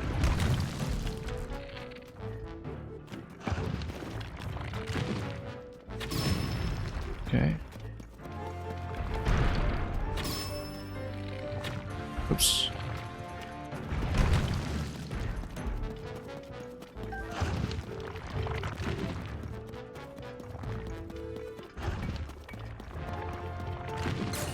Get Rishu going again. That'd be ideal.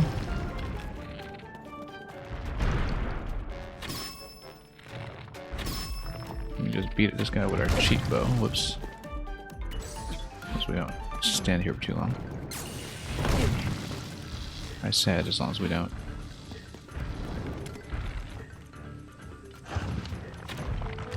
Oh, come on.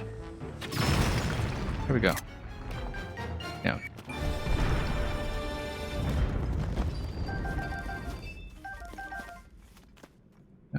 Yeah, it's just a standard talus. We'll just trade it out.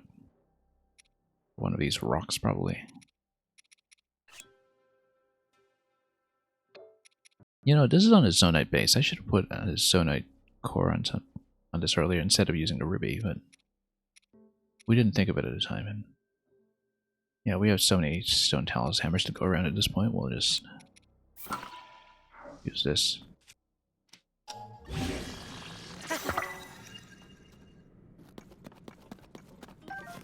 And grab the vehicle and continue.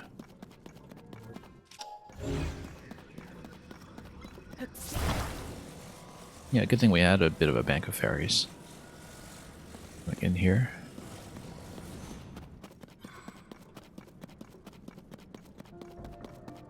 So the vehicle is a bit awkward. It does pitch forward like crazy, but...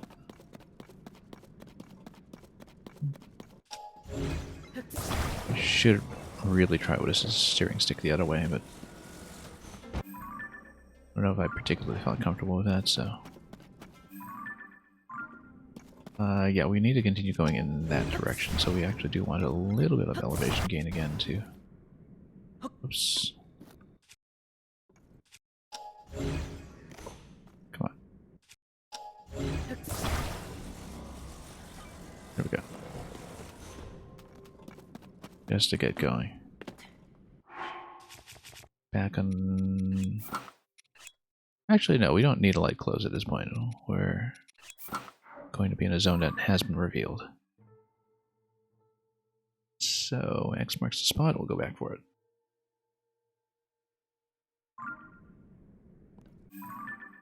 Approximately this way.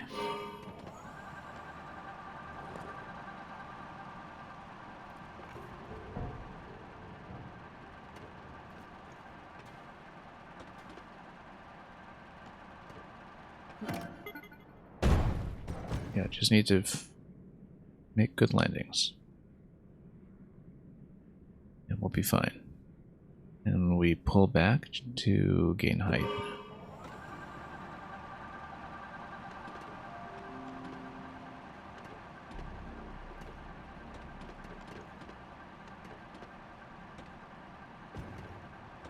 Oh, a little bit stuck here. Okay. We can adjust.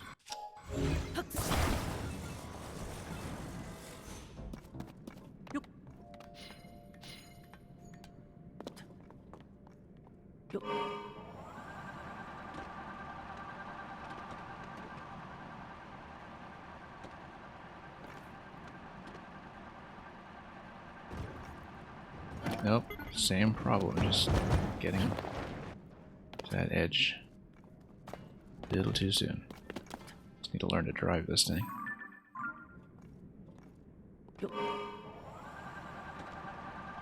Gain enough height before we push forward. I was a little overly concerned about the battery life here. Now we can push forward slightly. Good.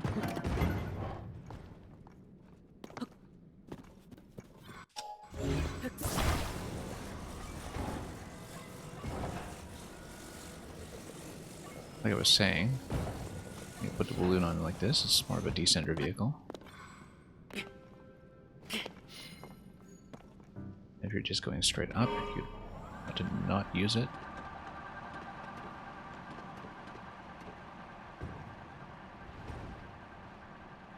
Again, yeah, let's just get up there and pull it up one spot instead of fussing around with this.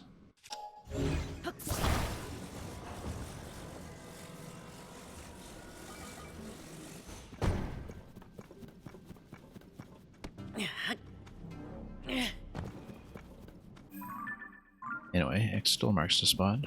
It's gonna be a little ways over. Let's just find a better flight point.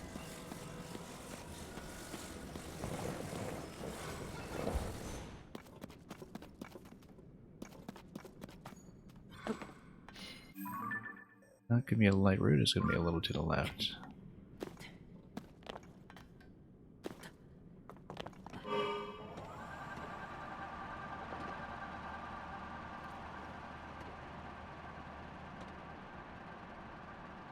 Yeah.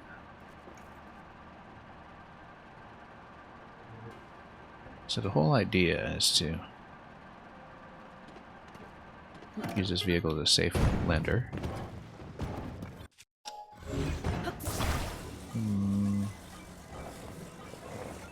Yeah, in general, landings are a problem. Vehicles that gain height, especially because, you know, you have to power on and power off the whole thing at once, instead of doing it in a more modular fashion. That is sometimes a bit constraining.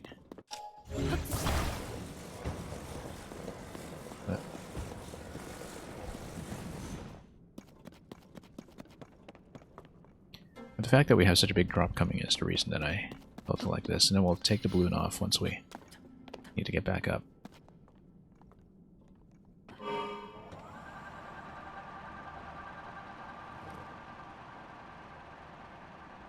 Because the real test is if you can do a very big drop. You hear you just had to highlight your stream? You miss a bit of fall damage. That's really it. Okay. That's the proof of concept. How this works. Is that you actually can get a pretty good fall that doesn't destroy the vehicle or yourself. So. Basically, the balloon acts as a parachute. That also happens to be a very heavy parachute. Right, these guys, we know what to do, and let's be really cheap. And take them out this way. There we go.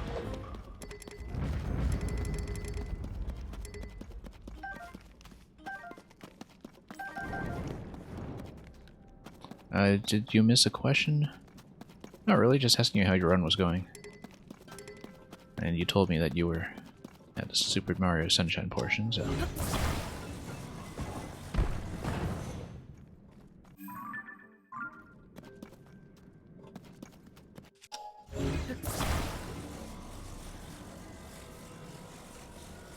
Anyway. Almost at where X marks the spot. Let's go ahead and find it. Anything I want to replace with the boulder? Let's see. Not really. Everything's either on boulders or talus already, so we're doing okay. Yeah, we're pretty much headed right towards the treasure chest, wherever it is, so let's ride some more. Yeah, overall your blind run is going good, yeah. Hopefully you haven't had too much spawn for you. I see a construct fight down there. It's way down. It is definitely a construct fight, though, and I don't think it's one that I'd done previously. Okay, good, good, good. Exactly how it should work. Construct fight looks like it's at this platform. How come I've reversed? Yeah, no. No, it's at this platform. That's fine. That's actually reasonably close to the treasure. We can go for that first. Afraid you can't stay long because of work in the morning? Yeah, that's fine. Thanks for bringing over your audience anyway. And I mean, I'm kind of going through this blind myself, but at some point I'll actually be able to watch other people. Because in some ways I feel like I've done nothing, in other ways I actually have seen a lot of this game that other people may not have. I do not want the vehicle to get smashed by the boss, so let's be careful about where we park it. I do need to still approach the boss platform, but we don't want to lose the vehicle. We'll get enough height for it, though. Let's pull back a little bit.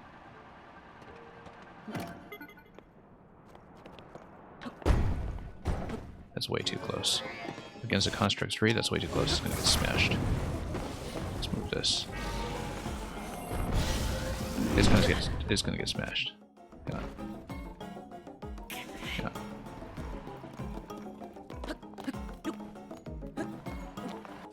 If I can just toss this from... Come on.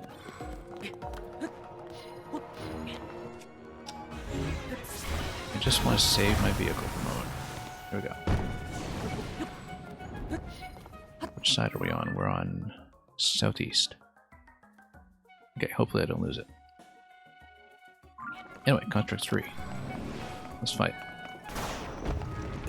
Okay, so let's get up on this and do the recall. Also, am I on my good armor? Yes, I am. So let's find an appropriate weapon for smacking him. Probably the durables don't tell us. Although the less durable stone talons I'd more easily trade out. Let's do this. Okay, this is going to send me up a little bit, but hopefully land me right beside him. Right? Oh, come on. That usually gets me where I want to go, but we're just facing the wrong way slightly. So I would try to get the middle piece usually, but... Alright, let's do it again. And, yeah, of course that just has to fall off. Yeah, usually just staying on the block as well, but sometimes your own weight can displace an object that is in the midst of being recalled, and so... Okay, there we go. Right away.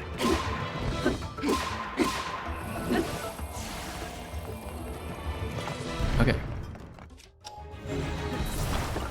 This pattern is not too hard. As long as you're mindful of the positional switch that the Mark III does.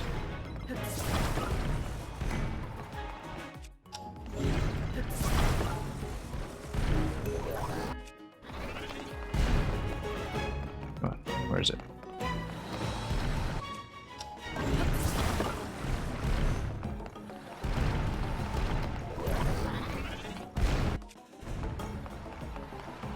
Can't see it. Because it rotates as well. Oh. Okay, luckily, not taking much damage from them. And they also don't do bloom damage, so there we go. Pop.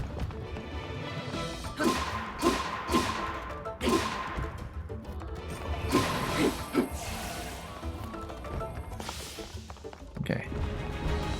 There's the shoulder swap on this guy. Let's just try to get the swap piece going.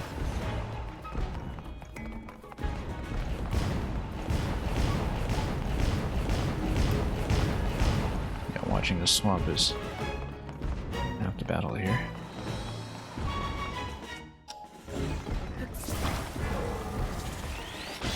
There we go.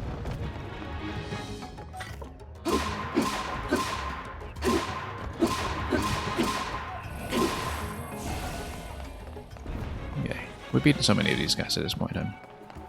It's usually just adapting to the arena is the only thing. Oop. Okay. Again, as long as we actually land accurately.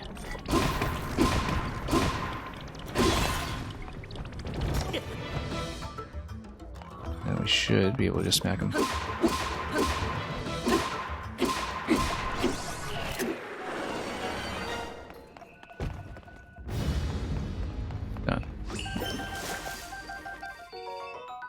Hey, we actually got some sleds for once. We pretty much never get to build those ourselves, so it's nice to have. I'm going to trade out that ruby. Because it's on a zonite base. It's not on a mighty zonite base, but a zonite base is still going to benefit substantially from the flux core. I usually don't like destroying gems, but we're not going to be back in Tower Town for the merge for quite a long time, so... Also, I guess this is not a totally pristine weapon, but I think we maybe fired one shot off of it. So, that'll still be decent for everyday use. And the Mark IIIs are such a fancy looking weapon as well. Yeah, because these give you... Right, because it's +3 on the zonite, and then pretty big gain off of these ones. Yeah, it's a wonderful sword. It's more of a hammer, but... Or, you know, like, it's like something you would use in a kitchen. Isn't it? It's a kitchen implement of some sort. That's what it reminds me of. Okay. We're going for that treasure, but I want to get my vehicle back first. It should be in the southeast.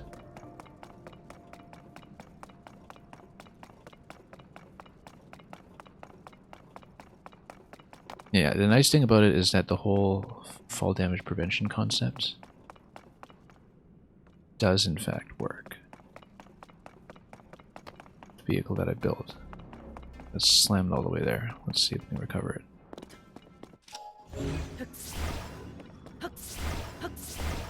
What? The hair curler, yeah. I guess that's not quite something culinary, but close enough.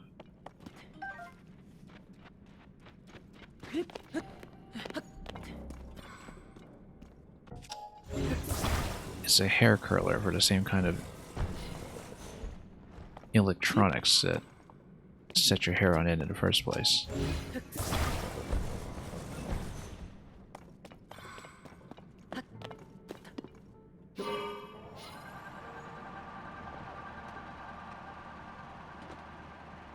Okay.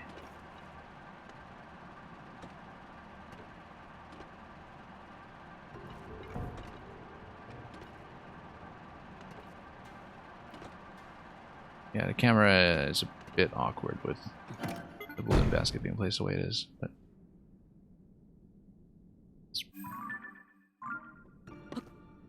anyway, treasure is going to be located in a bit of a fortress. I don't know if we can see it. Maybe some ways over. Maybe that whole location over there, actually. Oh, it definitely is. Let's see it.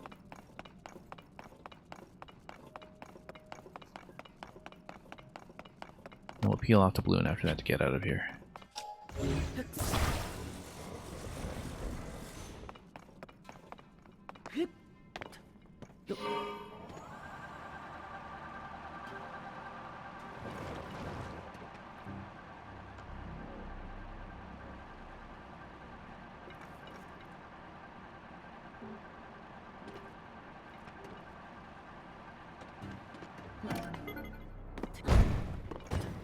Yeah, our landings are still not always great, but...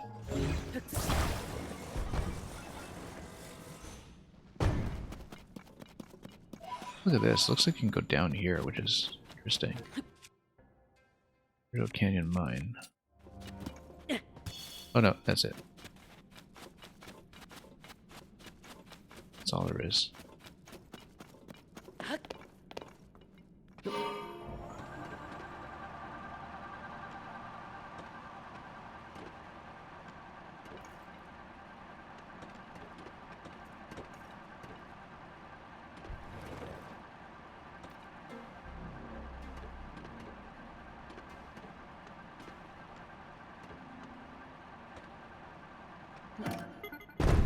Somewhere here, we'll be looking for the treasure. Let's grab the pose down here first, and then we'll get back up and continue.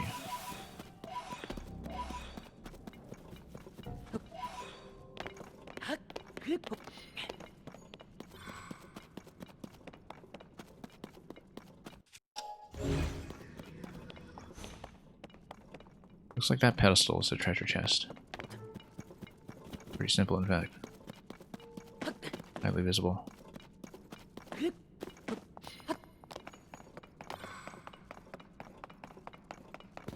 Probably crystallized charges, but we'll see. Trousers of Time. Oh, I see. So you get even more of the original amiibo clothes. This would be the Ocarina of Time set, which would almost certainly cost star fragments to upgrade. Which is probably why we also found Sheik down here, Sheik's clothing. I didn't know that you could get the Ocarina set as well. Presumably you could still get those off Amiibo, but we'll say again.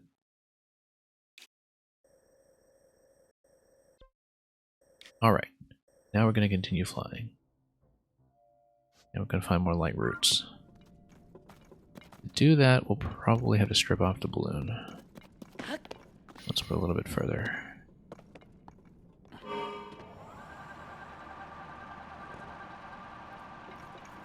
But this vehicle has lasted me a nice long time. which is what we wanted to go for to begin with. Also, those cave walls over there look like might be interesting, at least is something to mine. I'm getting a bit of a short range hover on this thing, despite the camera issues. Is not too bad. This looks like it's just a wall that you can mine through. Let's see if we can bust it. It's gonna be a lot of zonite at once, actually. My bow dead? Okay. Let's just toss some bombs at it.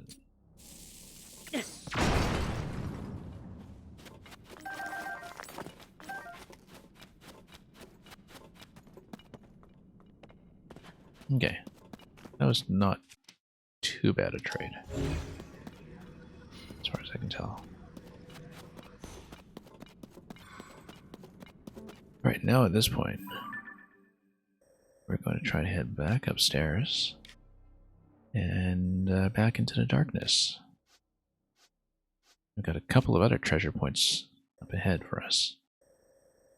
And we know at the very least there's going to be a light route where we've located shrines previously.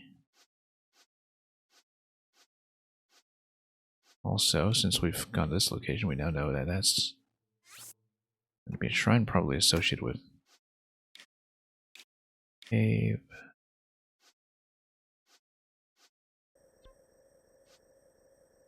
Just checking my map here. I think there's things line up. Yeah, here I feel like there's... I don't know if this was just an inaccurate marker or something, but it seems to imply to me that there should be a light route down in this location too. Which there might be, if it's, you know, down in a spot or something.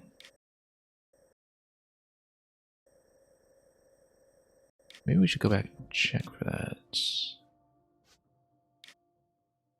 That's the implication, is that there should have been one here, but it's already all lit up, so... Maybe this is just an inaccurate marker and there's no actual shrine here. And that I just spotted something from afar that I missed, but we'll see. We'll eventually come down and do some cleanup. In the moment, let's push on. So, setting straight north.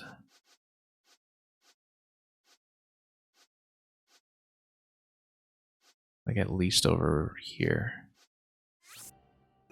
will be what we're going for.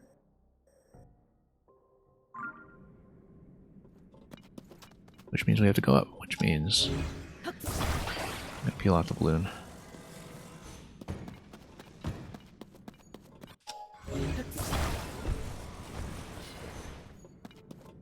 At this height, I need a battery. I think we can probably do without. We're gonna find out pretty quickly.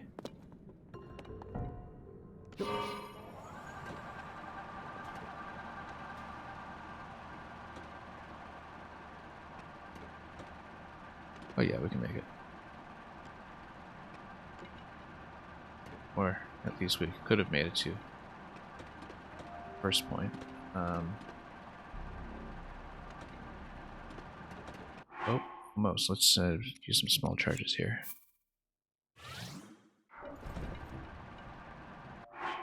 Can't see a thing. Let's use another. Oh, I'm stuck. Okay.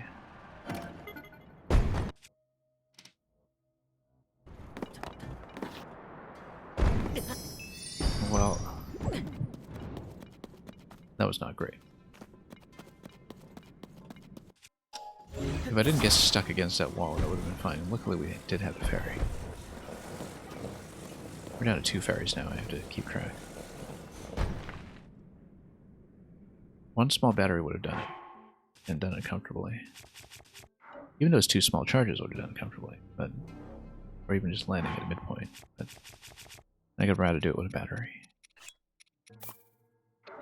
Even though I'm reluctant to spend on this stuff.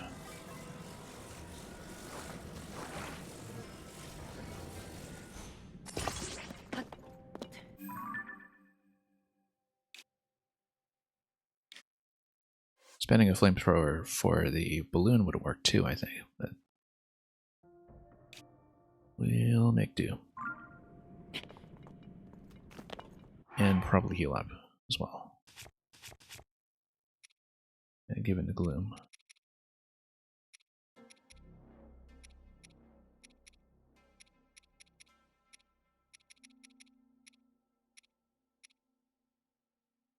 Yeah, we don't really need a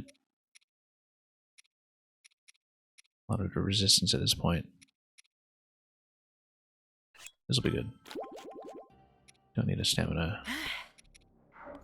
Given how meager that is.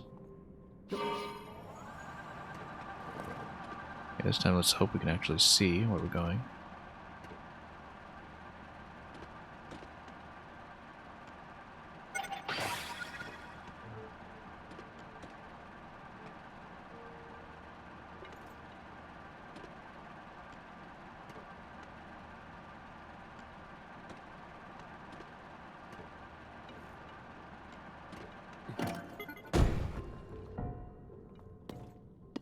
Yeah, because typically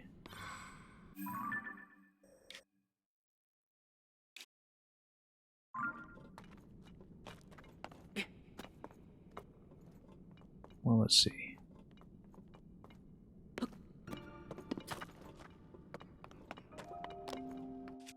If we're going to do like a straight ascent or something, we want to get a design where we have things perfectly symmetrically placed without the basket. I'm only doing this basket design because the idea is that you can plug the balloon in from time to time and take it on and off depending on where you are in your ride. And that it's kind of a long-term cost saver at the expense of being a little awkward to use in the short term. This is our main mining weapon now? I guess it is.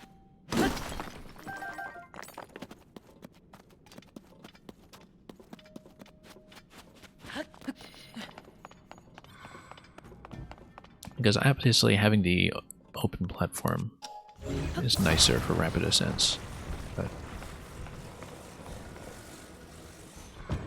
the whole idea behind this design is that you can just pop the balloon on and off. Okay, let's not hit the ceiling here. That'd be a bad idea.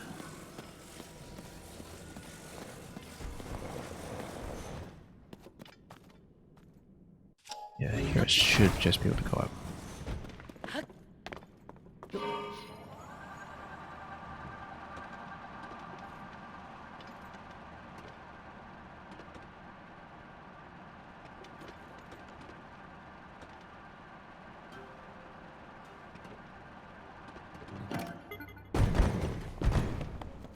Oh, come on. No, no, no, no, no.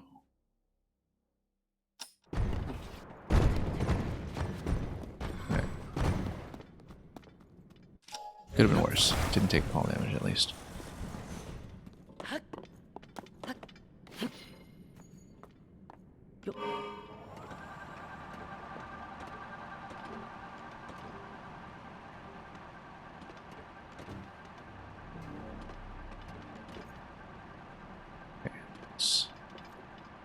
Do it a little better this time. We'll get into a fight pretty much right away, except we don't have any weak bows left. I don't really want to spend my good stuff.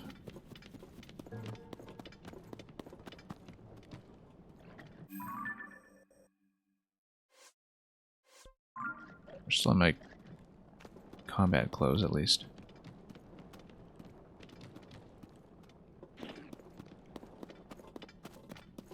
We really need more terrible bows. Like off this guy, for instance.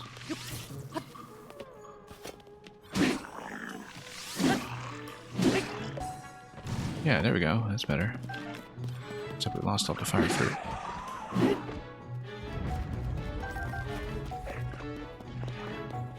And now we have a weapon we can use for sniping.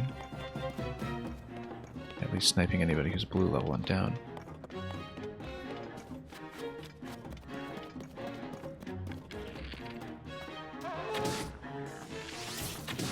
Oh, come on. Don't miss. What are you doing? Okay, let's jump off the ledge so we can actually get it. There we go.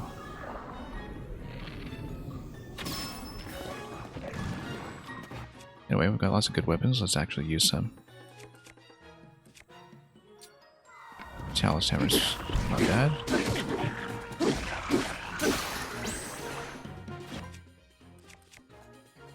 The other one? Or we can start getting into the Fox Pounders. Yeah, we might as well. Just pick this thing up. It's quite nice.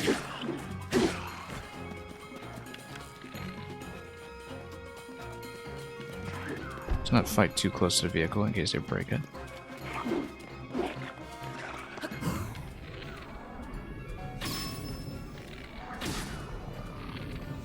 Oh, come on. You're in the way of the other guy. You not be in the way of the other guy.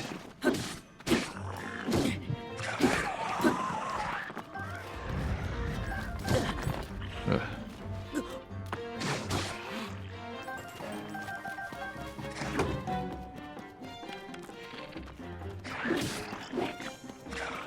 We should probably just stunlock this guy with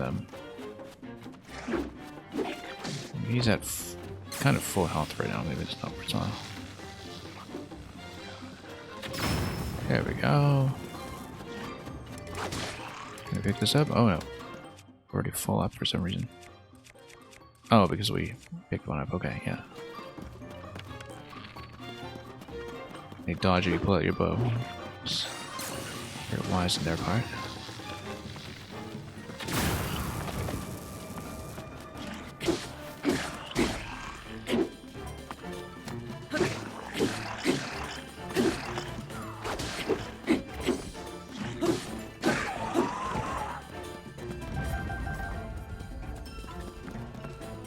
Did we even loot the parts from the other silver? Not really. We've got multiple bows now at least, which is an improvement.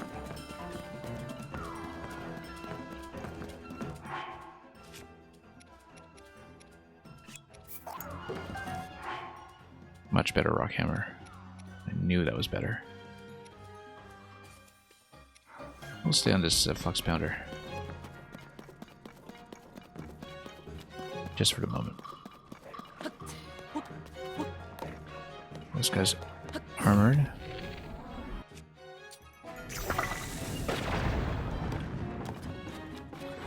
Take him down.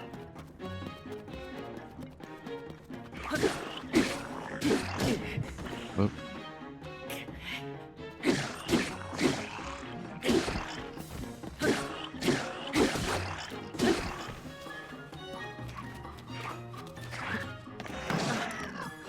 Whoop.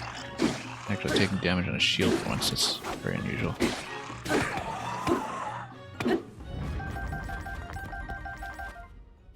Well, almost got through the Flux Pounder already, but that's okay.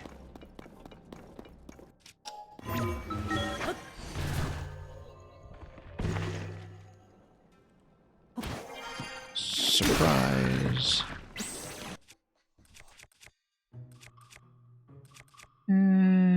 Yeah, let's go for the Reaper.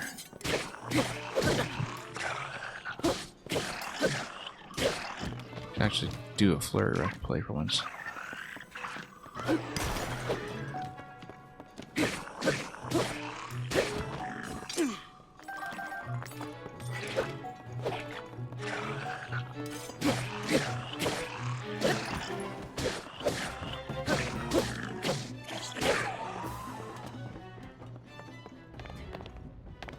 Back to some of that Breath of the Wild combat style.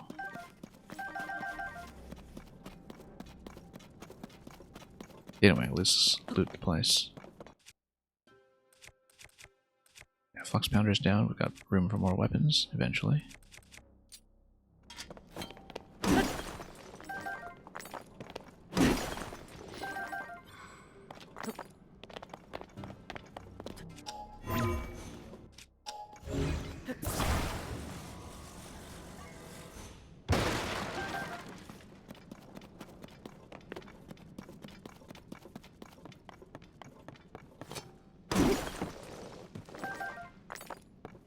bad. You only get terrible bows and depths, and it'd be nice to have something more mid-range. You know, with damage at 20s rather than these 12 damage spike bogos. But that's alright.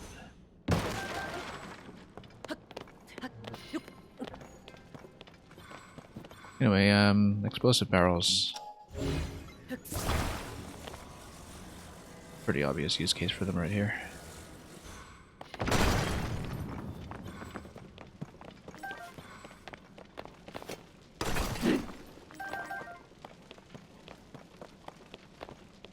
Assuming we can actually loot everything afterwards. You have to wonder why the mining operation here doesn't just use all the explosives they have sitting around instead of just hammering away all day, but, you know, we won't complain.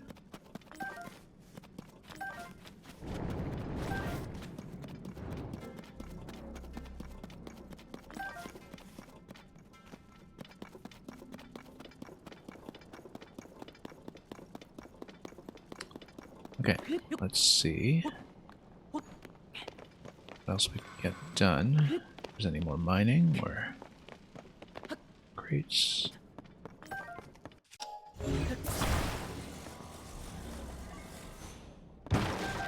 Lots of armor shards that we're basically not using. I do have room for a melee weapon, so we can probably run around and pick one up. Also, treasure chest, let's not forget. Good enough. We never really used the giant seeds, but maybe we're missing out.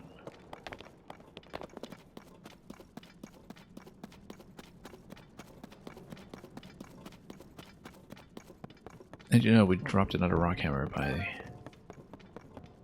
where I parked the vehicle, so I'll just pick that up. For cheaper mining purposes. Then from here we want to continue getting height up north. North is that away.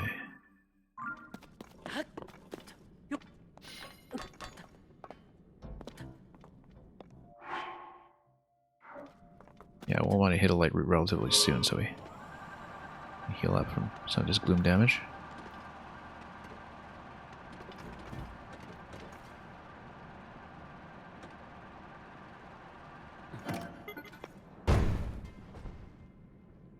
Okay, we'll recharge and we'll just continue hopping.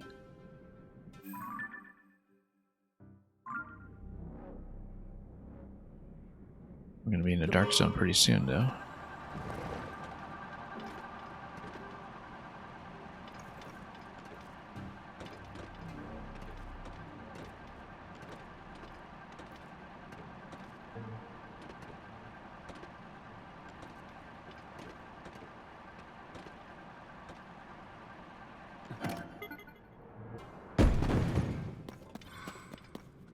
I'd lose it. Where did it go? I lost it, didn't I? Oh, it flipped right over me.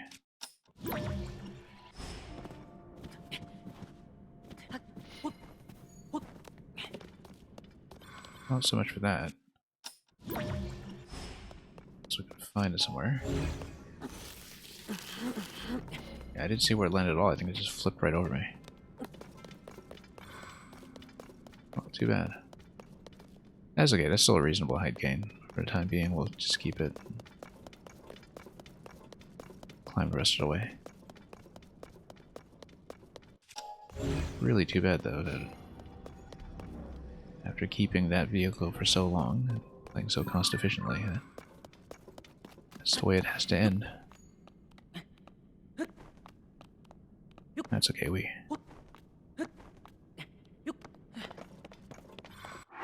proceed a little differently into the dark zone anyway, so let's put some lights.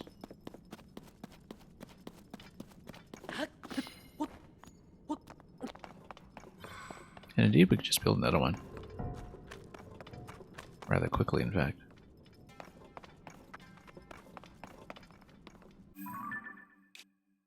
Using 6 zonite as before. I think this time I'm going to try with the control stick going the other way. Though. Maybe.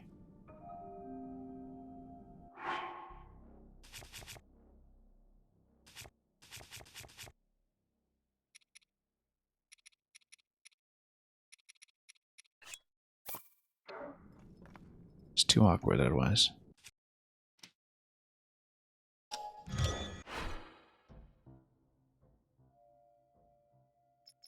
Yeah, that's the only thing we built lately, I guess.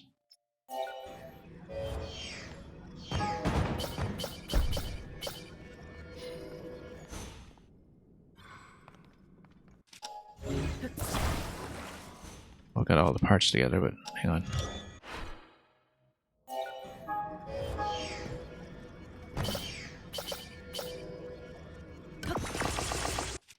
Now, can I detach this without blowing up the whole thing? It's not a zone IP, so I should be able to.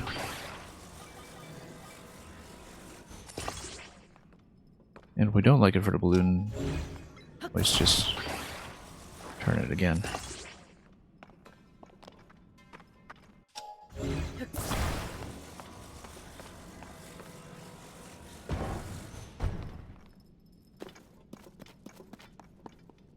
But I feel like this will be much, much more comfortable.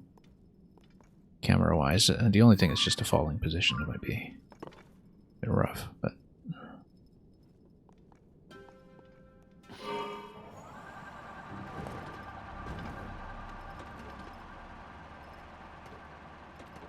yeah, because it kind of backs up initially, and then... the camera is unspeakably better, though.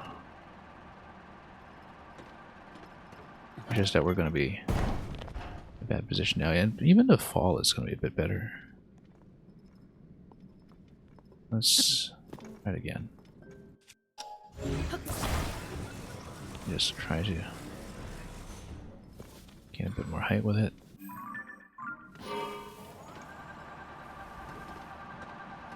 Yeah, because I can actually see where I'm going, and that in itself is a major boon. You can kind of fall into it forward as long as you don't slip all the way. That was dangerous.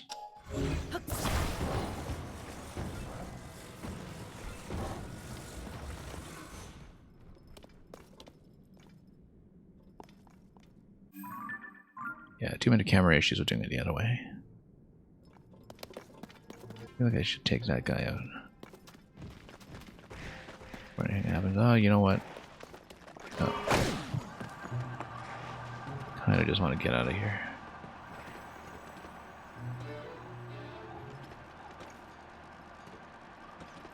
To put some lights on this thing.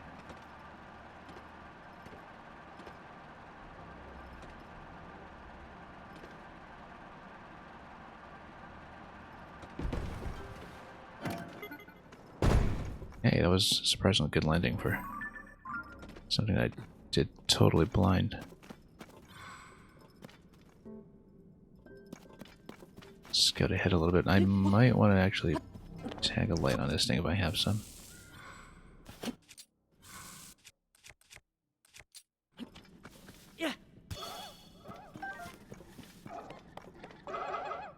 Oh, these guys, that's fine.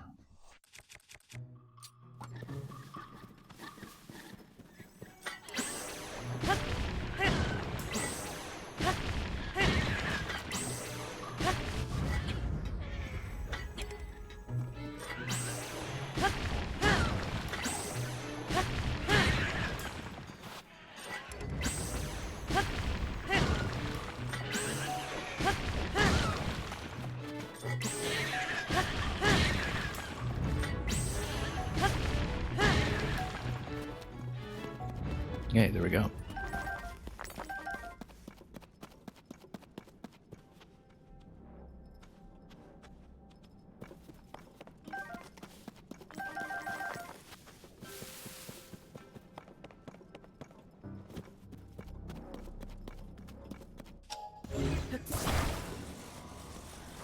Yeah, we should probably put some lights on this, but...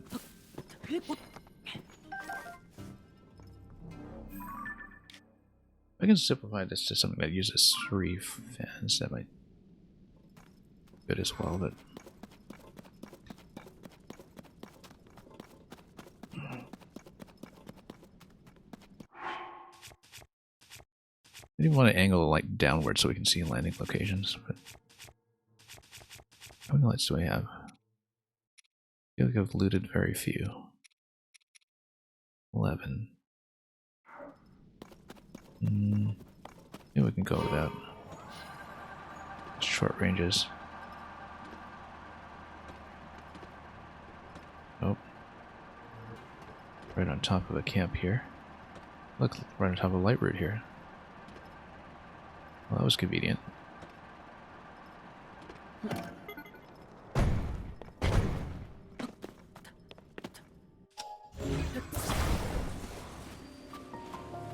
Yeah.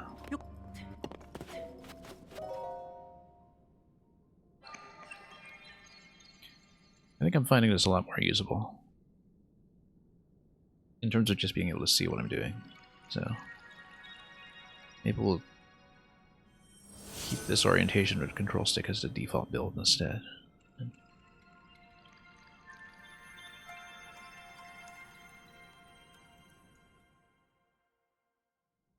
A little easier to balance.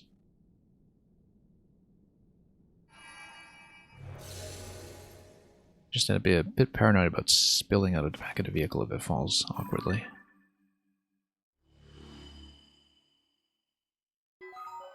Okay, we were right along the wall too, so luckily we didn't just ram into that in an attempt to go over it.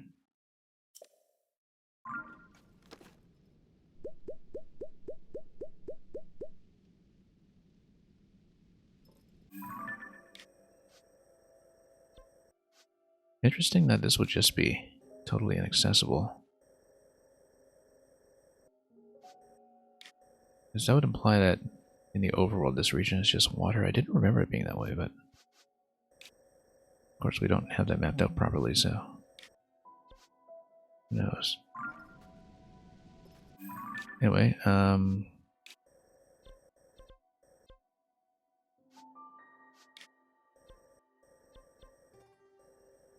you know there will be another location up here at the crater.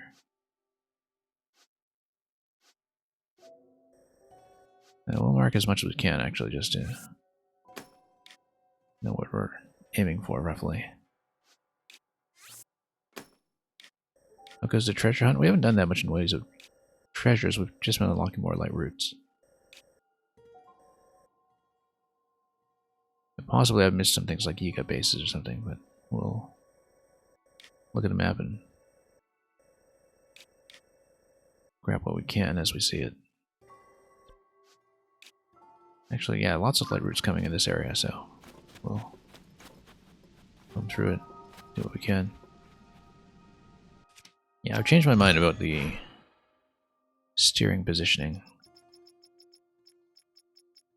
Because there are too many camera issues with the steering stick facing inward on the basket, so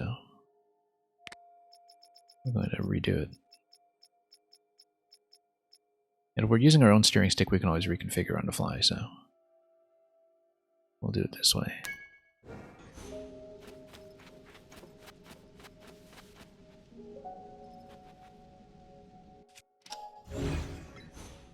It's a bit expensive. If I can maybe reduce this.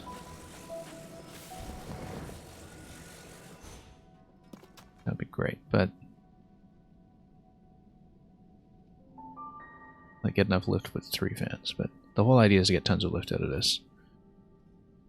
So we'll see what I can do. Let's go ahead visually just to see what I'm dealing with.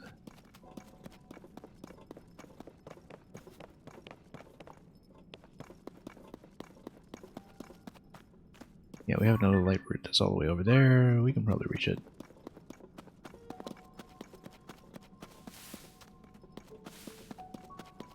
I feel like maybe I'd be more comfortable putting a light on this too, so... But we just don't have too many lights to work with right now.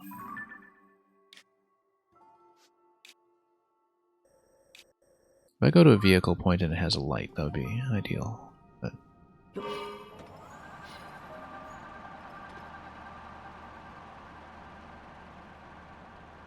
No, just gonna go down.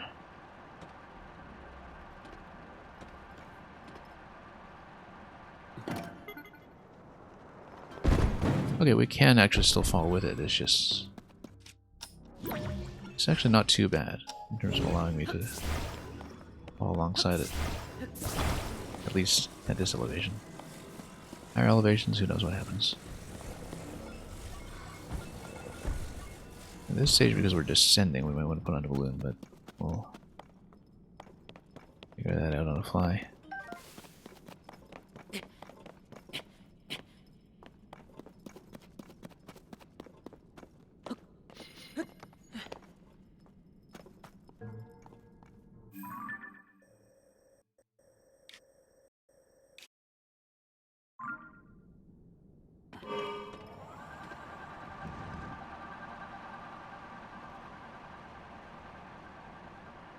Yeah, it's going to be a long fall here, but we'll go for this vehicle point. Whoa, that's the risk here. Yeah, that's the problem. You just spill right out.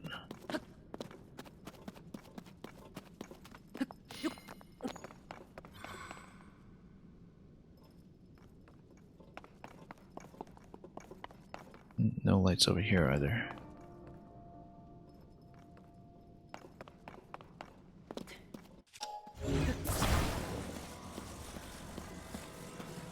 I really could have survived that if I'd bothered to heal up, but as well. Get some food at this point.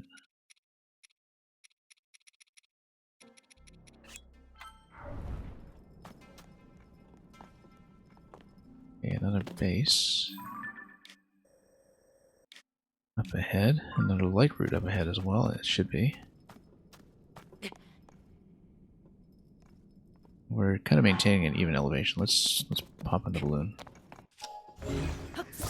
Since we have one.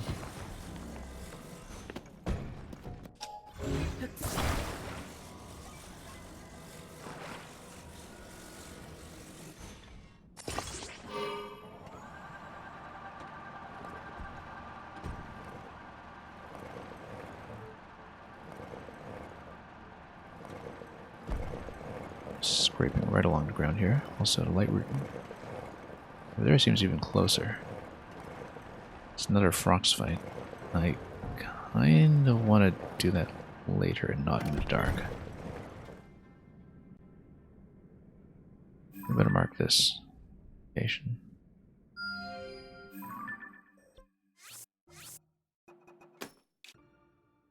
I'd like to kill it, but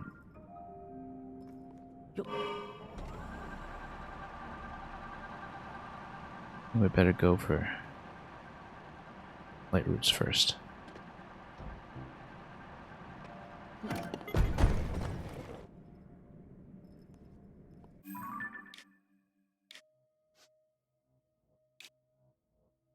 Yeah, I wonder if this denotes a shrine that I haven't seen yet. It's so close.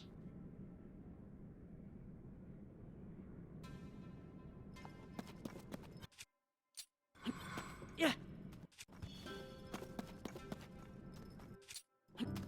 Yeah. Why don't we just put a seed on this thing? Oh. Nope, hang on. Recall.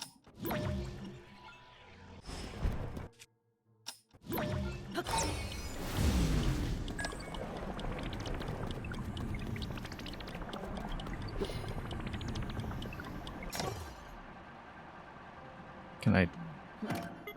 Yeah, okay. Now we've got a light on it. We have to be careful with that. Nope. Okay.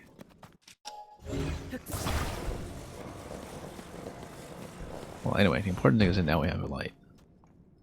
It's a cheap light. We just need to not be caught off guard by activating the whole thing when we do that. Now we can see. Put a giant seat on it, in fact. To really do this properly.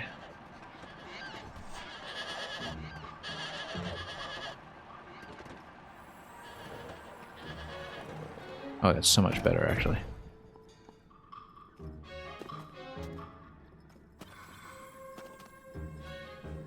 We'll just recharge for a moment.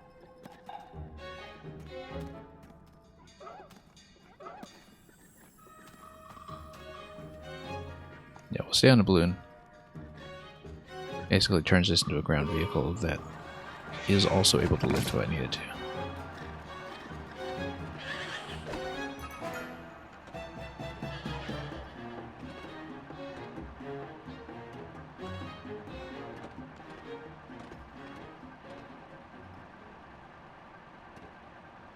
Look at that. Works beautifully. As long as we just kind of lean into it, let it her up.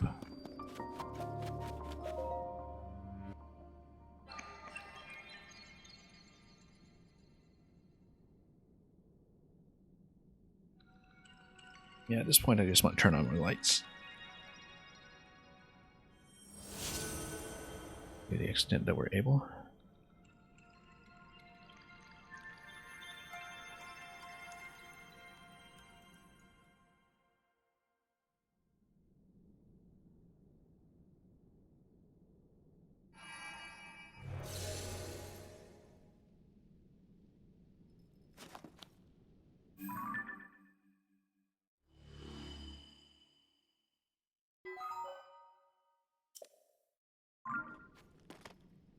I feel like that actually denotes a shrine we haven't found yet.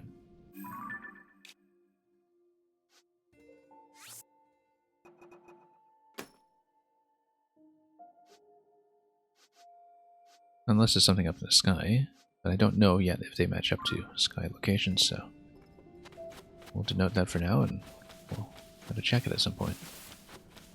In case it is something buried in a cave.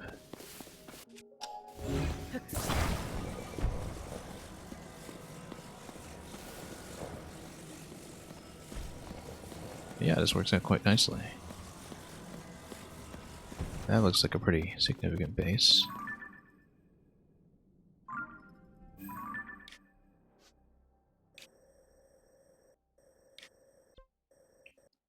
Well, we'll probably go for light roots first.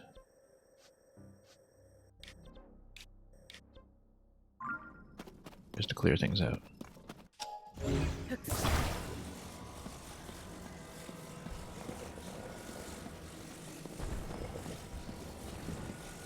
I kind of think that, yeah, actually with the seed is such a nice light source that doesn't use energy, then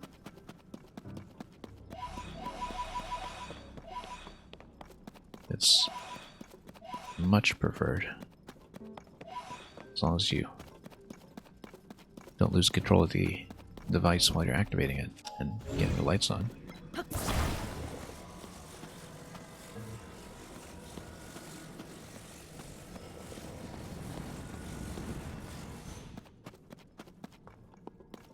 Anyway, which way are we facing? Close to the other light route, but we don't see it, so it's just face this way. And towards it cautiously. There we go.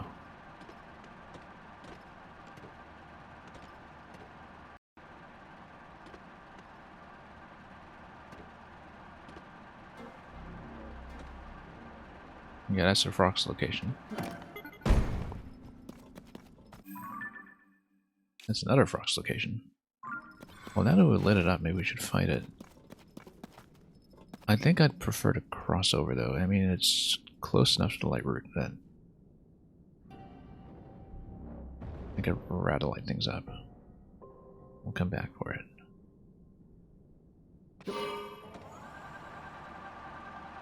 Because I don't need to worry as much about the vehicle staying alive,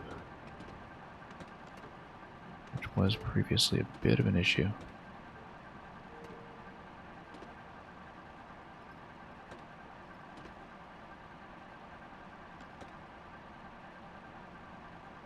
Also got some skeletal horses here, which is fine because horse locations are in fact wonderful.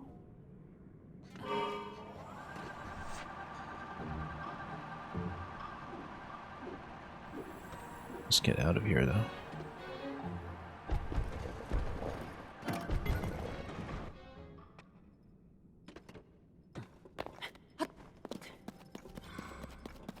some pose while we're at it.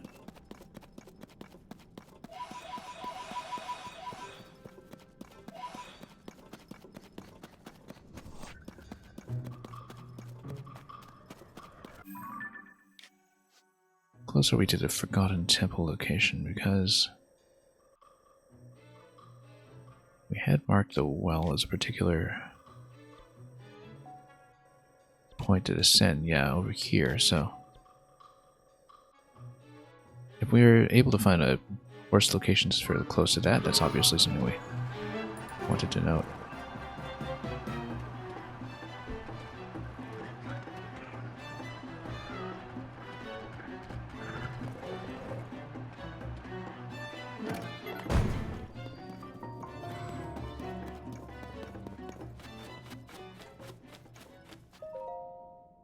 Let's activate first, and we'll go back and pick off a few of these things. We're a little bit low in bombs. This is a concern for the frog spike, because those do seem to take a lot of bombs to take down. But we just use a heavier bow against it, maybe that isn't as much of an issue. Or use more lightning attacks, for that matter.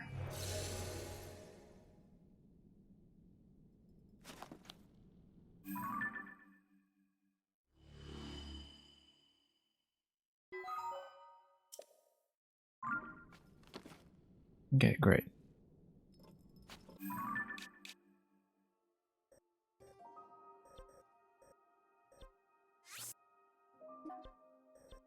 Yeah. Trying to remove this existing step, that's all. You just beat up the frogs with your own bare hands. If you mean with the earth shake, or with the earthquake effect, that is even more spectacular, and I highly approve.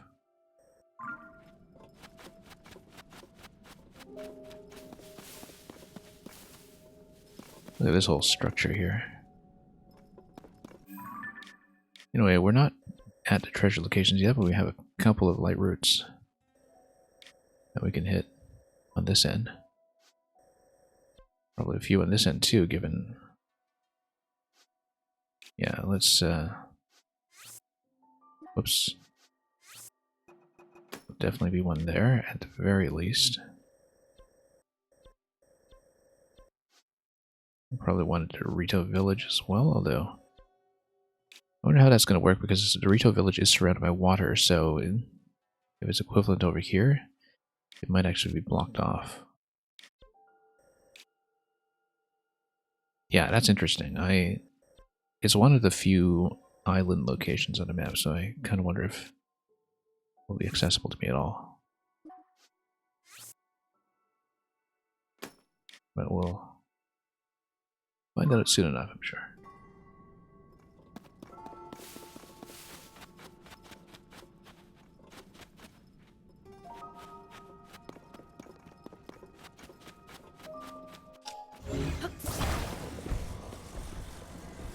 Well, we can go back for the frogs. While trying to keep my vehicle alive.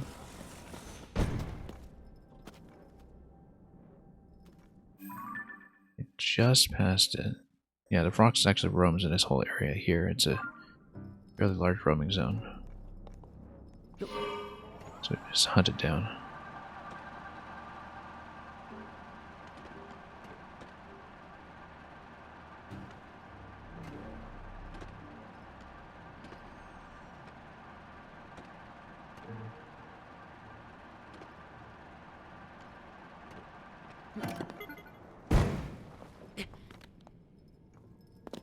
It's over there. It covers a fairly large area.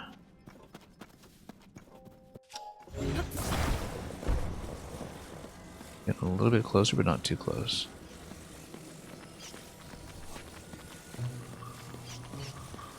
Oh, let's take this guy out first. Would anyone like to do the honors? There we go.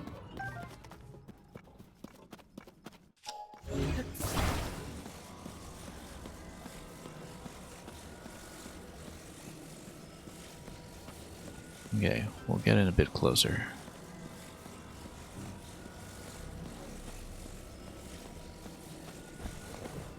Park just behind a tree. And maybe a bit closer. Honestly, it doesn't totally wreck the thing. Okay, there we go. Let's fight. Freeze you.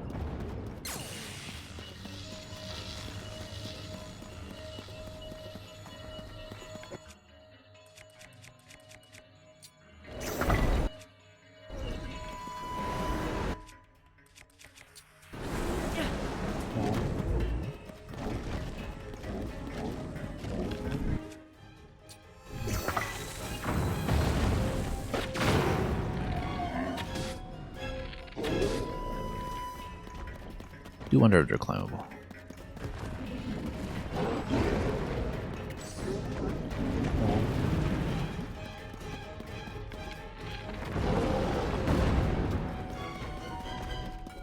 We know the bomb method works, and so try to do this efficiently.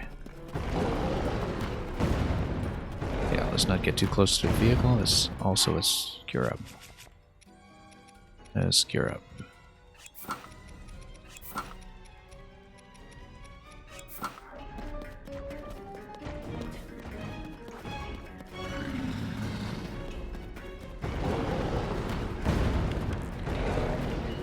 No. What did I say about not getting too close to the vehicle? Didn't watch where I was going at all with that. That's okay. It's only partially damaged. We can reconstruct it from parts.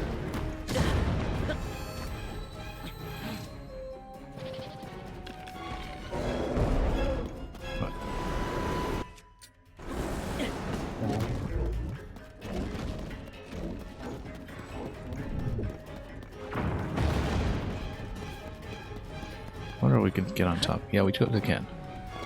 I said we totally can. Can't. Alright, fine. Well.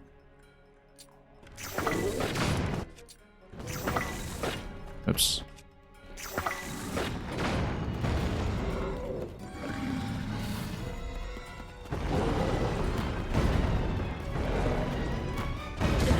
Nope, was under the shadow. The shadow is the thing to watch.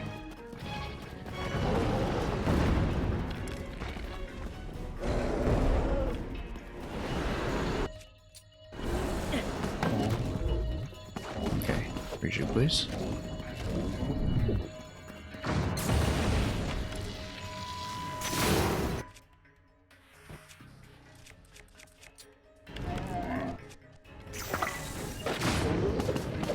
We should actually use the better bows, but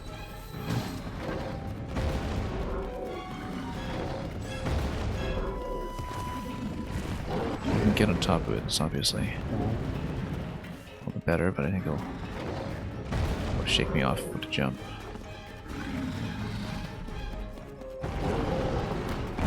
And of course it's too close to the vehicle again.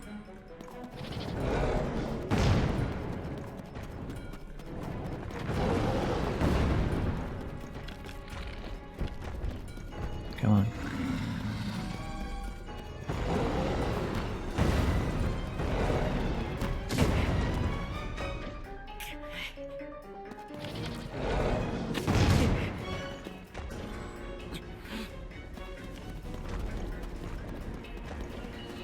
Nice if it would just get me the bomb pattern again.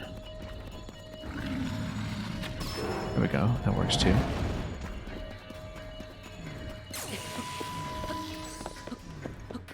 We can just come over here and smash him. Yeah, that's much better, much more efficient. Weapon-wise. Let's say, yeah, let's just use Boulder Hammer. And just basically treat him like a Talus.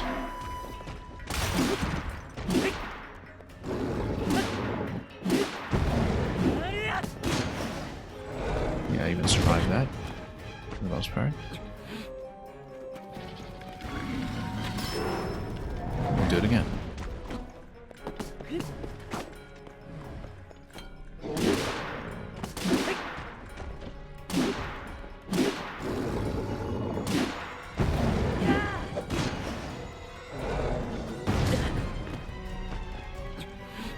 That's okay.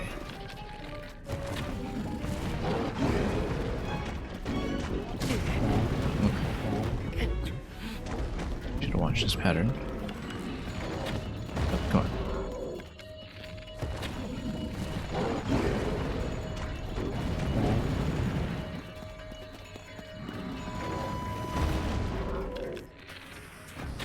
Here we go.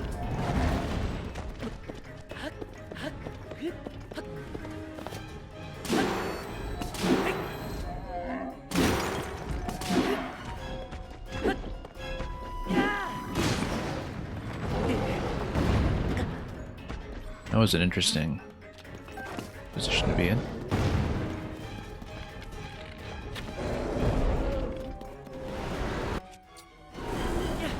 Okay, this way, or at least we're not spending tons of bombs. I don't mind spending mining weapons, we have lots of those.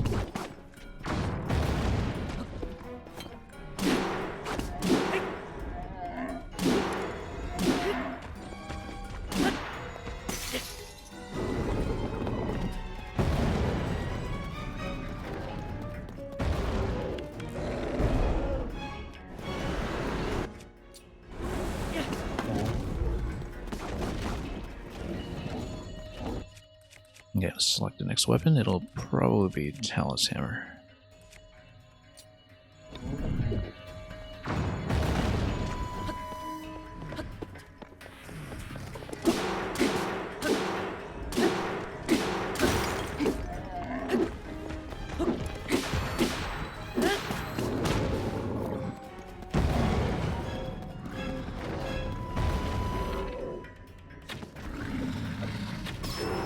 Go. Just kill him.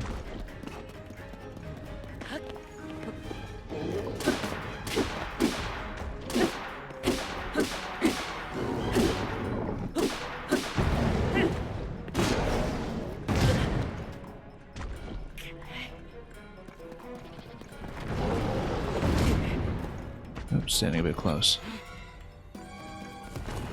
Also, one additional attack with ratio should be fine as long as we don't get stumped like that. Come on, stand over here. We had more options to actually command ally formation because they're never standing where I want them to stand, so.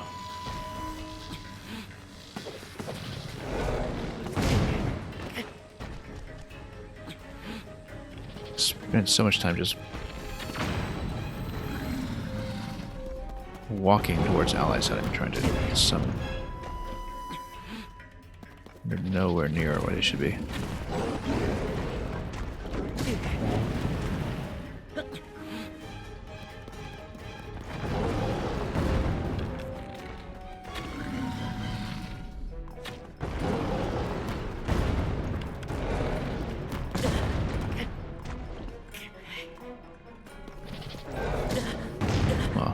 Messy fight, but in the name of bomb conservation, I guess.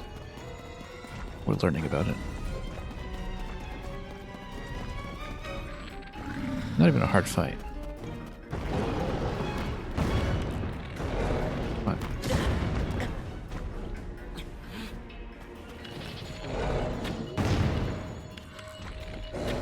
No.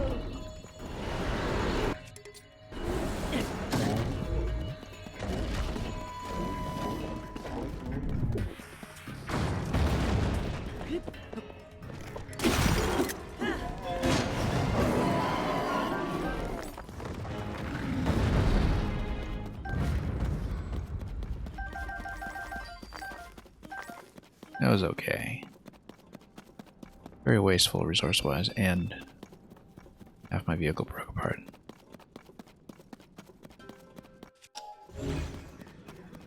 But at least I'm not spending tons of bombs on them anymore. Spending mining weapons is a lot more excusable and they're easier to replace. Even down here in the depths where the bombs are fairly plentiful.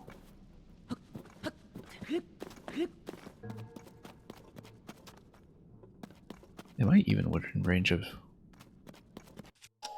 whatever remained of my vehicle?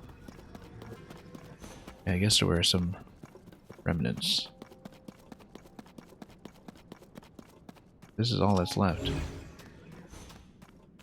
You know what? We'll take it, because the control stick actually is one of the most valuable parts. We bring this back to the assembly points. Look at that, we can actually build the hover bike with the parts that were left.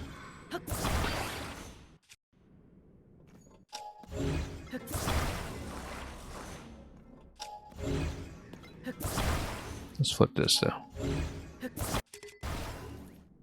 Oops.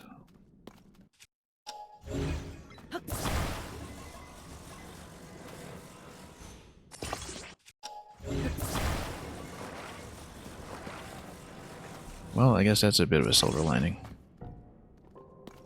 We can actually do this. Whether we know how to drive it is a different question. When we take it back to the vehicle point, we can rebuild. The vehicle point is pretty close by.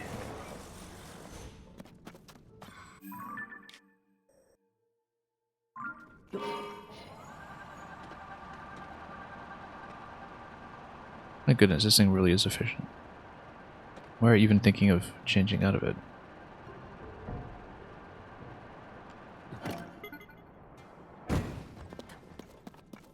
Do you have tips on vehicle building?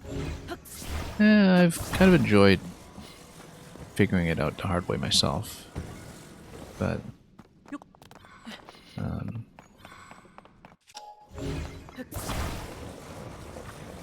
don't know if you have any particular favorites. I've liked kind of discovering it on my own, to be honest.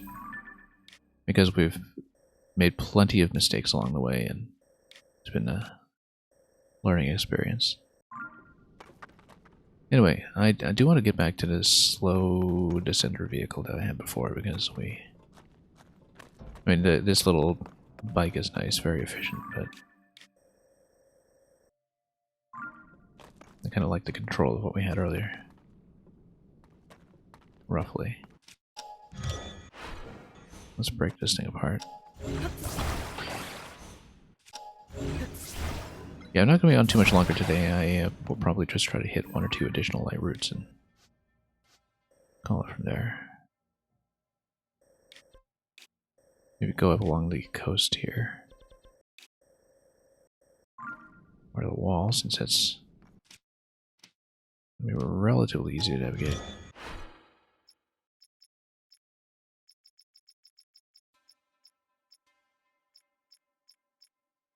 Yeah, we'll actually have the parts to build this thing.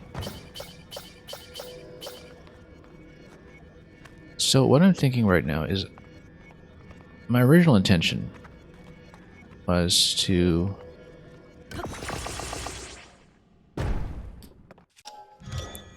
hopefully do 100% in shrines before the boss. But if I'm to do 100% shrines before the boss, I would probably have to compromise on the paraglider, because of course we have already encountered a few things that seem extremely difficult, if not impossible, without it. That said,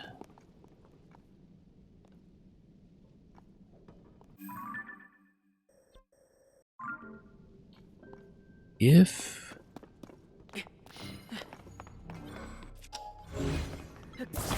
I might also do the final boss first, just to see what happens, because we've been so far along in experimenting with what is or isn't possible with the paraglider, that without the paraglider rather, that, you know, maybe I should actually find that out for myself. And maybe that would be interesting. And then afterwards we would get 100% in shrines again and mop up. So I haven't quite decided yet. It'll depend on how long I'm taking and how I feel about it when we're closer to the finish. Because I'm also not going to be able to keep up this daily pace for that much longer when it comes to streaming. And because I am getting a bit busier. And so we'll see. But I'm keeping both possibilities open. Either we do, you know, paraglider first and then a few remaining shrines of mop of 100%. Whoops, that was a mistake. Not mean to break this thing. Hang on. Let's rebuild. Accidentally shook this thing so hard.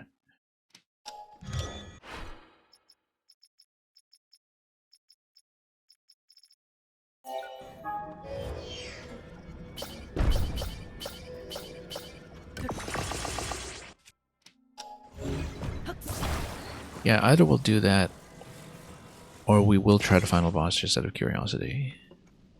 We will definitely at least do all temples if I can without a paraglider, because, you know, right now it's interesting. But we'll see.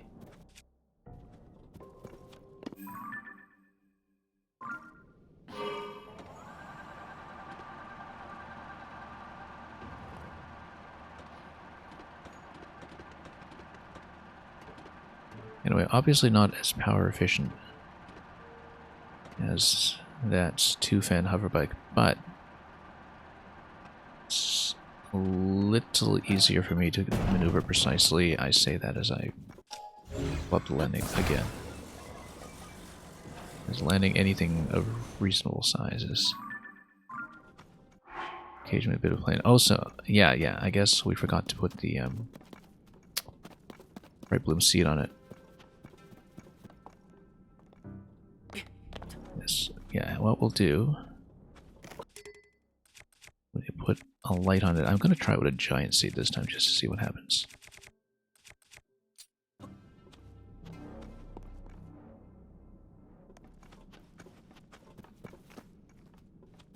I do want to put it on top, and the problem is that it is going to activate immediately when you hit it like that. Then we just stand here and then we come back to control. Perhaps. Oh, it actually didn't do it. That's okay. No, well, we'll still use that as a light.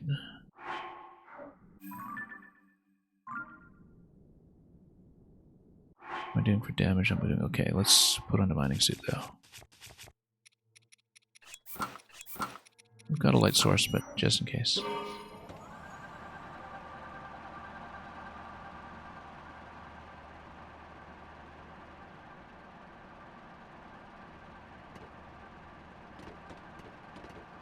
Let's go over here so we can maintain elevation. If we can't, it's going to be a little bit close for comfort. Hang on. Pull this thing up. Pull this thing up. There we go. Vehicle rescue is a skill set. A very important one in this game.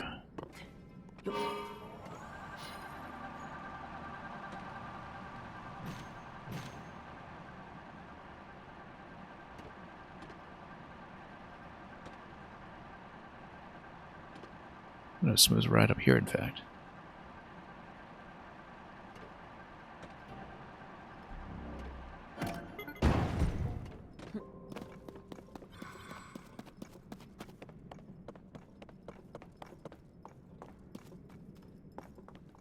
We can inspect a little further, but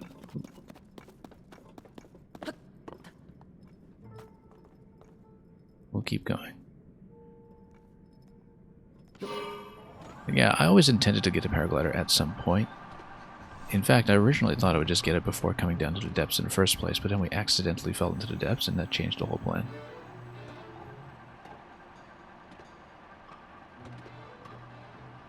And that was a few weeks ago, my first time in the depths. It was completely unplanned.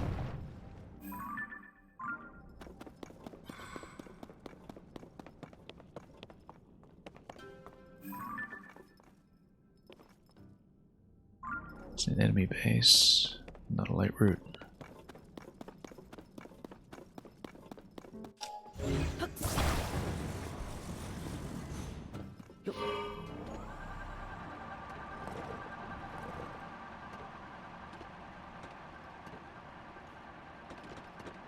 I do see the light route now.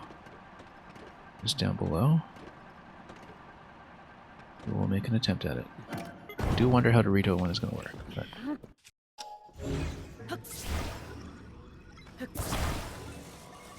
Whether it is going to be openly accessible or surrounded by a wall. Oh, let's put this here. But now that we see that one, let's go for it.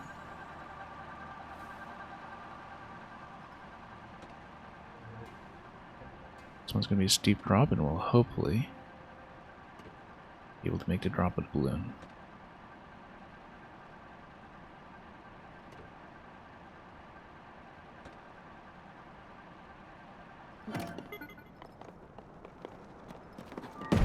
Perfect.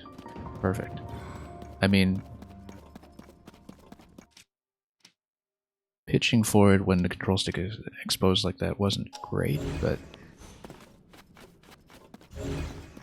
that we made that size of a drop without fall damage is still nice. It's just that I would like to fall more safely from now on.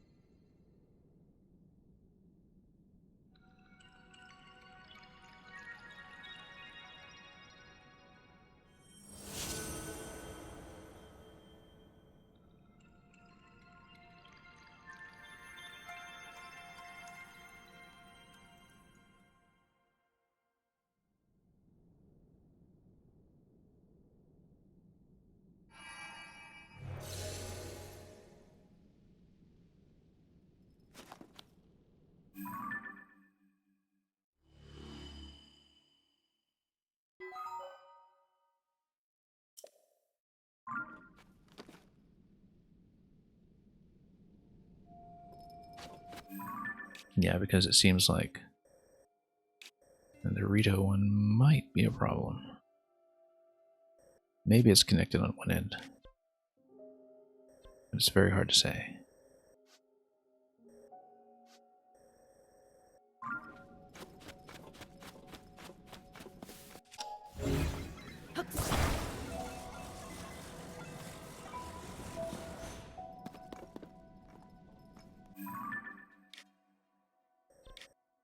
Well, I've got a couple of treasure points here as well.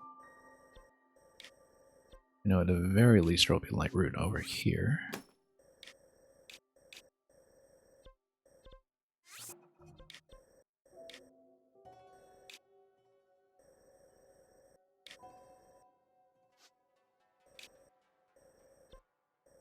And indeed over here. So we might just need to go to some of these points instead to reveal things slowly.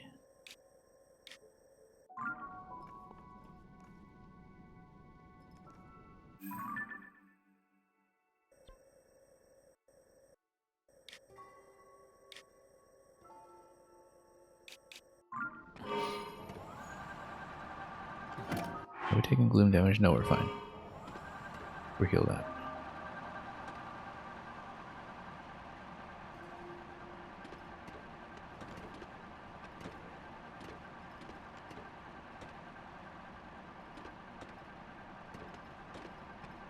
With a nice level surface for landings, otherwise we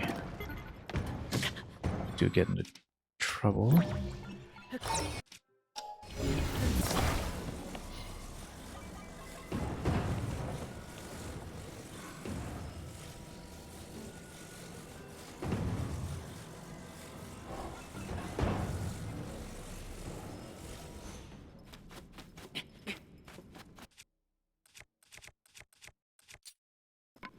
We'll do a bit of ordinary mining over here.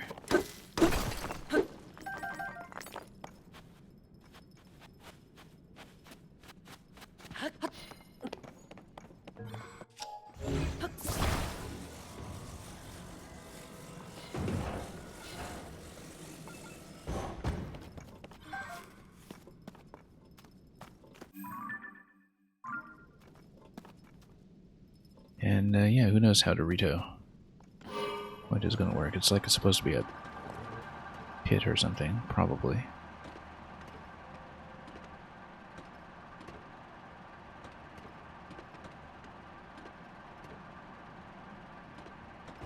There's not a vehicle point.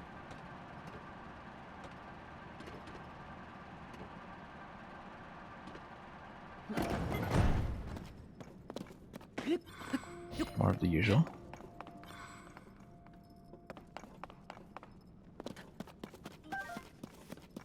Yeah, luckily, despite using 4 fins, this current setup I have is pretty readily accessible from most of the construction points.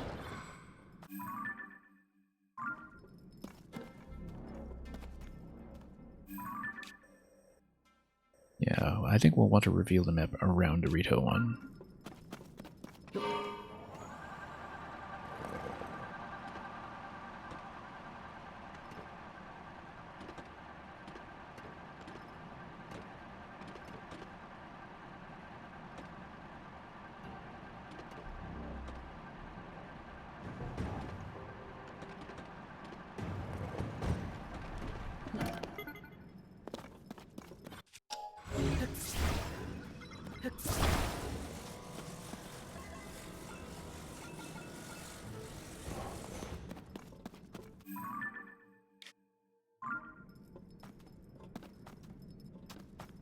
I mean, it looks like a fairly high cliff, but at the same time, maybe something is accessible up top. Maybe we should peel out the balloon and check. But I feel like we should, to be safe, map around it first.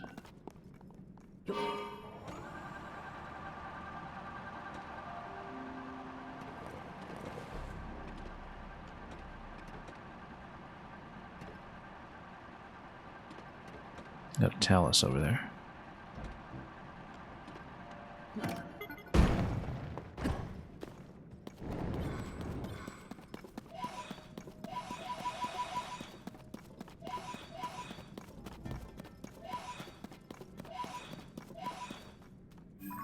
They're easy, but I don't know if I want to deal with it right this moment. It's dark. We're gonna have to pass by it anyway, though, so...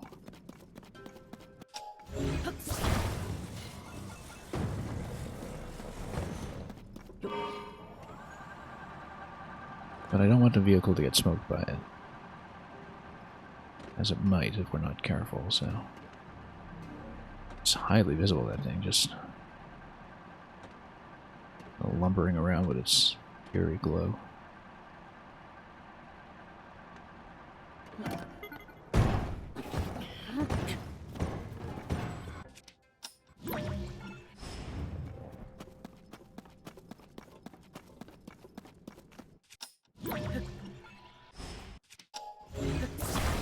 We probably could take it.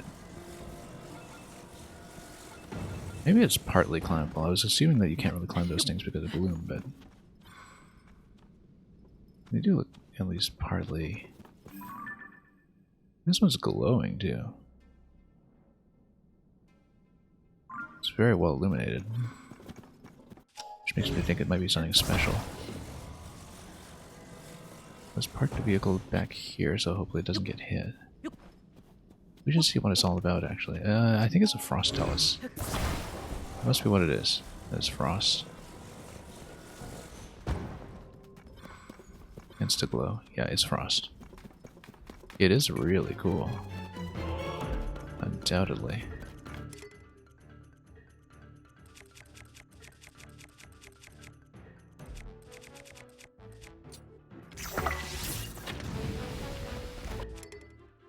And yeah, definitely not climbable still. Let's put the lights up in here.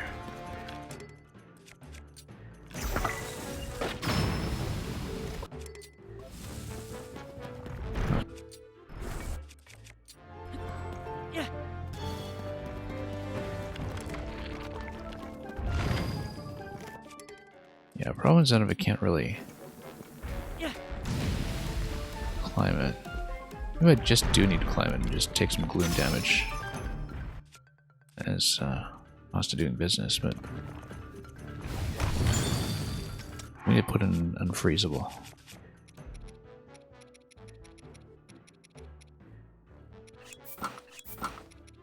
Won't be the best armor, but I'd rather not deal with freeze.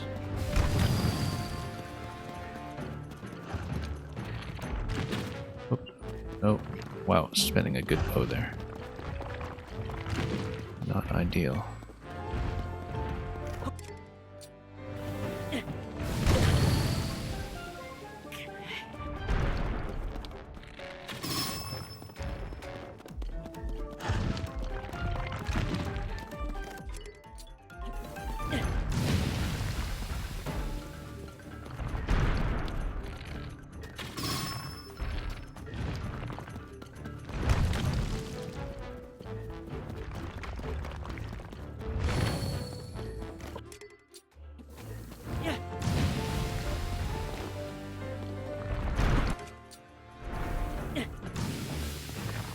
Yeah, I don't think I can touch it. Just gotta get around that somehow. Yeah, that way you're not in the area of effect of the frost.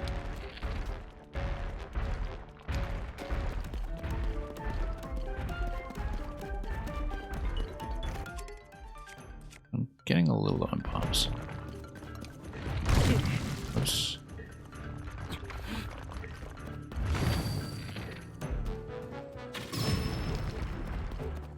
Just put a flame emitter on top of it or something. And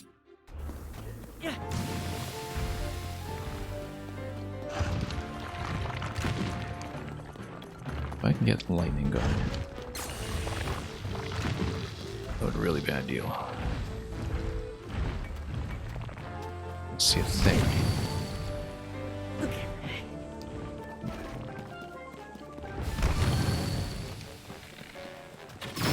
There we go. A lot better.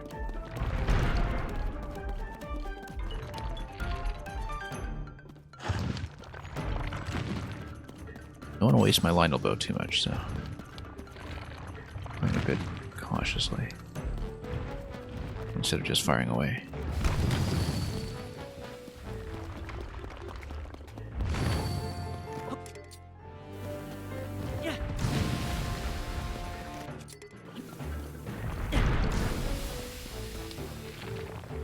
Come on.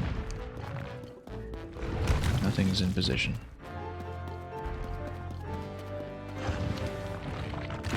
Go.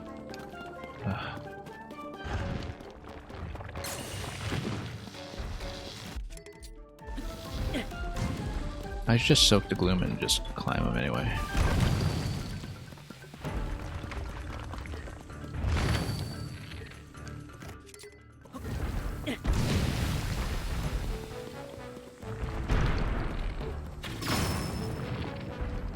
Anyway, that's half, almost.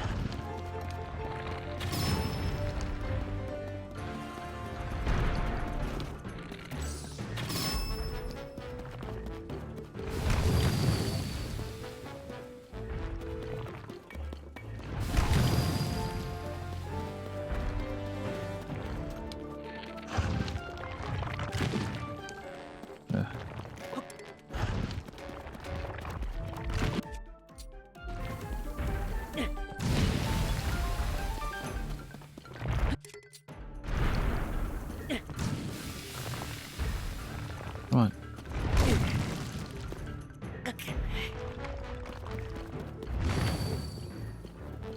Yeah, positionally, it's been a little bit rough to not be able to climb it. I'm getting smacked quite a bit. We need to get on top of this ledge so I can actually shoot him. That's what it is. Let's get some gloom healing. I don't have much gloom healing left. That's the thing. Very little, in fact.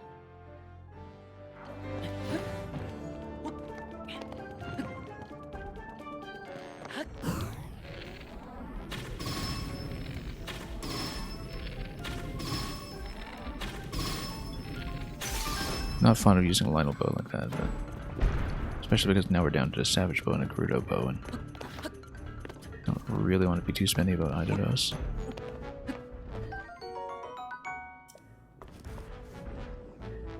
Okay. Whoa. Okay, we absolutely need to heal now.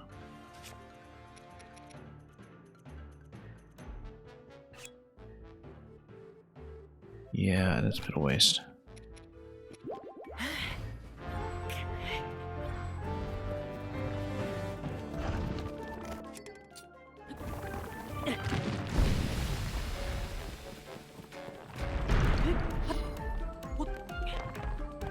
Okay, we're in a bit of a desperate situation. I'm gonna use the Gerudo bow.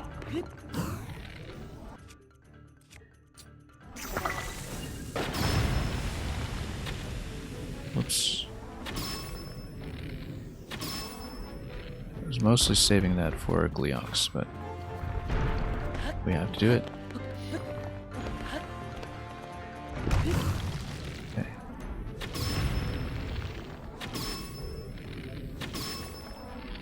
Should have just killed him this way to begin with.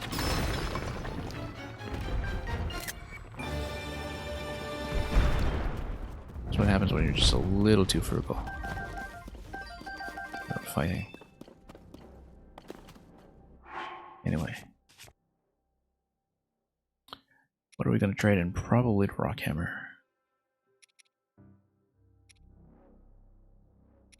Yeah, because it's unused. It's in good shape. Traveler's Spear, though. Nah, not a great base weapon for this.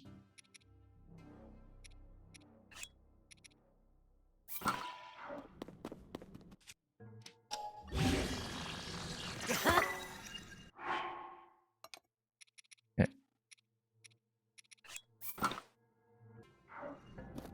Got more and more weapons that we aren't really using.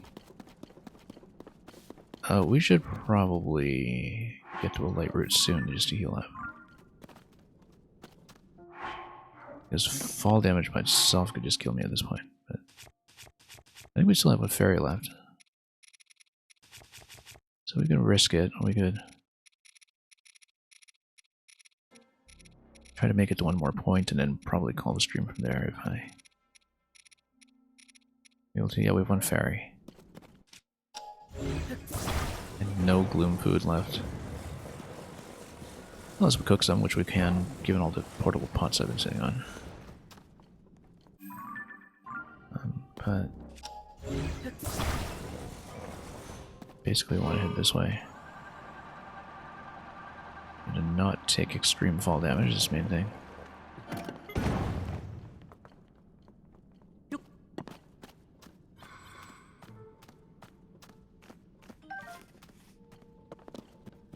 Light root's back there, okay.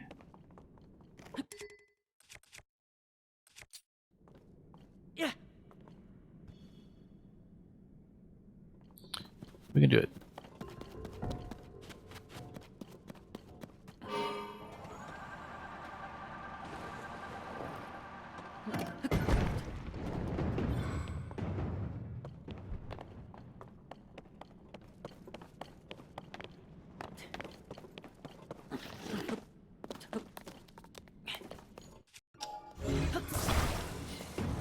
The whole point of building this was to give myself the flexibility to fall.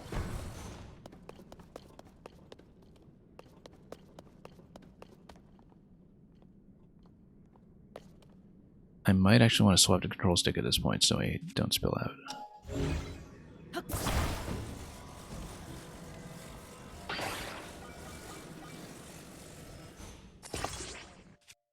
It's more awkward camera-wise. A little pitch forward, and it'll be better for the landing. Hope I don't come to regret that.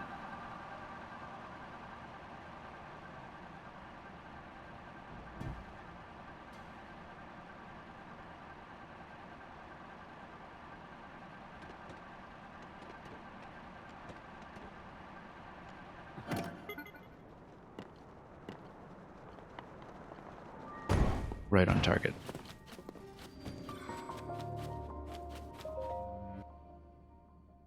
That is actually exactly the adjustment we needed. And that's why we just kind of have to stay flexible with that. Use a non-zonite control stick whenever possible. Reconfigure balloons. I kind of like the adaptability of this build, even though it never quite feels perfect, just because of the balance issues.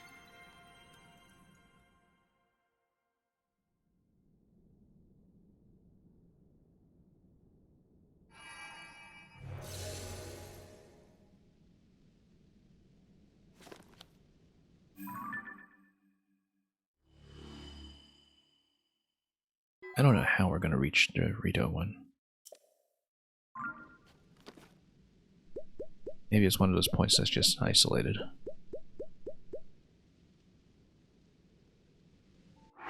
We obviously need to heal up.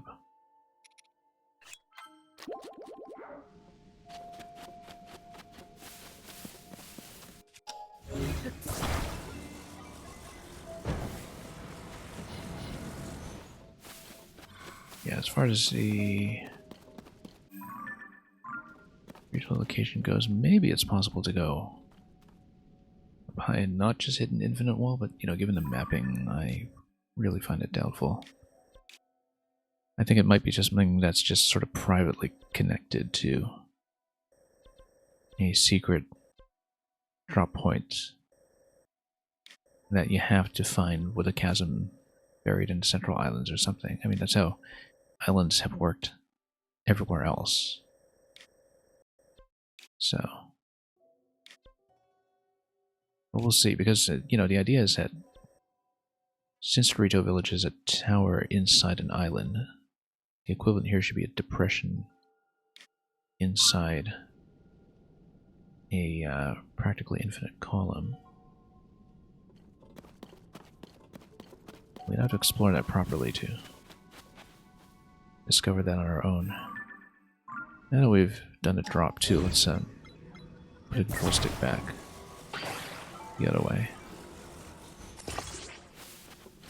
Too many camera issues otherwise.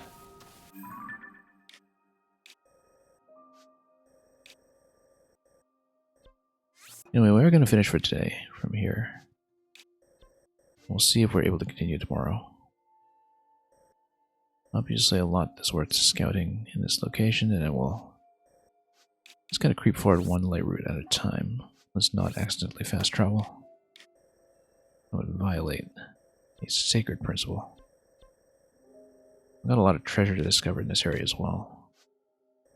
And we're pretty close to the top of the map, and so...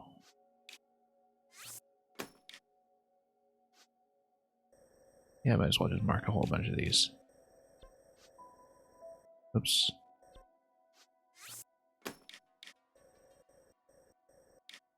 So that's what we'll probably do. Just... yeah, we made a little bit of headway today. I guess we started at the... Yuga Chasm here, and yeah, pretty much everything in this area is new. So, slowly progressing, although this is, that I look at as such a small fraction of the map. There are definitely potential points that we're missing as well. Notably, whatever was going on here, not here. Whatever was going on here, we'll have to see if this was just incredibly mistagged in the overworld, because it just doesn't look like there's going to be a light route here. But maybe we should mark this location anyway, just to check it at a later point. But doubtful. I wonder what's going on with that.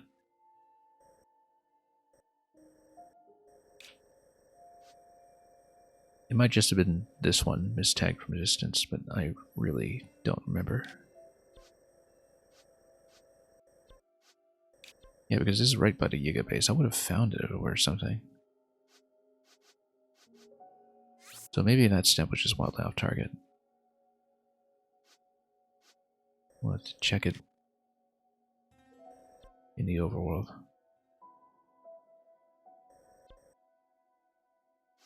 Yeah, because I really do have my doubts.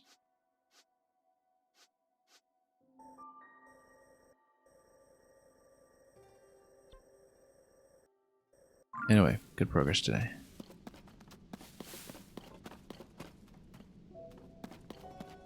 And yeah, this, despite a lot of awkwardness along the way, there's been a vehicle setup that I think has been quite productive. Quite fruitful. There's even a mine location here. Maybe we should crack open the treasure chest quickly before we proceed, since we're here. Might even mine this location. We want to take the time, although Currently just cracking light roots is what I want to go for. Trousers of the Hero. Yeah, I guess this would be the NES Legend of Zelda set, which I did have in Breath of the Wild via the 8-bit amiibo.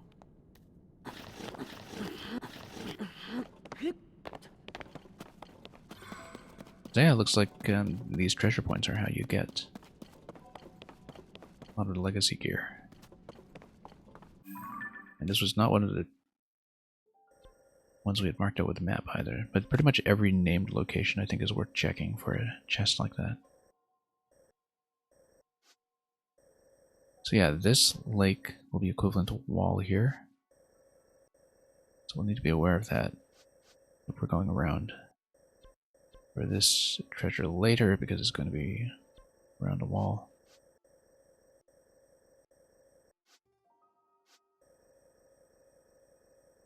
And then we'll see what other light routes I can discover here as well. But given the layout here, we should probably be unobstructed all the way up to the Lost Woods, and we can really explore a big chunk of the map before running into any issues with being blocked off by water. Notably, Thiflo runes, I haven't found a chasm here, but there are shrines or light routes here. We'll have to be aware of that because that might be an island point apart from the land connection over here. Maybe there's a land connection. Actually, Rito Village, because ordinarily there is supposed to be a bridge. You know, when it's not destroyed. Maybe this location properly matches down below in terms of giving you a passage inside. So we'll check that when we wrap around this area because we still haven't mapped it out. That's potentially promising. Although we need to get this location to see it.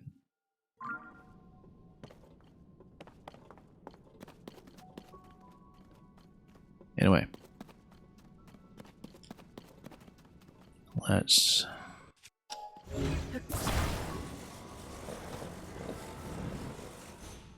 park ourselves by this vehicle. Admire the view, I guess. And until we continue next time, this is going to be where we call it for today. So, thanks so much for watching. Thanks so much for the multiple raids from Supernova as well as MGM1 and everybody who came in with those. We will pass on the favor to somebody else. Not sure who at this hour. We'll have to take a look. And until we continue next time, we will, as usual, say thanks for watching. Have a great day ahead of you. Enjoy living through whatever aspect of this experience or any other you're currently enjoying. I guess it's kind of circular. And above all, fare thee well.